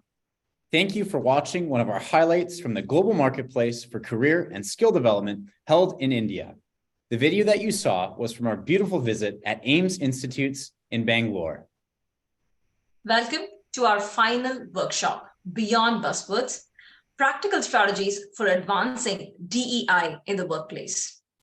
This workshop is presented by Vancouver Island University. Thank you for all your support. Before we get started, we wanted to take this moment to acknowledge all of the reflections we have been receiving from all around the world via the GELP platform. It is so amazing to see how delegates are applying their learnings from the summit to their global and regional contexts. Remember to complete your pre- and post-summit survey reflections to earn your GELP digital badge and enter your chance to win a tuition scholarship. More information related to the global awards will be released at the closing ceremony. It gives us great pleasure to welcome our next moderator, Cynthia Longa. Cynthia Longa is a systems change professional whose passion and strength is in facilitating continuous incremental inclusion across systems of people with compassionate efficiency. Over the past 19 years, she has worked throughout the academic career pipeline, K-12 education, university, and industry in the US and Canada, from IT to education and immigrant advising to DEI, always with a focus and curiosity on making systems, whether university, organizations, or families, more inclusive and welcoming spaces. Cynthia is the founder of Legacy of Connection, a DEI consultancy whose purpose is empowering individuals of global majority to live, learn, parent, and work in alignment with their authentic selves, and guiding organizations to take courageous action to become truly inclusive spaces. Over to you, Cynthia Longa. Thank you so much, Joel and Vidya, for your wonderful introduction. I would like to take a moment to acknowledge that I'm hosting this session from the unceded territories of the Kwantlen people here in British Columbia. To be able to host a session about bringing people together in communities and organizations across the world from this place and this space is such a great honor. And so hello, everyone, and welcome to the last workshop for the 2023 Global Virtual Summit for Career and Skill Development. You have now arrived to workshop number 3, Beyond Buzzwords, Practical Strategies for Advancing DEI in the Workplace. I'm honored to be your moderator for today's session. The workshop will provide an in-depth understanding of DEI, going beyond buzzwords to explore the underlying concepts, values, and principles that guide effective DEI initiatives. We will discuss best practices in DEI, including how to identify and address bias, create inclusive cultures, and foster belonging for all employees. True inclusion is not just diversity in numbers, but ensuring that every voice is heard, valued, and empowered to make a difference in the workplace. I would now like to take this opportunity to introduce our panelists today for opening remarks. After the panelists provide their opening remarks, this will then be followed by a short Q&A session. We ask you to submit your questions on the GELP platform under the discussion post tab. Thank you. And now let's get started. Our first speaker is Nneka Otogbolu. Nneka comes to the foundation, Nneka is the Director of Strategic Initiatives and Equity at ECF. Nneka comes to the foundation with several years of nonprofit experience, most recently as Executive Director of a community-focused science charity on Vancouver Island, British Columbia. She was also the research and fundraising coordinator for the National Indigenous Moose Hide Campaign. Before coming to Canada, Nneka spent more than 15 years in increasingly responsible positions in the Nigerian banking system, specializing in small and medium-sized businesses. Please welcome Nneka from Edmonton, Canada. Thank you, Cynthia. Thank you, everyone. And I'm glad I'm here this evening speaking with you. And just like Cynthia had given a brief about my role at the Edmonton Community Foundation. Yes, so my journey with ECF started in February 2020. And I actually moved from Vancouver Island to Alberta. The first thing that I noted was that the provinces are different as they are located across the country. And when I left and loaded my stuff in my car and took that drive, it wasn't snowing in BC, but it snowed all the way to Alberta. And that was my welcome to Alberta reception I got. Anyways, when I applied for this role, it was to be the Director of Communication. And that was in November 2019.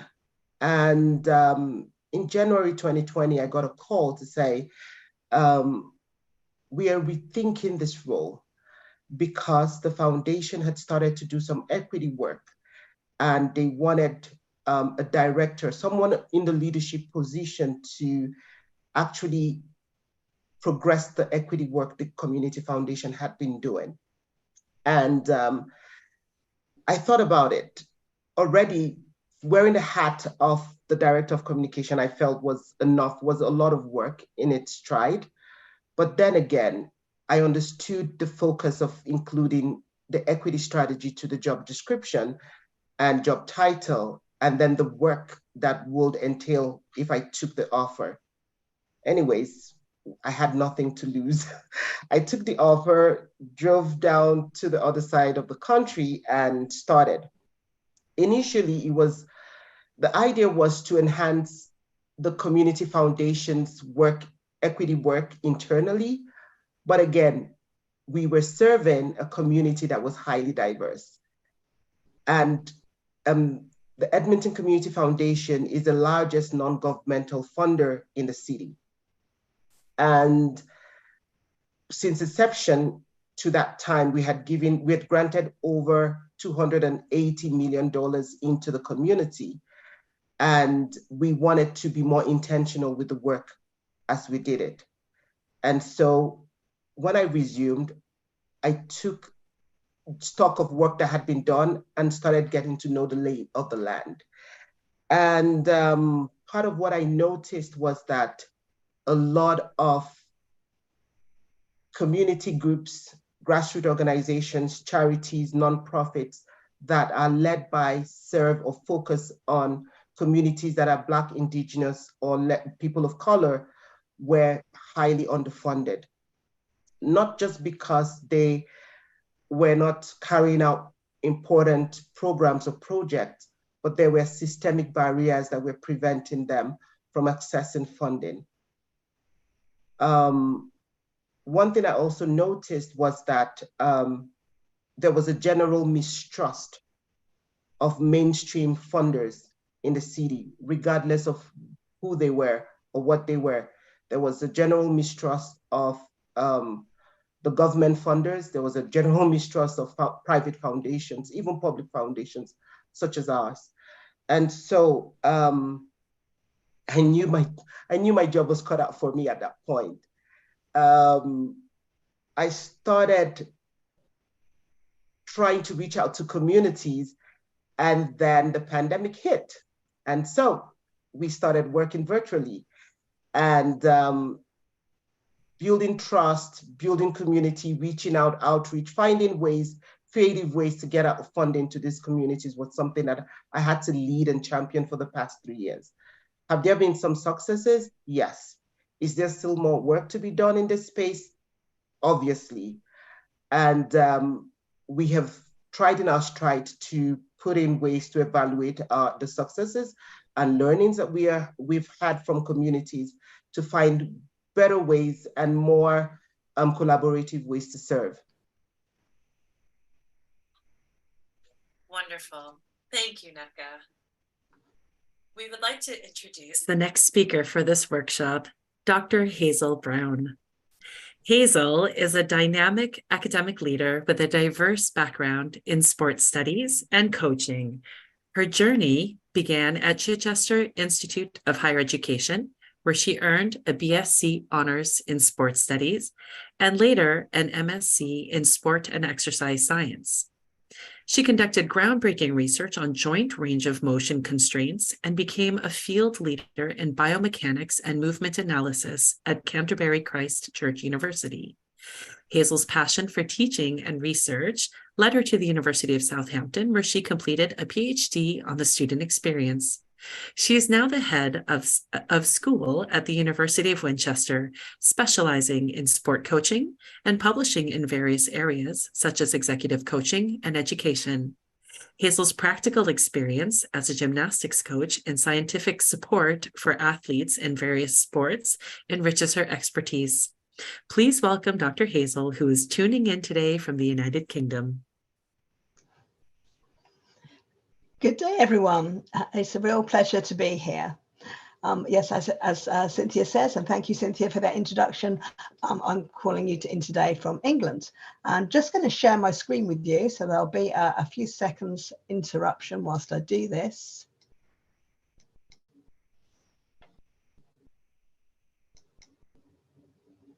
Because I just wanted to be able to give you a bit of background. So this is my picture of my university here, University of Winchester. And we're a very small university, only about 9,000 students. And if I can get my slides to move forward.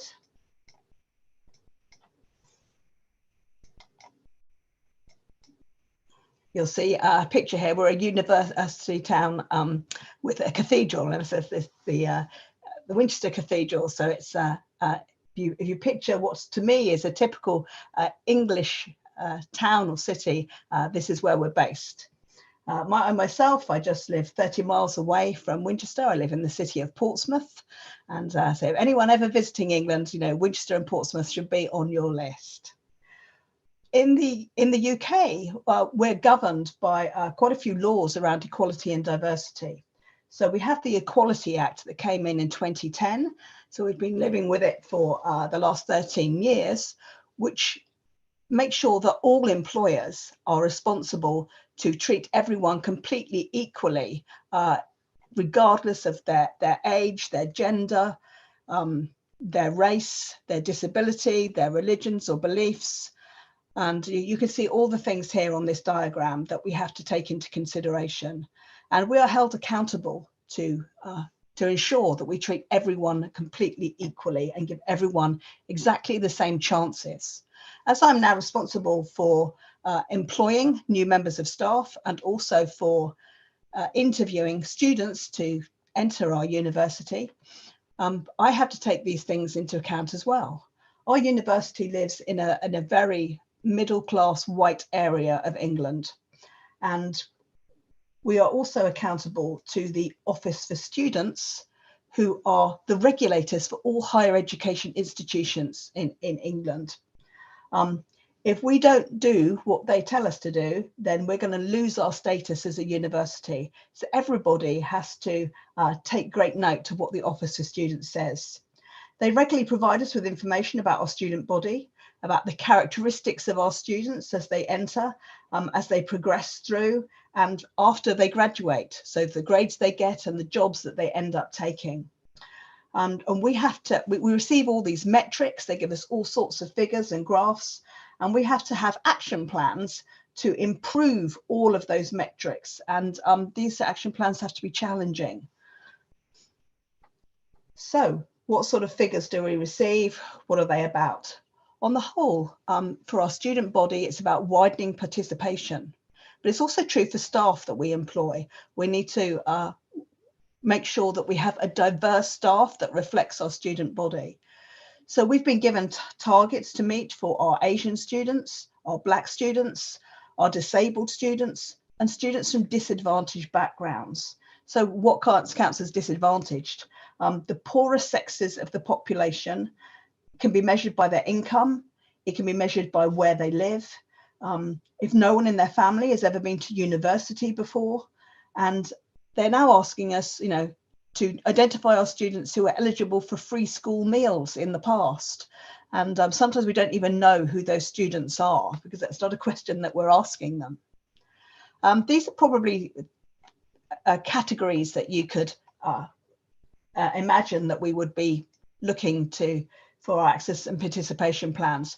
But we also have a few others that make us a little bit unique. We're a sanctuary university. You may not know, but here in England, we have a massive problem with refugees and asylum seekers who come across in boats from mainland Europe.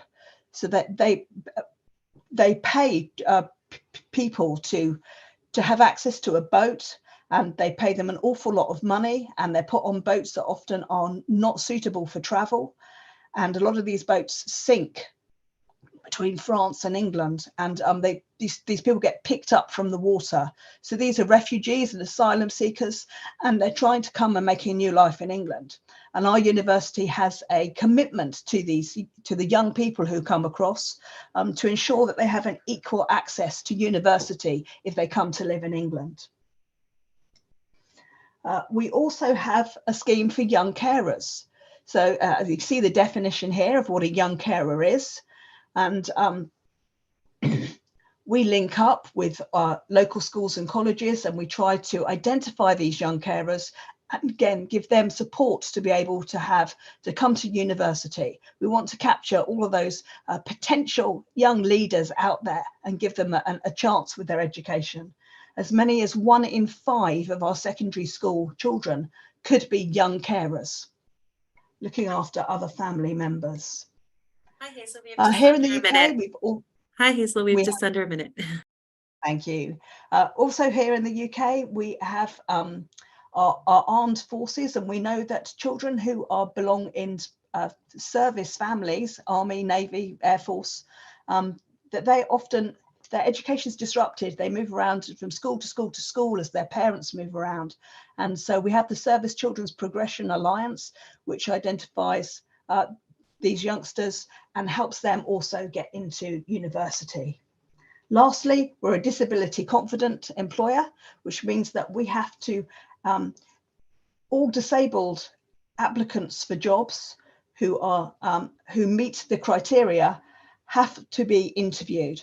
So they may not have as many points when you add up everything about their application, but if they're disabled and meet the criteria, they have to be interviewed, which gives them a chance of getting that job. Also, this is true for racial minorities. If they meet the criteria, they also have to be interviewed for that job, which gives, say, our racial minorities and our disabled people, tries to give them an equal opportunity to get into work. So thank you for listening. That's my background. Thank you so much, Dr. Hazel. Really appreciate it. And I definitely have Winchester and Portsmouth on my list. Good. We would like to introduce our next speaker for this workshop, Dr. Kavita Pandey. Dr. Kavita Pandey is a highly accomplished professional with 16 years of experience in campus placements, skill development, teaching, research, and administration. She excels in designing student-centered initiatives, building corporate relationships, and managing career development processes. She is a respected speaker at national and international events, receiving numerous awards for her work and academic achievements. With a PhD in disability studies and a gold medal from the University of Mumbai, she is a passionate learner dedicated to personal and professional development, particularly for diverse groups such as people with disabilities. Her strengths lie in interpersonal skills, collaboration, self-drive, and research acumen. Please welcome Dr. Kavita from Mumbai, India. Thank you, Cynthia, for this wonderful introduction of mine. Before I'll start, namaste to all and welcome to the wonderful Global Virtual Summit organized by GALE. My deep gratitude to GALE leadership team and organizer for this thoughtful summit. As the theme of the panel is talking about beyond buzzword and making sure that DEI in the workplace and creating a practical strategies, I would like to start with a quote of Father of the Nation in India, Mahatma Gandhi, who says, "Our ability to reach unity in diversity will be the beauty and test of our civilizations." As I am more from the researcher's perspective, I will be talking about with lots of reports and suggestions which has come up in terms of advancing strategies for DEI in the workplace. So let me start with the term explanation, which World Economic Forum and Deloitte has explained what does it mean by DEI. So according to this report, diversity is the variety of people and ideas within an organization, which is based on age, gender, sexual orientation, mental and physical abilities, etc. The term equity is about eliminating systemic barriers and privileges and ensuring all people have fair access, opportunity, resources, and power to thrive. Inclusion is all about creating an environment in which all individuals feel valued and connected. Why DEI is very important, and specifically PWD's perspective, because study says that the organization which has DEI cultures they are not able to meet their financial targets. They also be considered as high performing, innovative, agile, and better business outcomes organization. In view of this, I have chosen my PhD topic related with practices of select IT and BPO companies to leverage abilities of people with disabilities. So as we all see that continuous statistics which are being published in World Report, ILO, NASCOM, it is evident that people with disabilities face many challenges in terms of their family support, basic fulfillment of life necessities, receiving education and employment. So if I categorize it, it is related with infrastructural, attitudinal, and workplace barriers. The statistics further said that around 1 billion people with disabilities are in the world are a source of talent for labor markets.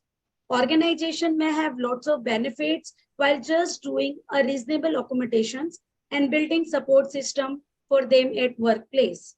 Therefore, in my research, I have proposed a recommendation with an acronym, ability to lead, so that to make sure that there is an inclusive environment to be built in organizations for advancing DEI in the workplace in reference to PWDs. So let me quickly explain this acronym. What do I mean ability to lead? So the word A explain is accessibility. So building accessible physical information and communication technology and attitudinal infrastructures in the organizations will definitely give lots of leverage for people with disabilities to enter into the workforce. The second is B, which stands for behavior modification, which means to adopt the policies and programs which helps to sensitize vis-a-vis counterparts in the workplace to include inclusion of PWDs in the organization. The third alphabet, I, involvement of top management. The leadership of IT and BPO companies should also adopt the vision and mission and include the term disability in their organizational philosophy. The fourth alphabet, L, stands for learning the disability etiquettes. I think this is extremely crucial to learn the language of people with disabilities so that they should be able to not only express themselves, but also we understand and have a friendly environment for them. I stands for inspire and motivate. Companies should design the competency model, training programs, and also conduct some assignments for PWD so that they perform well in their workplace and also in their given positions into the organization. T stands for training agencies, which needs to support to build the employment, which has true folds from employers and employees perspectives and build like as a collaborator between these two separate variables or build these different units to come together. So that's the full form of ability, wherein Y stands for you. I mean, you and me and those who are in the world should come together to create a difference and develop a sense of belongingness and attachment within the organizations for them. Now, let's quickly make you to give the full form of my LEAD acronym. L alphabet talks about lead the change. Every organization has a huge scope for hiring PWDs, especially IT and BPO companies. Therefore, companies should take a lead and bring the change for them. E, enable and empower. Companies should definitely build a policy to enable and empower people with disabilities and give them a meaningful work for the advancement of their career strategies. A, the company should also have index measure, which help them to measure the human quality index to understand or to score on disability inclusion policies and practices, which will help them to assess their support to human capital and set up a benchmarking tool in the business. And last but not the least, disability champions. I think it is very essential to reward or appreciate those people or people with disabilities whom we consider are the storytellers who talk about to bring the changes not only in the organization but in the society. They need to be considered as a trailblazers and then to become accordingly in the marketplace and in the workplace. There should be a dedicated portal which should be made on social media collaterals, and it should be designed for the inclusion of PWDs in their organizations. Thank you. Cynthia, over to you. Great. Thank you so much, Dr. Kavita. We would like to introduce our next speaker for this workshop, Aidan Sear. Aidan is Red River Métis from St. Norbert, Manitoba. He holds a BA from Concordia University, majoring in community, public affairs, and policy studies. He is a Schwarzman Scholar and master's student at Tsinghua University in Beijing, China. Aidan is a community leader and activist who has traveled across Canada and the world speaking on issues from Indigenous rights, climate change, and raising awareness to end gender-based violence. He has held a multitude of roles as a board director for Apathy is Boring, National Youth Ambassador for the Moosehide Campaign, and staff for Senator Boyer of the Senate of Canada.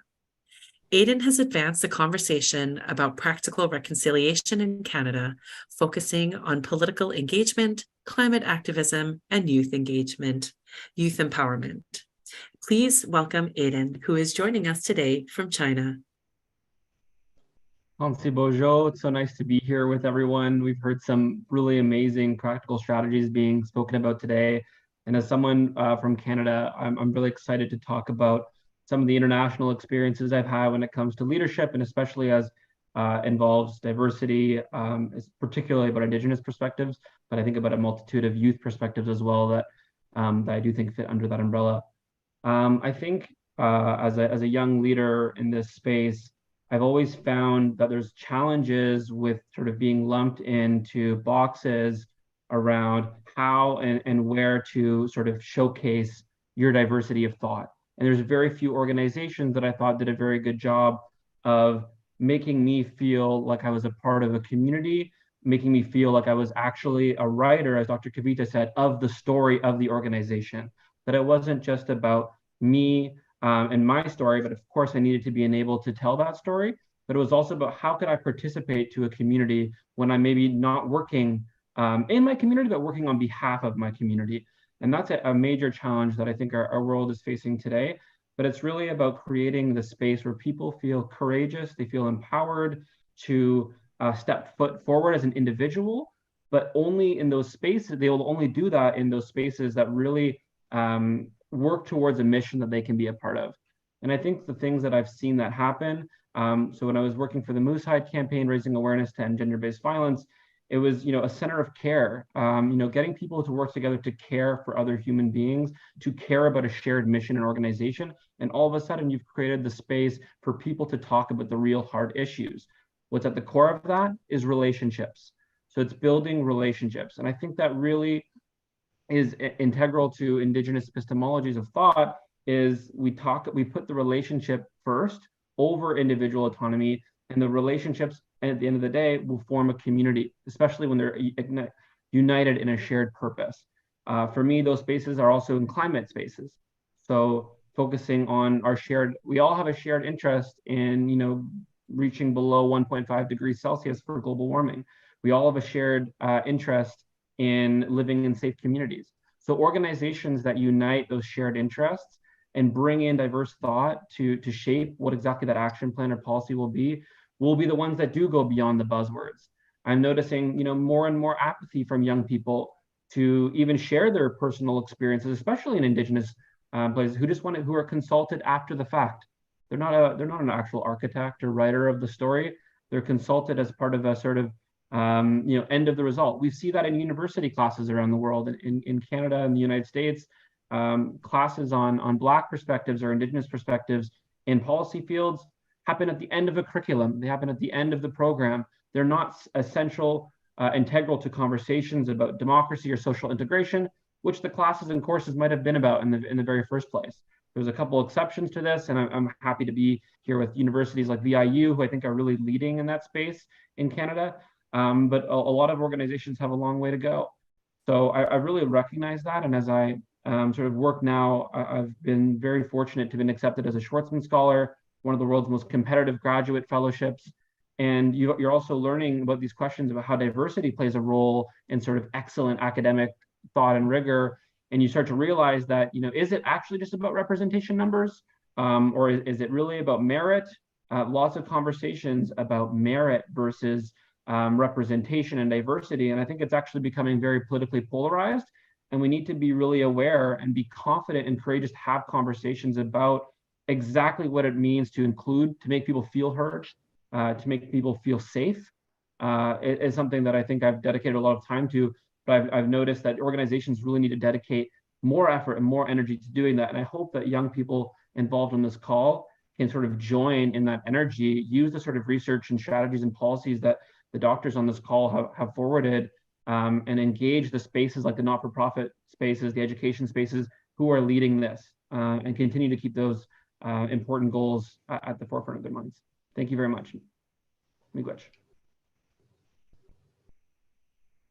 Thank you to all of our panelists. I mean, really, what a powerhouse and such diversity and representation of not only backgrounds in industries and fields that are represented, but also perspectives and peoples who are being supported, uplifted, included, space created for their stories to be heard. So grateful to have all of you here, and I would love to move us directly into the Q&A panel discussions. I think all of you had given such a great background in terms of the landscape of DEI in your particular pocket of the world, and I'm curious, what best practices have you seen move this work forward in a good way?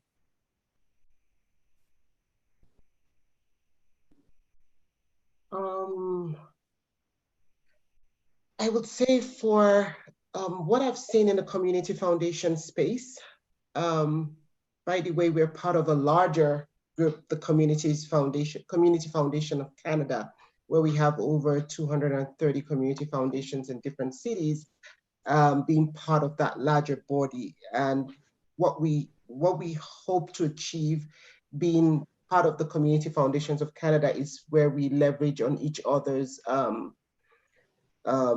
strengths and also learn from each other.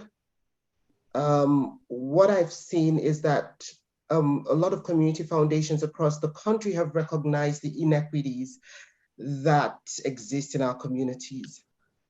And also the pandemic also exacerbated them, made them more clear,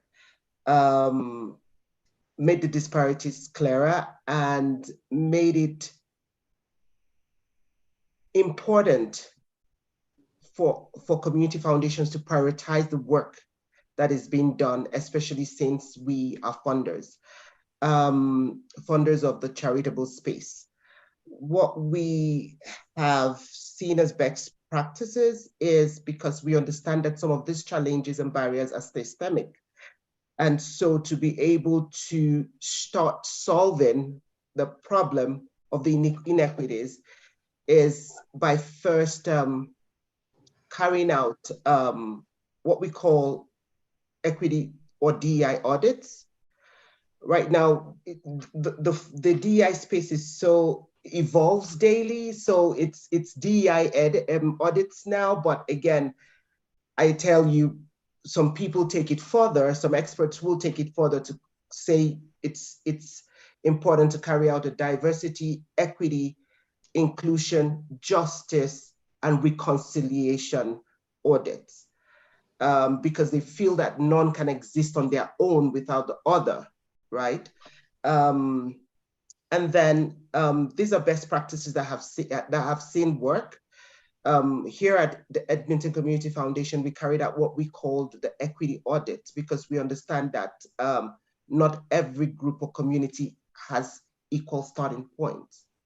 And as such, in order to bring everyone up to speed, some groups have to be given more to get to that point where we start viewing everybody equally. Something else I've seen as best practice that has been in place for community foundations to better support equity deserving groups will be community engagements. And like they're saying, as the saying goes, he who comes to equity must, or to the table, or to a gathering, or to a meeting, has to come with clean hands. And that is engaging from a point of reciprocity and respect. That is something that I'm seeing community foundations are now engaging with their communities, or it's a way they have been engaging with the communities, and it's a way of building trust, and it's working. Something else I've observed is creating internal policies and practices that would help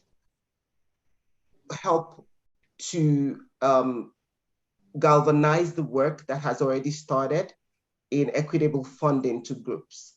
And again, after all this work is done, how do we measure success? So there's been a lot of buzz around evaluation matrices being set up to be able to stop, look back, evaluate what has been done, and come up with strategies to enhance the work that has also been done, and understand where the gaps are and try to fill them. So, Cynthia, can I? So I think what I am seeing the best way this is moving forward is like this, wherein from different parts of the world, we all are sitting together and discussing about diversity, equity, and inclusion to be taken forward. That's how it is happening. Like the G20 India mission also says, Vasudev Kutumbakam, one nation, one earth, and one future. So similarly, for people with disabilities, also we are thinking that though we all are in a different world, but at the end of the day, the cause is same, the problem is same. And we all, whether we call ourselves as a leader, catalyst, or inclusive population, needs to work towards this goal in a more inclusive way and make sure that they should not be taken into consideration just to contribute in the nation's economy, but also lead a very dignified and happy life.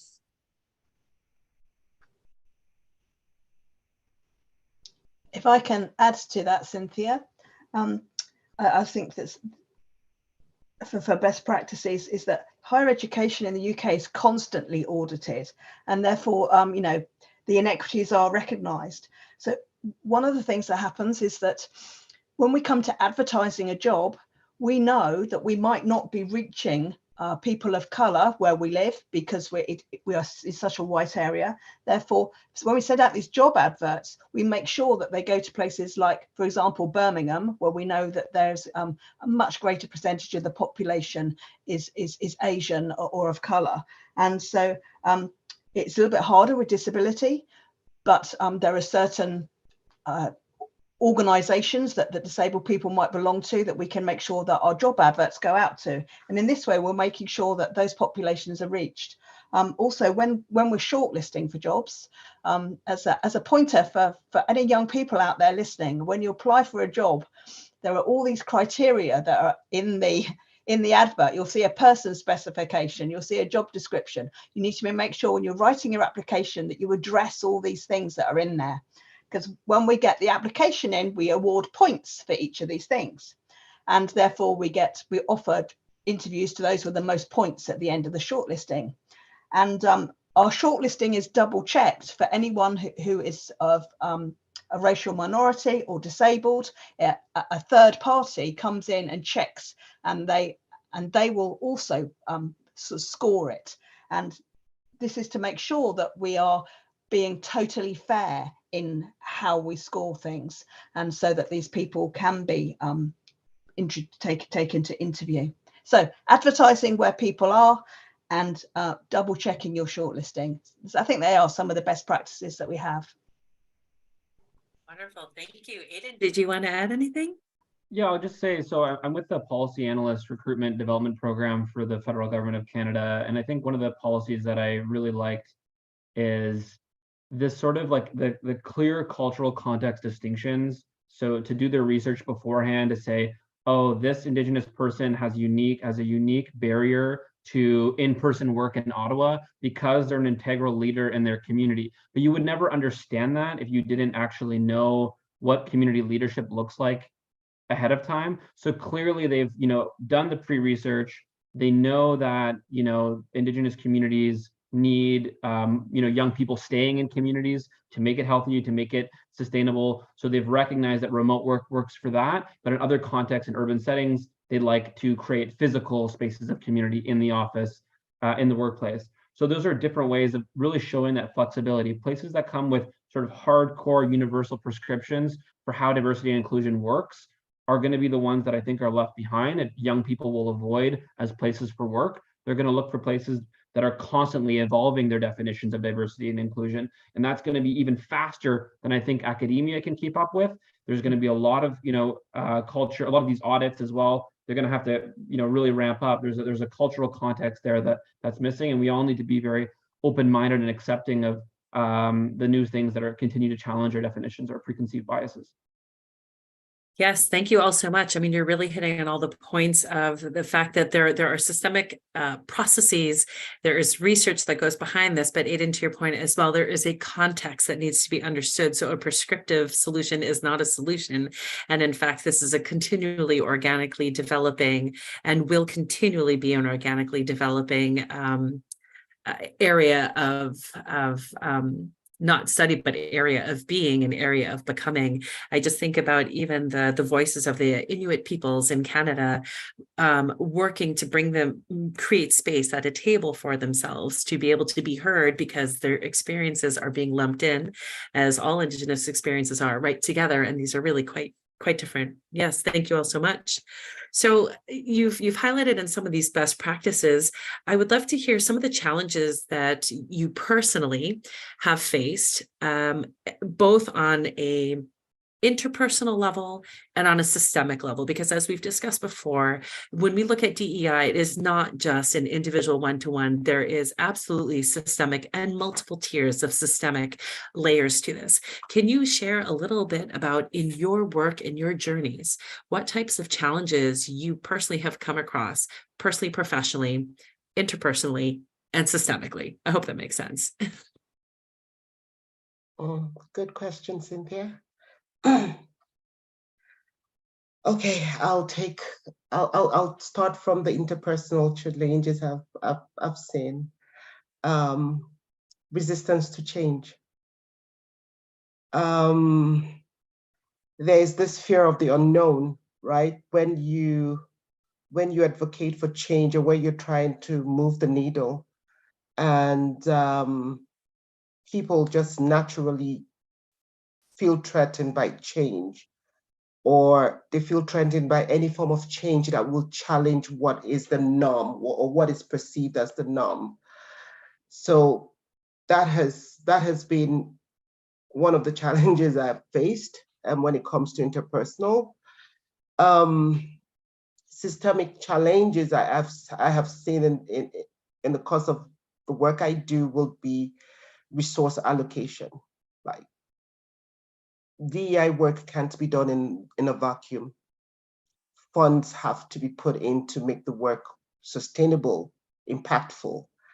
And I'm very fortunate to actually work for an organization that has actually shown the might financially and the will to make that change.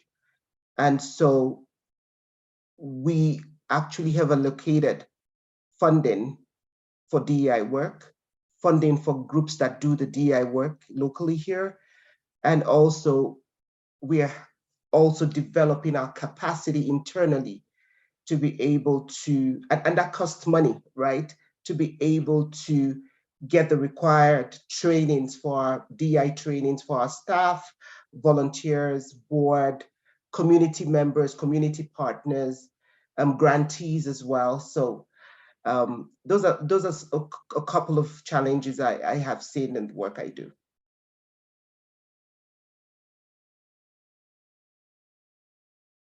Again, Cynthia, my challenge was little different. So I understand that, like Nika, Hazel, and Eden, they all are from the practical sides. They are working on it. So I was more like as a researcher's side. So I started my work on PWD research and diversity studies since 2016. So the first challenge which I had about changing people's perception. So I had lots of questions where people asked me, why do you want to get into this research? This is extremely different. You are not exposed to it. Your background is different. Your learning is different. So why you are doing this? Why you want to get into it? So I really had to convince a lot to the people around me and to the professionals who helped me to collect my data, my genuinity for doing my research into this area. That was the first challenge which I faced. And the second challenge was more about dealing with PWD employees in the organizations. So while going and collecting my data, I was not exposed to such kind of culture earlier. So I was very emotional and I was not knowing how to talk to them, how to deal with them. And my data collection work, I started somewhere in 2020 and 21 when COVID-19 just came, and it was very difficult to go on field and do some exercise. So at that time, I took the help of training and disability organizations like Vishesh and Youth for Jobs, who helped me to collect my data. So here, the first time when I went for an interview process with PWD employees, I was extremely numb and I was unable to talk. So they again counseled, guided me, and told me that what my etiquette should be there while dealing with different sections of communities. Then I learned the sign language, and I tried to be more practical in my approach while dealing with them, etc. And then I got neutral while writing my recommendations and research also, Vidya. So that was again more from the researcher's perspective, but I thought it's important to talk about it here in this panel. Yeah. Yeah, that's very interesting, Kavita. I'd like to come from the employer's perspective. And when we receive applications, we are on the lookout for underrepresented areas. At the top level, we find that for applications for working in our sports departments, we find that they're highly male dominated. I have a very male dominated department, but of course that does actually reflect sport in the real world. And then there's always the worry that, you know, when you get a female applicant, are you biased towards that female applicant? Do you want them to get the job, especially being a female making those initial shortlisting decisions? But then on the other hand, for work in the Faculty of Health, so we also have nursing, dietetics degrees, and these, what I call the caring degrees, I find are totally female dominated. And then you're thinking about, oh, have I got any men applying for these positions? And also that reflects the student body. The student body in our caring degrees is so highly female, you know, 90%, 95% female. And so you're also, when you're interviewing the students, you're looking at the young men coming through and you're really wanting them to succeed. So yeah, there's this strange sort of, you know, you go through a gamut of emotions because you have to be totally fair to every single candidate. When I get these applications in, I can find that all my applications from racial minorities are coming from overseas and not within the UK.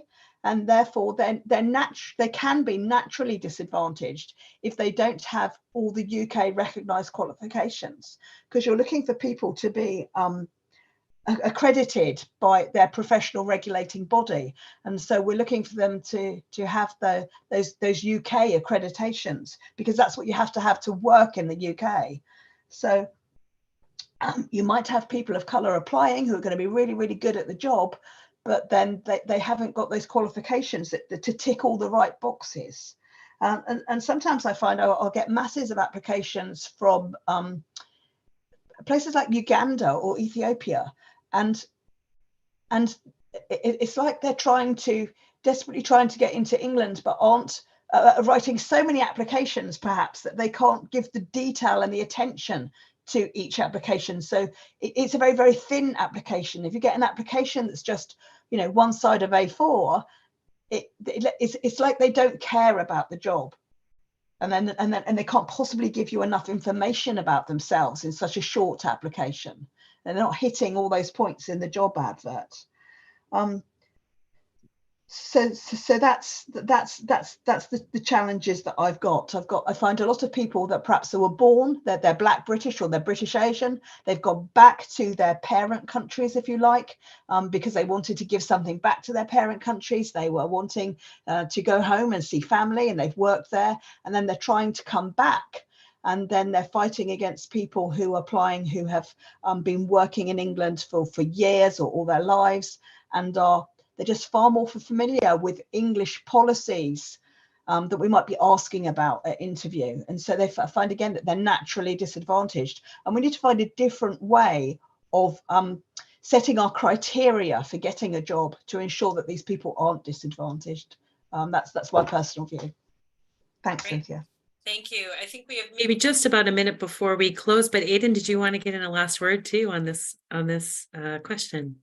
Yeah, I'm trying to figure out what perspective of mine is best to employ here. I guess I'll come at it from, an applicant's maybe perspective for a lot of these new roles, sort of the programs that I've been a part of or the leadership. I find a lot of this stuff it's continued to be centered around like individual autonomy and merit-based programming instead of sort of really encouraging a community of people to come together. So I'm fortunate at Schwarzman Scholars. It's about creating a community of scholars who care about one thing and one thing only, and that is to improve the relationship with China with the rest of the world. And we all have a shared responsibility to do that. It might look completely different for each person's context, but the institution has to enable each person to really write that story the best way possible. So what you're looking for is storytellers and practitioners, people who have like a proven experience at being able to speak on behalf of their community or willing to take steps. They might not be perfect. And I think what I'm really scared of is, students nowadays are so focused on perfectionism and are so focused on these things that they are becoming apathetic when they're not responded to.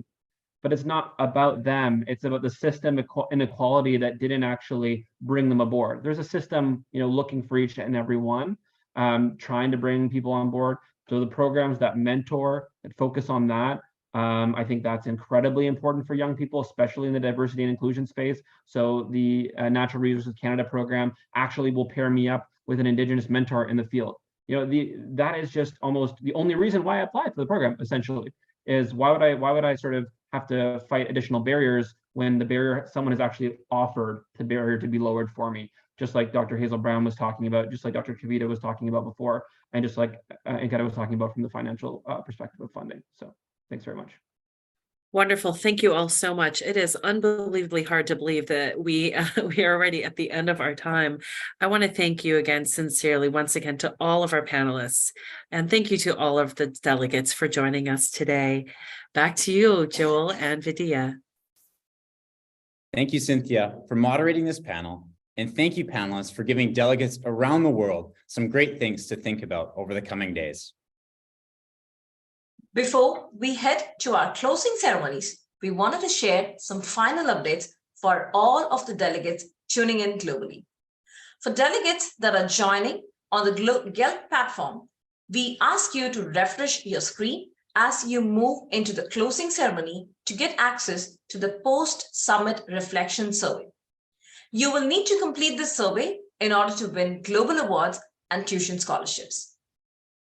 After the closing ceremony, you will see the opportunity to be able to apply for the global awards, where you will have a chance to win tuition scholarships of up to 2,500 Canadian dollars. More details to be shared shortly.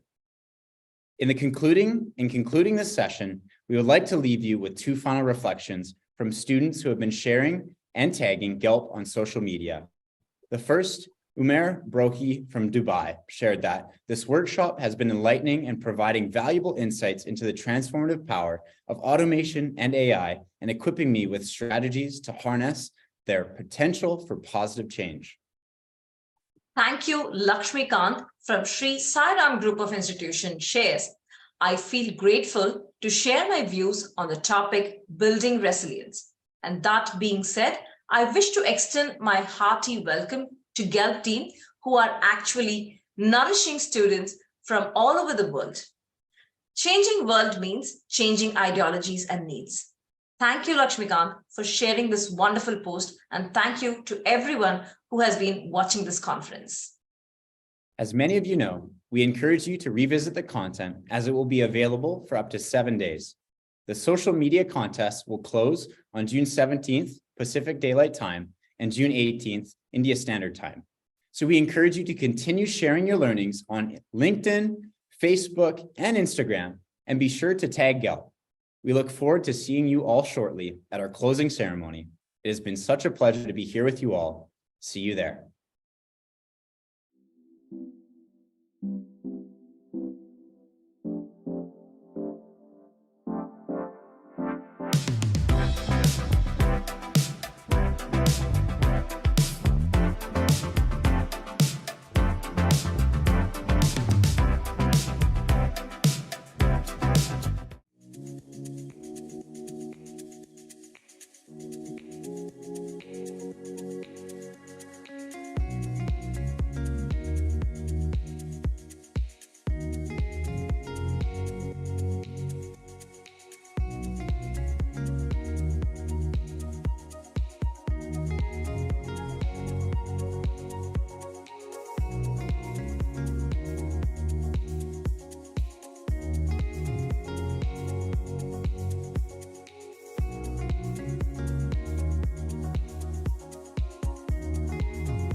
Hello everyone, and welcome to the closing ceremony for the 2023 Global Summit for Career and Skill Development.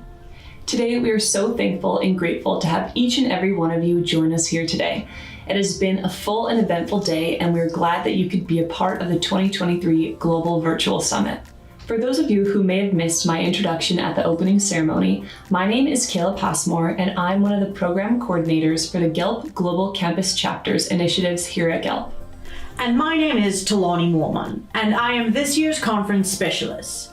Congrats, you have made it to the closing ceremony. Now it gives me great pleasure to introduce you to our final speaker, Raven Lacerte, co-founder of the Moose Hide Campaign. The Moose Hide Campaign is an Indigenous-led grassroots movement to engage men and boys in ending violence towards women and children across Canada. It has since grown into a nationwide movement of Indigenous and non-Indigenous Canadians from local communities, First Nations governments, schools, colleges and universities, police forces, and many other organizations, all committed to taking action to end this violence. Since the campaign began over 10 years ago along the Highway of Tears, thousands of communities and organizations across Canada have held Moose Hide campaign events and joined the annual Moose Hide Campaign Day ceremony and fast. People of all ages, genders, and backgrounds are invited to take part in Moose Hide campaign activities. The campaign is grounded in Indigenous ceremony and traditional ways of learning and healing. A cornerstone of the Moose Hide campaign is the Moose Hide pin. Wearing the pin signifies your commitment to honor, respect, and protect the women and children in your life and speak out against gender-based and domestic violence. To date, over 4 million Moose Hide pins have been distributed to communities, schools, and workplaces across Canada. There are synthetic options for pins as well, and the pins are free to order via www.moosehidecampaign.ca. Raven Lacerte started the campaign with her father, Paul Lacerte, in 2011. Raven Lacerte is a proud member of the Lake Babine First Nation and belongs to the Grizzly Bear clan. She is a co-founder and ambassador for the campaign and also leads outreach to Indigenous communities. She is a hunter and a practitioner of traditional Indigenous cultural and ceremonial activities. Raven is also a proud mother of daughters Cedar Sus and Chazyaz, and partner of Dominic Paul. In addition to the Moosehide campaign, Lacerte serves as youth representative for the British Columbia Minister of Indigenous Relations and Reconciliation's Advisory Council for Indigenous Women.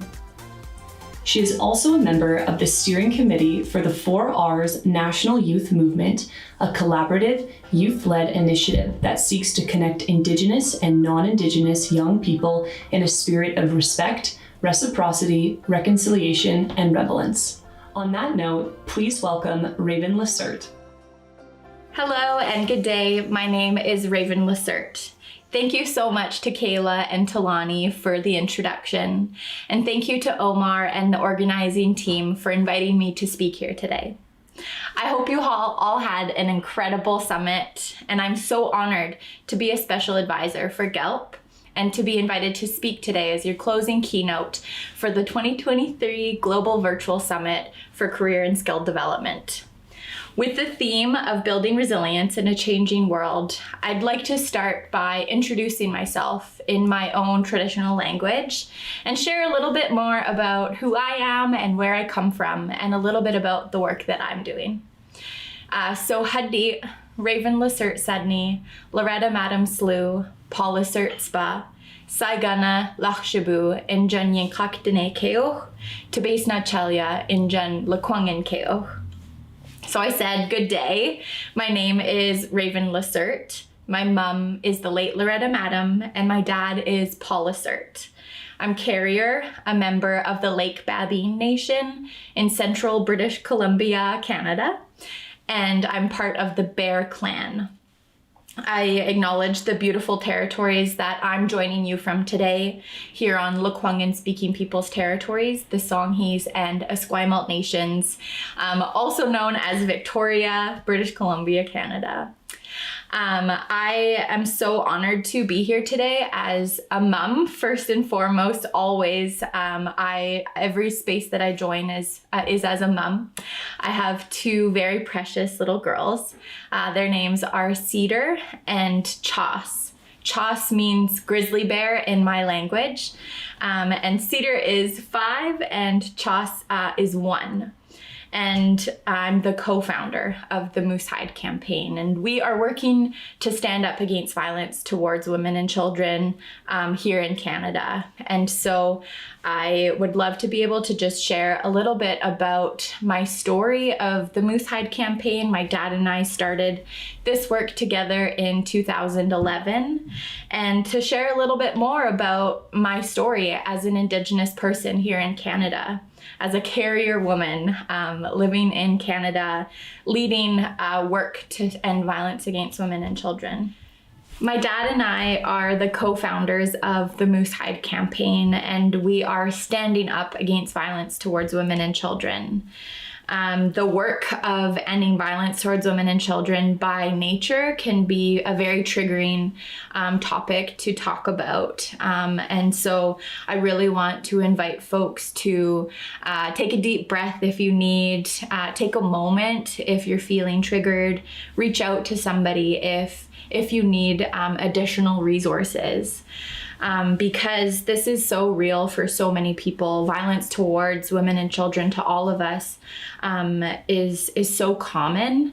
And so I just really want to share a note of love and safety, and to share that I'm here in a good way, and to just share a little bit more about my story, a little bit more about the history of Indigenous peoples here in Canada, and invite you in a good and loving way.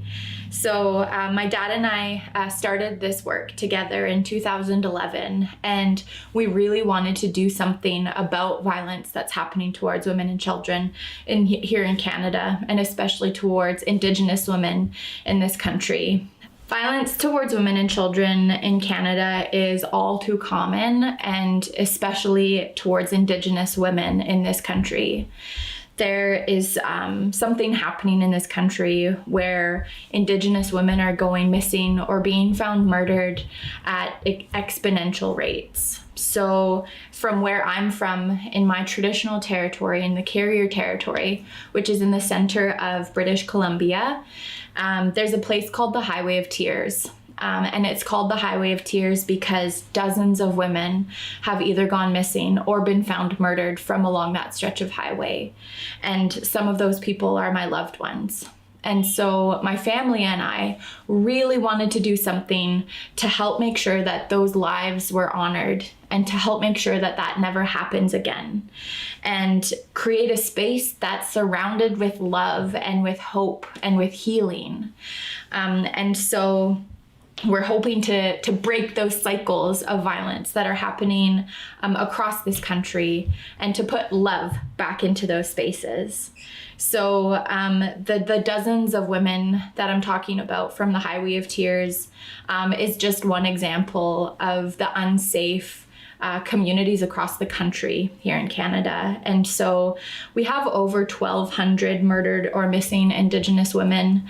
And one of our Indigenous women's organizations here in Canada believes that that number is closer to 4,000.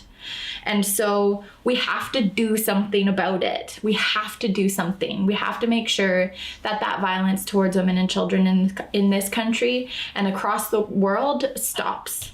We want to help lift up our women and children. We want to lift up each other. And so our family really wanted to do something to be part of that change. And so we spent a lot of time talking about it around our dinner table. And it was when my dad and I were out on a hunting trip back in our beautiful traditional lands, hunting for moose, that we were lucky enough to get a moose one summer in 2011. And we were on the Highway of Tears. And we were thinking about those people that have lost their lives. We were thinking about the women and children in this country, Indigenous and non-Indigenous women and children that are experiencing violence every single day. Half of all women in this country will experience some form of violence in their lifetime. And for Indigenous women, that number is way higher. And so it was while we were on a hunting trip that we were blessed with a moose and talking about how beautiful the land is. How beautiful it is for a chance for my dad and I to practice our culture together, to go out hunting together, and to be in good relationship with one another. And for that moose to give its life to us, to feed us for the winter. It came to us as this moment of inspiration, this moment of medicine, that maybe if we tanned up that moose hide, tanned up the skin of the hide, and cut it up into a bunch of little squares like this one here, and ask people to wear it as their everyday commitment and their everyday reminder to not do violence in their lives, to commit to speaking up about violence and invite each other into this space in a good way, and to raise our young ones in a way where they know what real love looks like, where they know that violence isn't okay, that it's not a normal part of life. And for so many people in my experience talking with our young ones, that's the first time that they ever hear that. And so it's so normalized right from that young age. And so we really want to be making sure that we're talking about this with our young ones. And so we had this idea, we did tan up that moose hide, we cut it up into a bunch of little squares, we got little safety pins, and we hand wrote on index cards about what we were trying to do. We ended up making 25,000 of them and just started wearing them and talking about it and sharing them with our friends and our family. And pretty soon people down at the grocery store saw it and asked me about it. And pretty soon somebody down on the street asked about it. And so it started to create conversations about violence that's happening towards women and children, and what we can do as Canadians and as people to stand up against violence towards women and children. And so we always ask that you, if you choose to wear a moose hide pin, that if somebody asks you about it, you say, "Thank you so much for asking. It's a piece of moose hide. I'm wearing it to show that I'm standing up against violence towards women and children." And so it's that chance to raise awareness, to call people in. And so often those conversations lead to action. And so communities are taking this piece of medicine that we have to offer. We offer it for free. And they take that medicine and they bring it to their communities in the way that makes sense for them, and start their own moose hide campaigns in their own communities. And so we are bringing on all this love and all this healing, all this hope in a place that feels like really dark, in a dark space where lots of people are experiencing violence in the shadows. You know, violence so often happens behind closed doors, or we don't talk about it. But we need to talk about it in order for it to change, in order to have that societal shift that we so desperately need. And so since 2011, when my dad and I first got this idea, we've now handed out more than 4 million squares of moose hides to mostly Canadians, but anyone can order them and have some. So please, I encourage you to order some moose hide pins and visit our website at moosehidecampaign.ca and be part of the Moose Hide campaign. We also have a big ceremony. So we invite people into a one-day fast.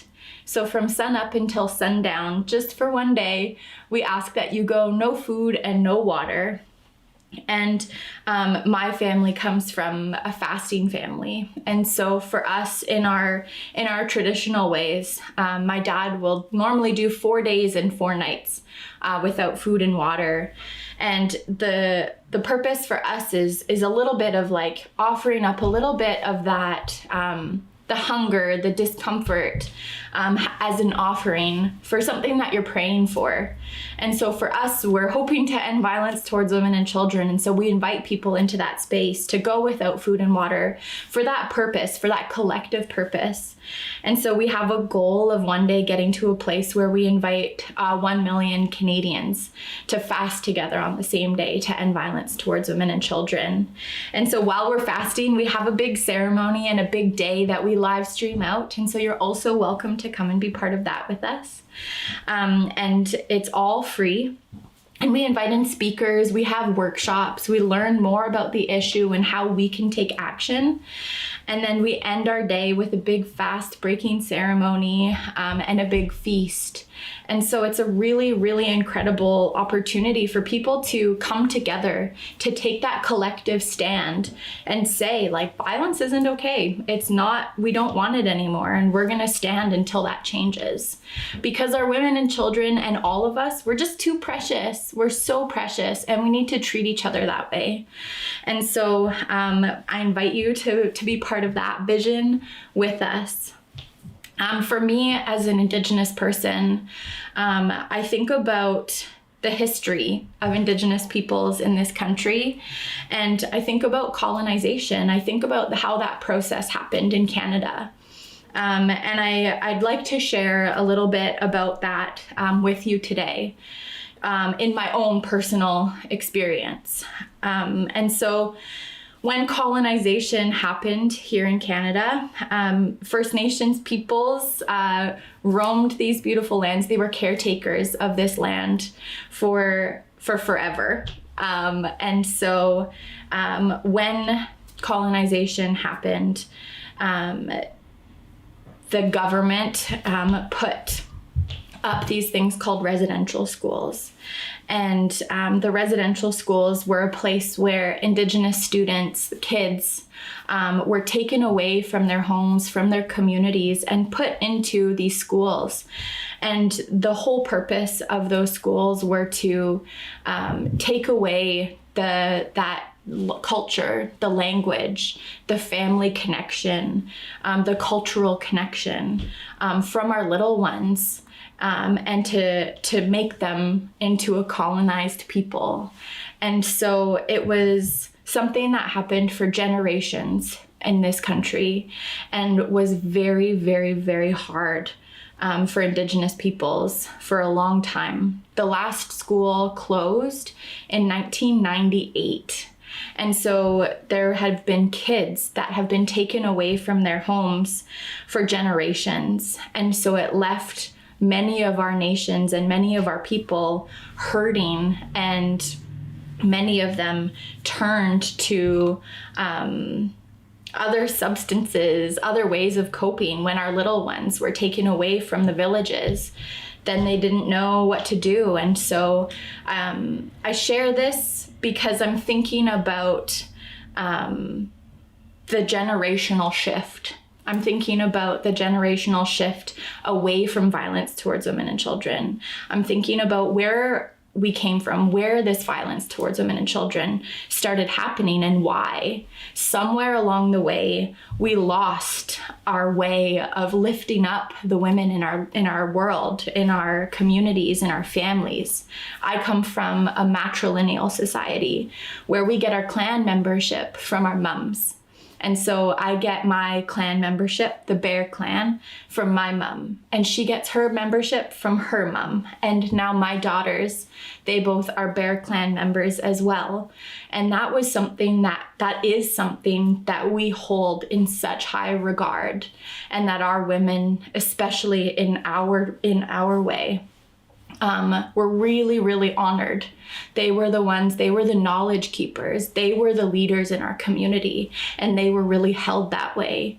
And so somewhere along the way, we lost that. And so I think about, for us as Indigenous people, the history that our country has been facing. And I think about where I want to go. Where I want to go is a place where everyone is treated with love and respect. Everyone is safe. Everyone is happy. Everyone is thriving. I think about all of our past generations and all of the things that they, our ancestors, had to go through in order for me to be here today. And to be able to do this work to help bring that space of love and of hope and of healing.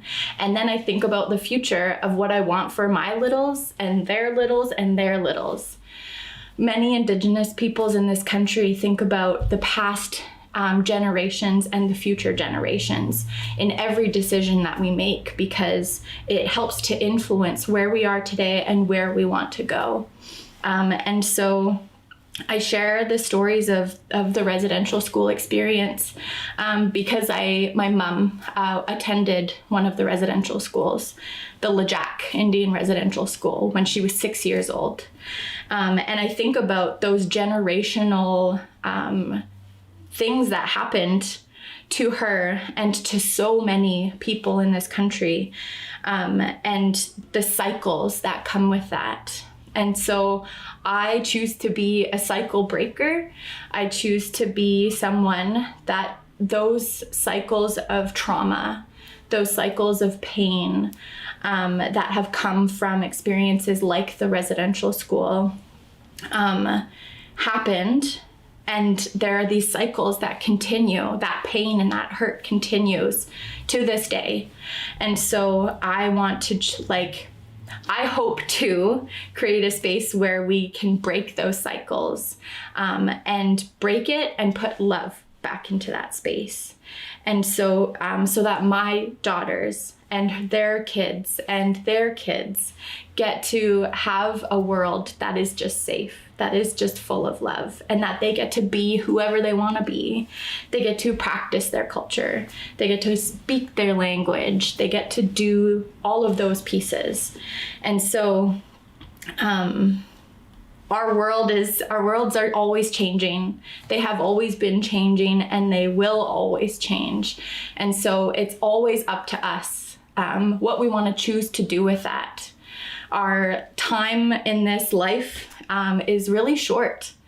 And so we have an opportunity to be that change that we want to see. So I invite you into that space. I invite you in to be that change. I invite you to think about it within your own contexts, within your own communities, within your own families, within yourselves as individuals, for your past generations, for us, and for our future generations. What do we want that change to look like? How do we want to be part of that change? For me, it's starting the Moose Hide campaign with my dad. For me, it's learning about the history within my country. For me, it's helping my littles to make sure that they get that chance at that beautiful life. And so I think about every single one of us as being precious. I think about every single one of us as deserving of so much love.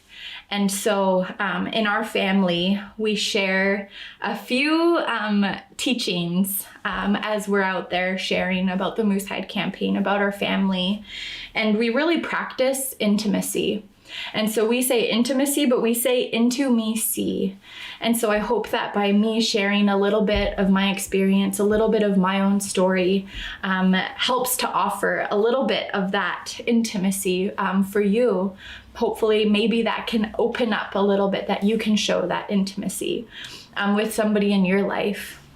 Because it can be really beautiful and really healing to practice that, and something that we don't do often enough, I don't think.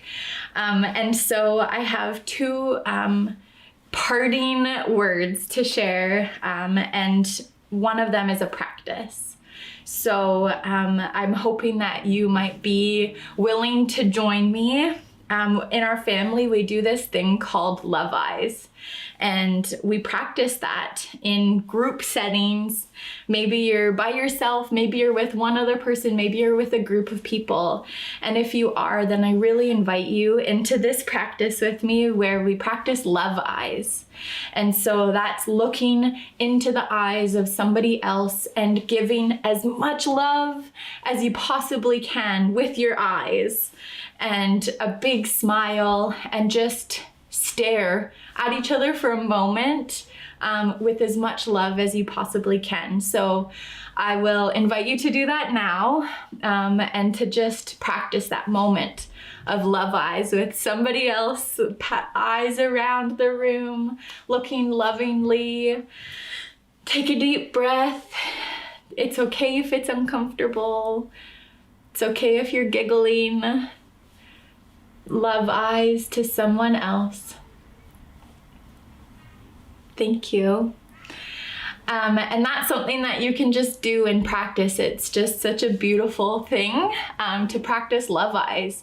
We also lost that thing where we can't really make eye contact with each other very much anymore, and look lovingly at each other. And so thank you so much for participating in that with me.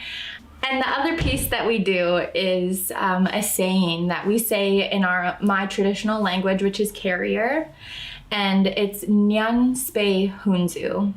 And so I'll get you in a moment to practice that with me. You're going to learn a little bit of carrier today. And so we say Nyan Spe Hunzu. And that means that you are so beautiful to me that my heart leaps up inside of me when I look at you. And so I'll ask you to say that now. Nyan Spe Hunzu. Nyan Spe Hunzu. You are so beautiful to me that my heart leaps up inside of me when I look at you. And so that's something that you can practice with each other as well, and share that love with each other. That is what I am all about. I'm on a love mission to just help spread love. And so I feel that way about each of you that are watching this video today, and I'm so grateful to each of you for who you are, what you bring to this world, the change that you are bringing to your spaces. I raise my hands to you in our way. We raise our hands to lift you up, and to say thank you, and to say that I honor you and that I love you. And so I raise my hands to you today in gratitude for hearing my story, hearing about the Moose Hide campaign, hearing about the history of Indigenous peoples, a tiny little snippet of the history of Indigenous peoples in this country. And if you want to learn more, I encourage you to always learn. We are always learning and always growing. And so I invite you to be forever learners, forever growers, and to be curious. And so I'm happy to talk with anyone. If you want to reach out, you can reach out to Omar to get my contact information. I'm happy to speak more with anyone, but I hope that you close out your day in a really beautiful way. I'm giving love eyes to every single one of you. Nyan Spe Hunzu. Thank you so much. Masicho. Love to you all. Thank you, Raven, for sharing your wisdom and knowledge with all of us today, and for concluding our summit in such a good way. Thank you for tying in this year's theme around building resilience in a changing world. We challenge all of our delegates watching today to continue to embrace who you are, your story, and challenge you to continue to share your experiences with the world. We would now like to invite Omar Karim, founder and president of GALP, to provide you all with some closing remarks. Please welcome Omar. Hello everyone, and welcome to the closing ceremony at the 2023 Global Virtual Summit for Career and Skill Development. For those who may not know, my name is Omar Karim, and I'm the founder and president here at the Global Emerging Leadership Programs GALP. We made it to the end of the summit. Thank you so much for your participation today, in sharing your reflections, in sharing in the discussions, and in sharing in knowledge. We'd also like to take this opportunity to thank all of our sponsors, our partners, all of the GALP volunteers and team members, all the panelists, keynotes, moderators that made this dream of this event into reality. Thank you so much for your time and your commitment to GALP. As we conclude today's Global Virtual Summit for Career and Skill Development, let us reflect on the full day of experiences. We started the morning today, or evening, or depending on your time zone today, with the power of mindful living, discovering your authentic and truest self. This was followed by opening remarks held at our opening ceremony, which followed by the senior leadership panel around the challenge mindset and discovering the impact and purpose in your work. This was then followed by a workshop around resilient leadership, women leaders on overcoming challenges and obstacles. This was then followed by the future of work, automation and AI in the workplace, and really having a meaningful conversation about the impact of disruptive technologies and how that has actually impacted our society today. After this workshop, we were so honored with some amazing talent performances from the world, all across the world. And we were honored to hear voices from these artists that were able to share our talents with us here today at the summit. If you're ever interested, by the way, to participate in the Global Virtual Summit Global Talent Showcase, please send us an email at explore@galp.ca. Following the Global Talent Showcase, we had an important session around beyond buzzwords and advancing diversity, equity, inclusion in the workplace. And this is followed by our closing ceremony. We had an amazing closing keynote by our sister, Raven Lessert, who really brought together this whole theme and understanding of building resilience in a changing world. Today at the Global Emerging Leadership, with the Global Emerging Leadership Programs, we are so honored to end our ceremony today in a really good way by announcing the opportunity for students who participated today to have the opportunity to win global awards and tuition prizes. So after today, you will see in your GALP platform a place where you'll be able to complete a pre-survey and a post-survey. In the post-survey, you will see an opportunity to share your reflections about your experiences here at the Global Virtual Summit. Today at the Global Virtual Summit, we are so excited to announce our new awards. The first award is titled the Reflection and Reflective Leadership Award. The Reflective Leadership Award is presented to 3 delegates who have showcased their understandings and learnings from the Global Summit through active participation and reflection. Please see the GELP platform for more details. The second award that we will be releasing today is the Global Summit for Community Leadership Award. The Summit for Community Leadership Award honors 2 delegates who have showcased their outstanding commitment and leadership within their local community and have exemplified the values of GELP. Please also see the GELP platform for more details. At GELP, this year marks an important year for us, as today marks the launch of a new initiative at the Global Emerging Leadership Programs. We are honored to announce that GELP will be launching the Global Campus Chapter Initiative. This brand new initiative by GELP provides the next generation of students with an opportunity to connect, learn, and organize leadership programming and skill development workshops within their universities and colleges and schools.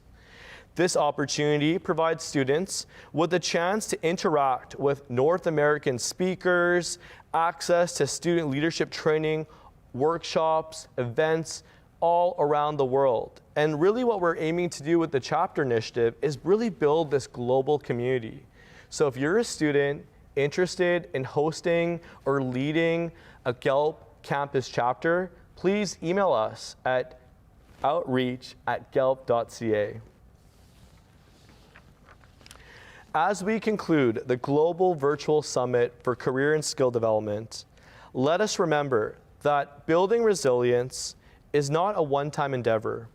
It is a lifelong journey. It requires ongoing commitment, adaptability, and the willingness to embrace change. We must cultivate resilience within ourselves, fostering the strength to persevere in the face of adversity. We must foster resilience within our teams and organizations, creating environments that nurture innovation, growth, and well-being.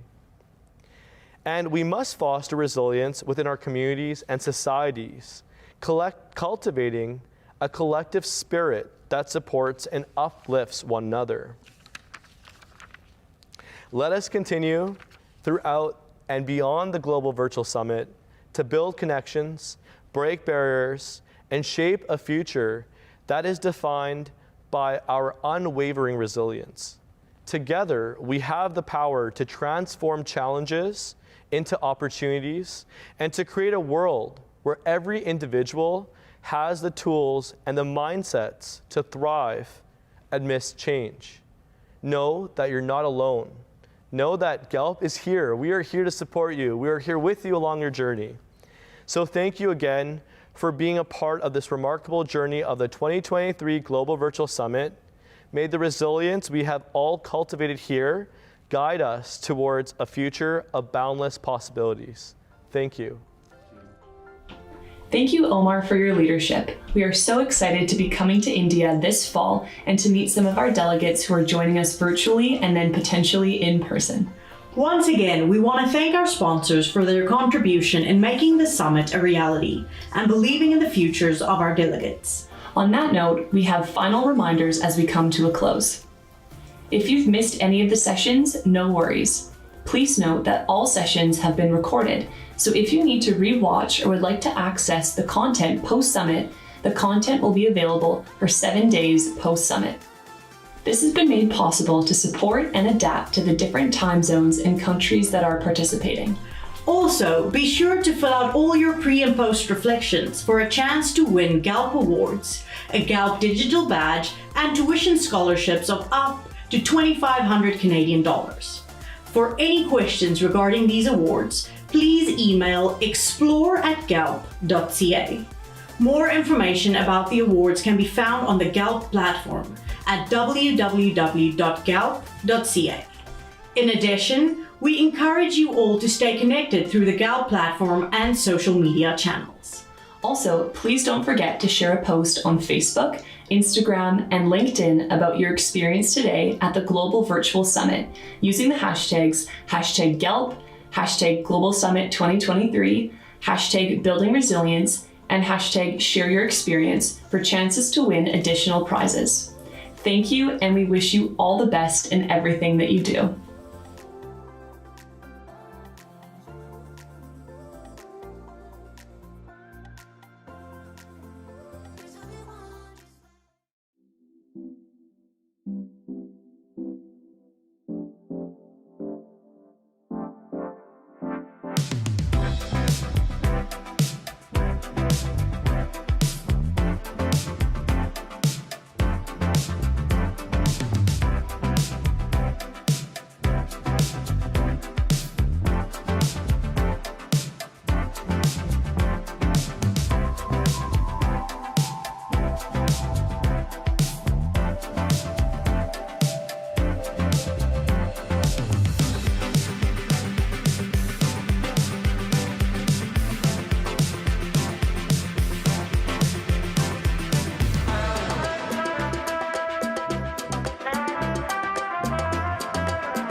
Same old wars, like so many times before.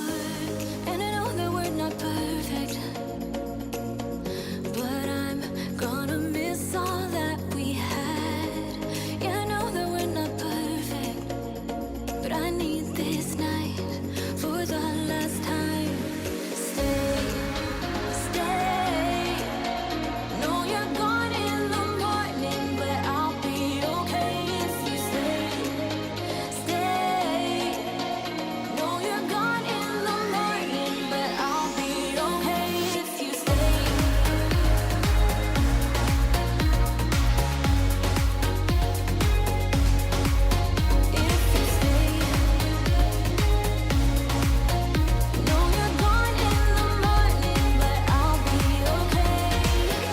So I just want to say thank you.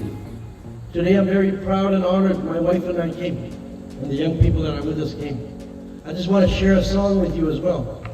Nakota people, when they travel, they sing traveling songs. Hey, hey, Ade waka, Oshimana, hey, hey.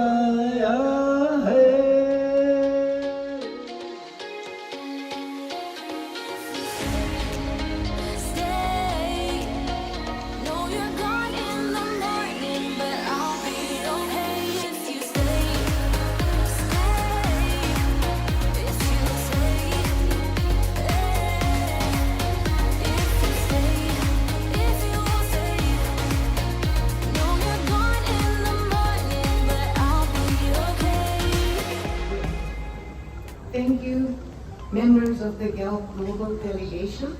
Thank you to Elder Wilson for also starting off this leadership program this morning in such a grounding way.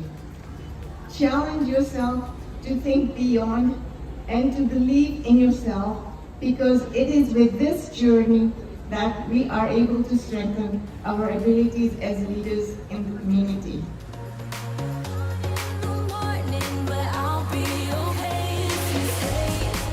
Stay. No, you're gone.